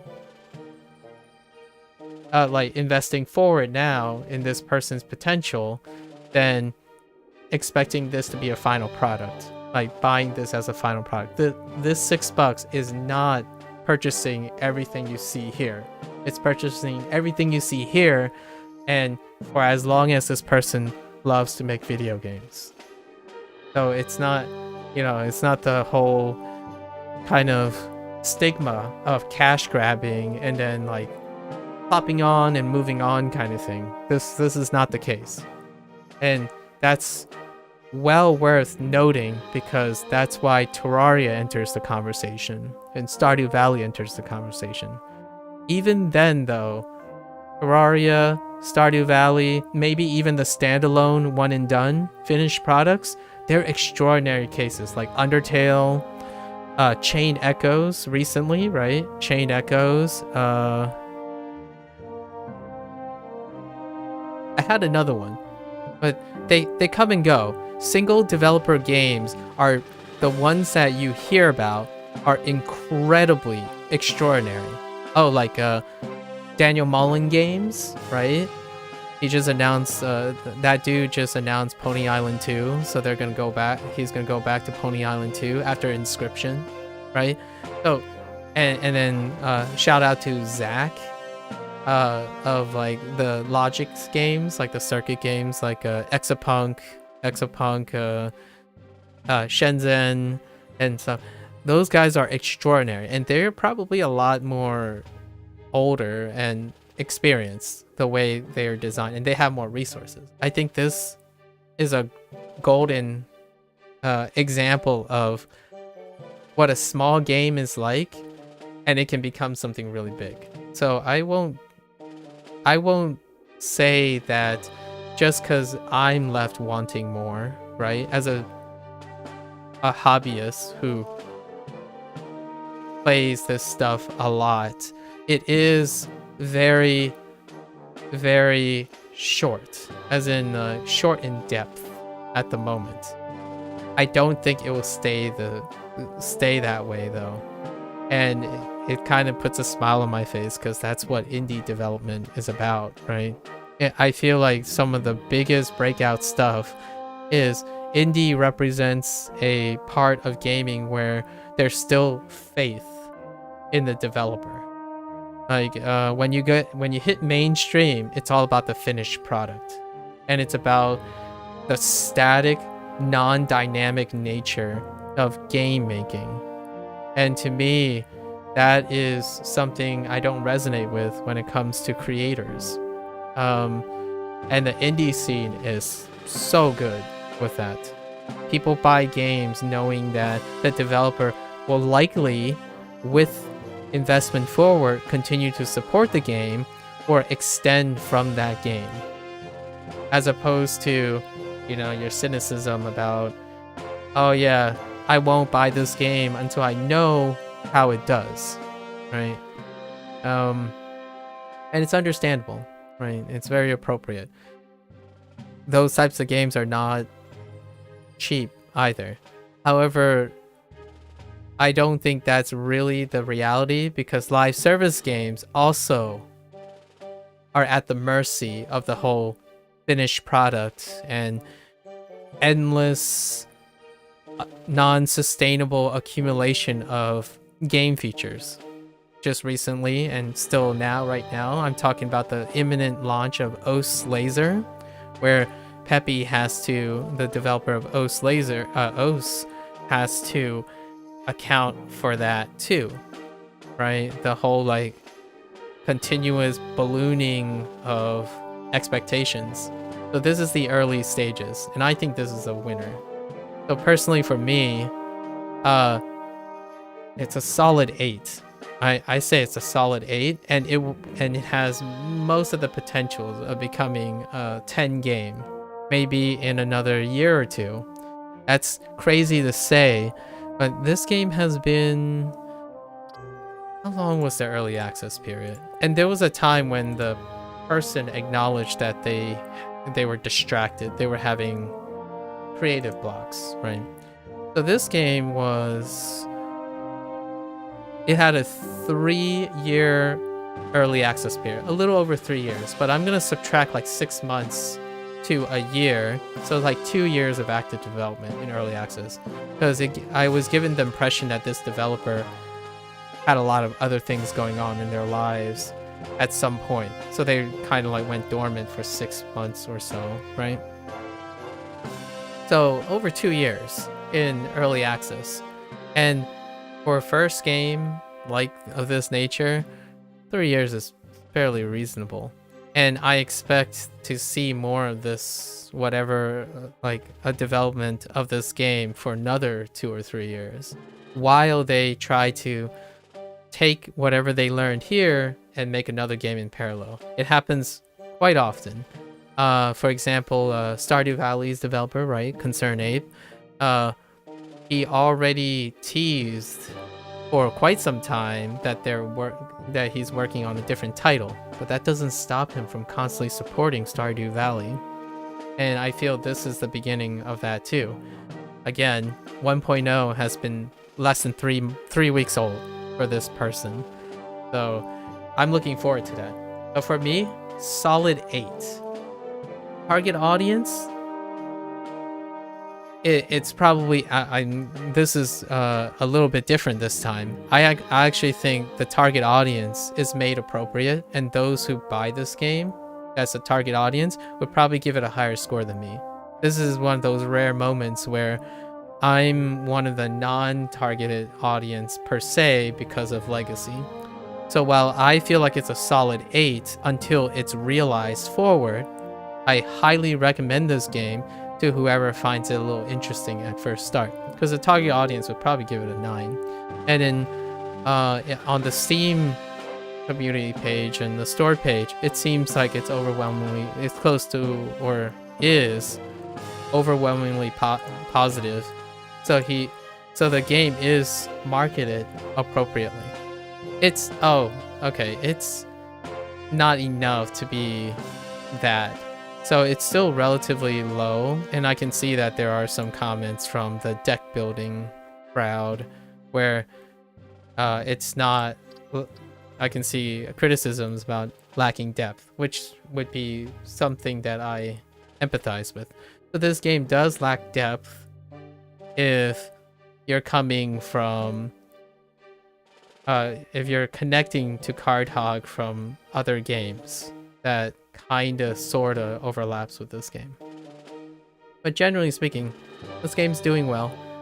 Probably a little below average for the breakout hit. So I don't think this is the breakout hit for this developer. I think there's a high chance it's the next game.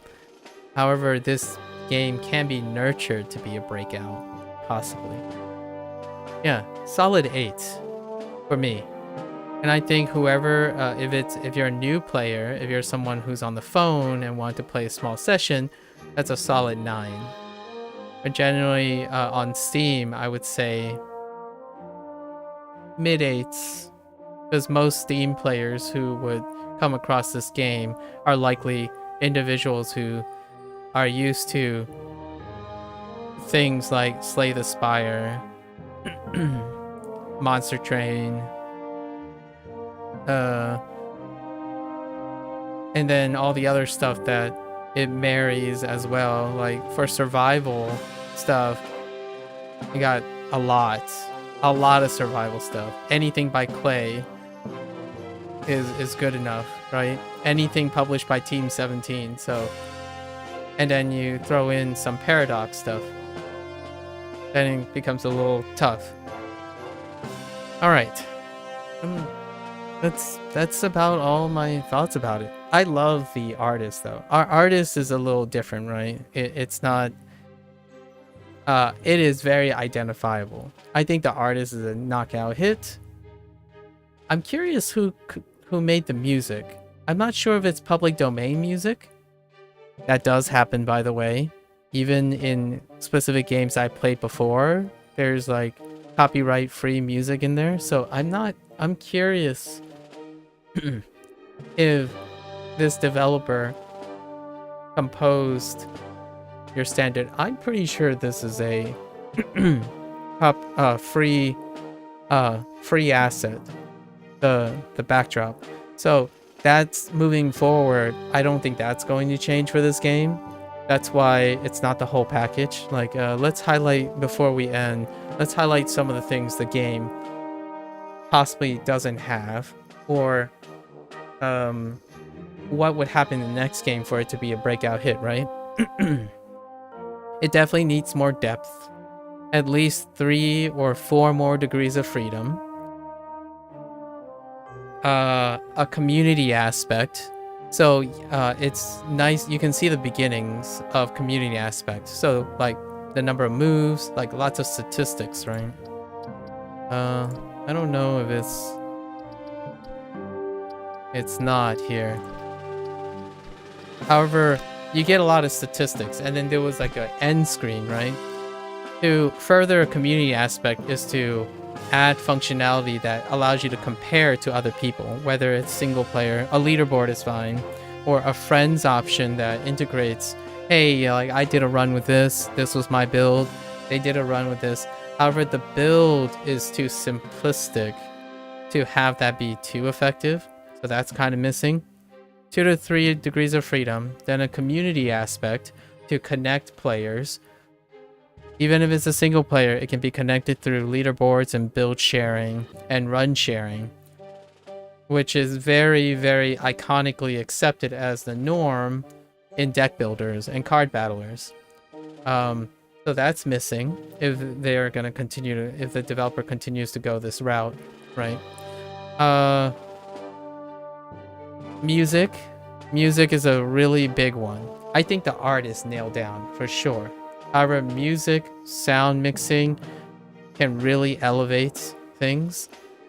I'm not sure how much the artist is a like a animator, right? I'm not sure if the artist is also an experienced animator, but generally speaking, you can still get away with excellent art by using like static art generation in deck builders.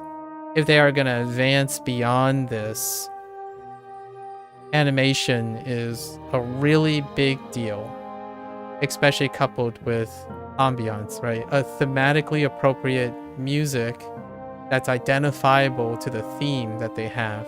this music right now, like this stock music, I would say it's pretty stock. Doesn't really reflect the little quirkiness and the homely and personalityness of the artwork. Like that's kind of one thing that I would cite, right? Indie games rely heavily on making sure that their visual presentation and their sound presentation is coherent and identifiable. It's like one of the things to compensate for potential length and depth of the programming side, because the programming side requires a lot of resources too. So that's kind of what's lacking here. And obviously the big elephant in the room is it's difficult to establish sentimentalism. The one that they attempted to include, like the two, is through cosmetics, like just in-game, just to like customize your characters. That's a way to establish sentimentalism. However, the main component to develop sentimentalism and attachment is storytelling. So naturally, I imagine at some point their next game has some of that, or make an attempt at that. It's the final, like it's the riskiest thing, right? Combining music or your visual mechanics into a relatable storytelling, an appropriate storytelling that reflects the mechanics, visuals, and the music. So all these things are not in this game, right? So it leaves someone like me wanting a lot of that. You can still get away with it. Like Slay the Spire, it works. That dev redistributed to a focus on different thing. It's not absolutely necessary. It doesn't change the fact that it is missing. Slay the Spire is missing one too. So is Monster Train. In contrast, a clay game like Grifter, right? That I think it's called Grifter. That had that and the other thing. And personally for me, I actually elevated that more. It's a bigger package than the other two. Even though the other two did set gold standards for the mechanics side of things and all the how feature rich it is, Grifter was not as feature rich. However, sentimentalism is off the charts, right? So the idea is to try to get a little from column A, B, and C to truly get a hit, right? For example, Hollow Knight, right? Hollow Knight had ambiance and mythos to Grifflands. Sorry, thanks, fictitious. Grifflands. Clay Entertainment's Grifflands. Like for example, Hollow Knight had mythos and light storytelling, but it really complemented it. Whereas Hades lean heavier on the storytelling. However, generalizing both of their mechanics and the way they use player input are very similar. Just that one is far more sentimental than the other, right? At least personally for me. Like Hades, I can recall the finer details of all the characters, while in Hollow Knight, I can recall the feeling. Lots of the generalized feeling and theme of Hollow Knight. They both have excellent music. The one that focuses on mythos and ambiance, the music shines further. Like Hades, it's kinda tough to remember most of the background music because it was so much more pushed back to the background because of the storytelling. because like most of the time you're hearing dialogue. Like Hades is fully voiced. It's like for an indie game, it has like 30 hours of dialogue, and the dialogues also have interactions, right? So that just overshadowed the music, which I do love. Hades, Supergiant Games has a very distinct composer, a distinct look, and incredible voice actors. I don't know who they are. There are so many of them, I can't keep track of them. Hollow Knight has 0 voice acting, and the music is the voice actor. The music is telling the story. So naturally, when you think of tracks, immediately when you hear a track, you'll think of a boss or an area in the game, right? And Hollow Knight is a Metroidvania game that doesn't cycle. The music is based on the environment that occurs at the player's choice. Hades' music is more repetitious because it's a roguelite, right?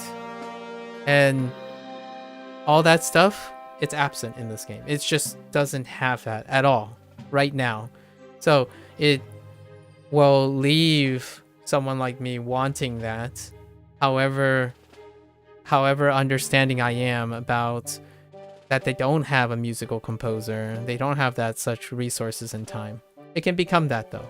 Terraria is a great example. I think Terraria is the closest example to how I feel about the potential of this developer. Relogic, I think that's the group's name. Relogic. They just kept to it, you know? You can keep developing the depth of this game without necessarily expanding to storytelling or expanding to more music. There wasn't like enhanced sound effects or like lots of new compositions and stuff, right? That's when you get to the DLC period of things, when your releases have to be the full package, and that's not the indie scene. The indie scene, generally you choose to expand and be more variety, or choose to hunker down and focus and create more depth. And personally, in my opinion, more depth is going to be the path for this game, in my opinion. Like, just to what I desire specifically, right? Adding new layers of depth to what already exists. It has a great foundation. Doesn't necessarily mean you can't be successful by adding more variety. Variety is kind of the spice of life on indie games, and I think the game is designed cleverly that it can do a lot of variety. I think what really opened my eyes was zombie survival. Like, it didn't even come across my mind you could set up the mechanics, the way this game is designed to really capture zombie survival. I absolutely love it. It's great. So because of this, it's hard to predict what the developer is going to do next, and that's exciting. That's why I'm going to stick around. I have a lot to talk about because it's hard not to talk about what could happen. It's kind of like a great page turner, like a show you love and it ended and you have no idea what season 2 is going to bring. That's the kind of thing that I love when you feel it in a video game. It's not that feeling where like a mainstream game where, oh yeah, you know, they're just probably going to release more characters. Just more characters. Oh, you know what? They're probably going to add a few more maps and you know, meet certain criteria that they have to meet in order for those maps to be functional. It isn't going to be like left wall, like left field, right field kind of thing where it's going to turn off all the mainstreamers who think that their game has to be consistent. So I'm excited about this developer in that way. It's a strong 8 with a future 10 in mind. I don't think... Can I name... I want to say I have an example of a developer. I mean, I was an early adopter of Stardew Valley. It exploded, but I couldn't resist playing Stardew Valley because I loved Harvest Moon, right? And I played it before it even had a conclusion. I still haven't returned to it, but kudos to that. Terraria, I played it when it was like 20% of what Terraria is now. Like it was one of those days like, oh yeah, I kind of like it. I don't want to play Minecraft, but you know, a shorter Minecraft experience is with a different take on it is kind of nice. So, and then we played that, right? And now it's like it's at least 400 times the size of when I played Terraria. I did revisit it a couple of times briefly because other people caught on to Terraria, right? So I think this has an opportunity. I don't know what the developer is doing right now. Strikes to me as a young person, so there's probably a lot of things going on in this person's life. They like to make video games, but they like to make all kinds of different video games. So it wouldn't be shocking if this game just gets a pass and be like, nah, I'm gonna move on and make new games. A great example, I have a great example. Tiny Folks. I played another game recently within the last 2 years. Tiny Folks is by Pierre. I don't know, I think Pierre is his first name. Vandermason.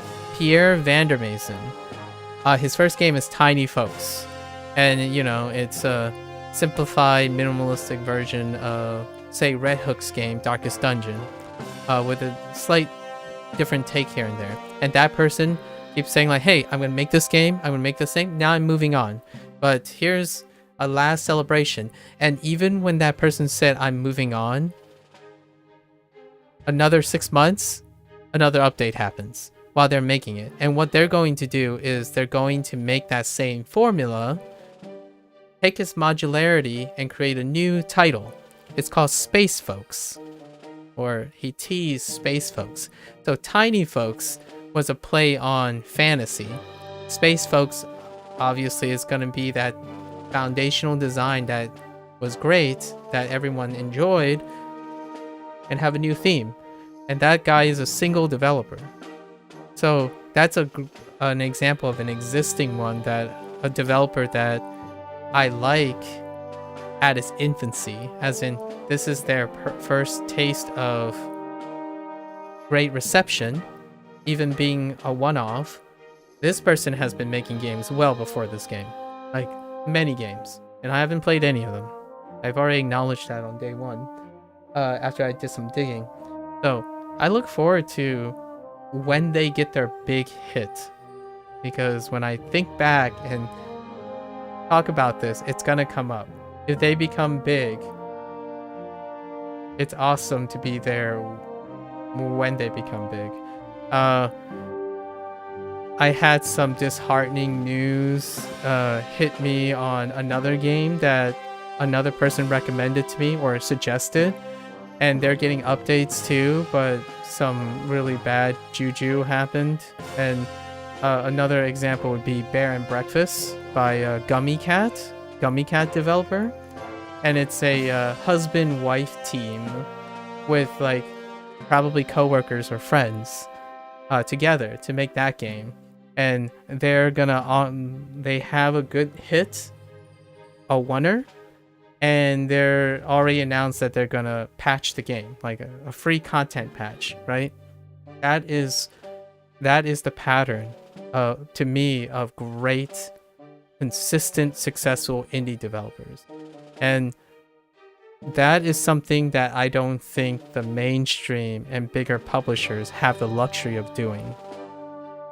I'm only speaking in this way is because I truly believe that you need to be of a certain person, which is not the majority, of a certain mind to want to buy a game like this and wait patiently while playing other going around playing other games like this, or people who are in their starting stages.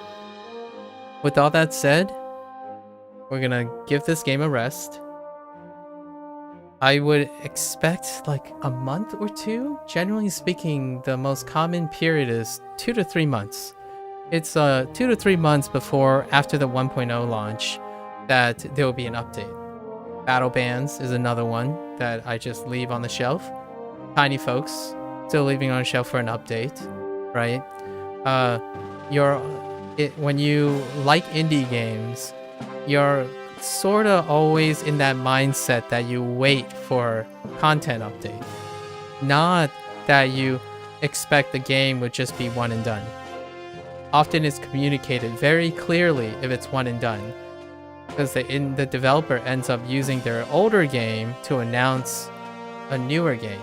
And the winners, like the shining star developers, are the ones who update their old game and use it as a way to advertise their new game.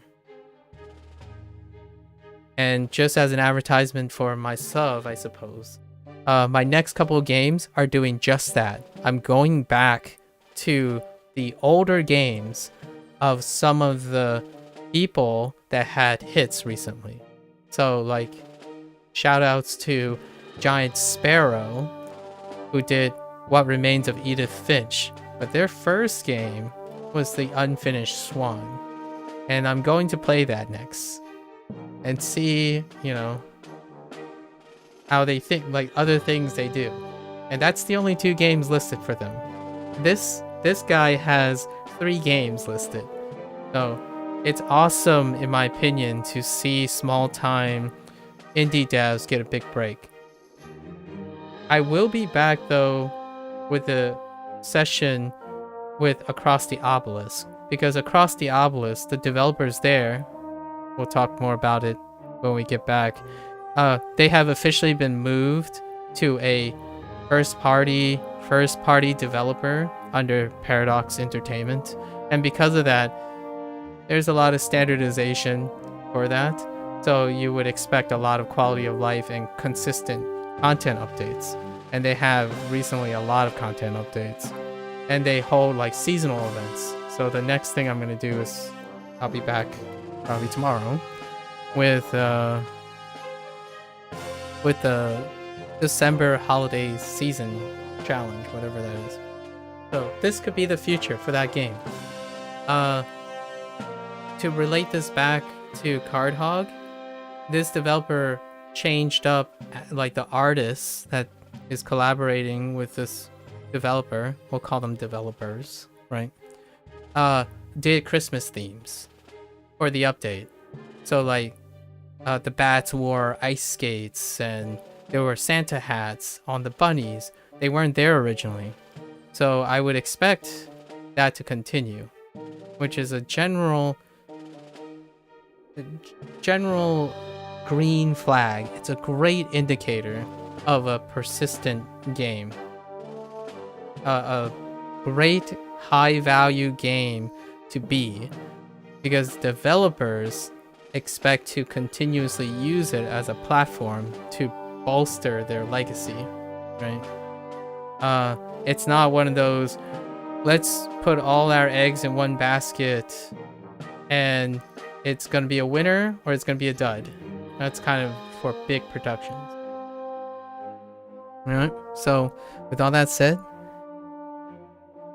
really great, fun little game that I would probably highly recommend people who game on their smartphones. If this is available on mobile, let's actually find out if this is available on mobile.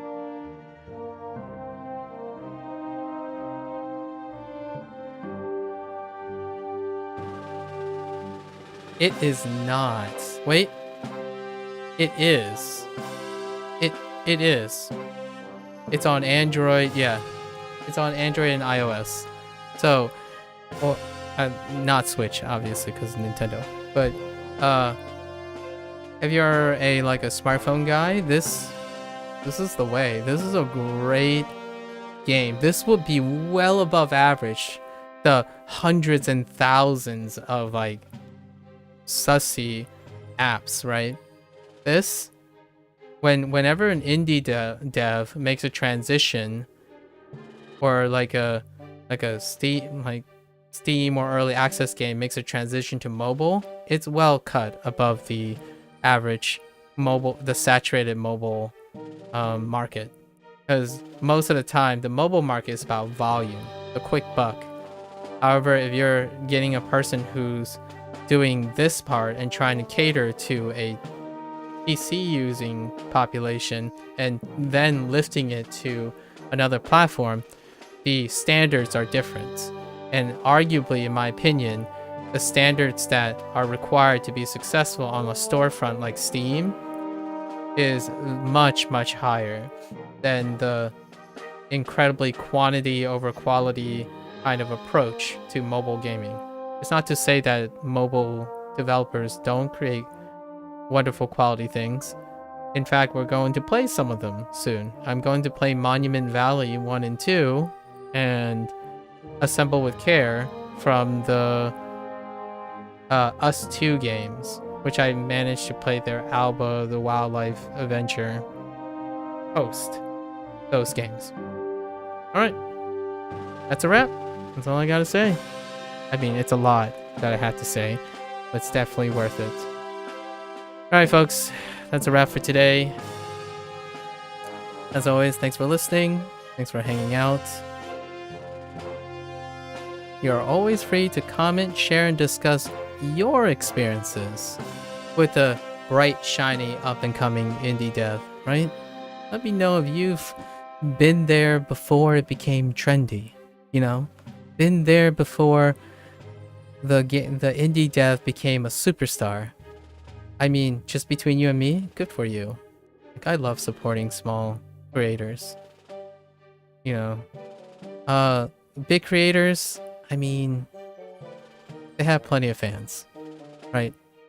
It's always incredibly heartwarming to see the Cinderella story happen.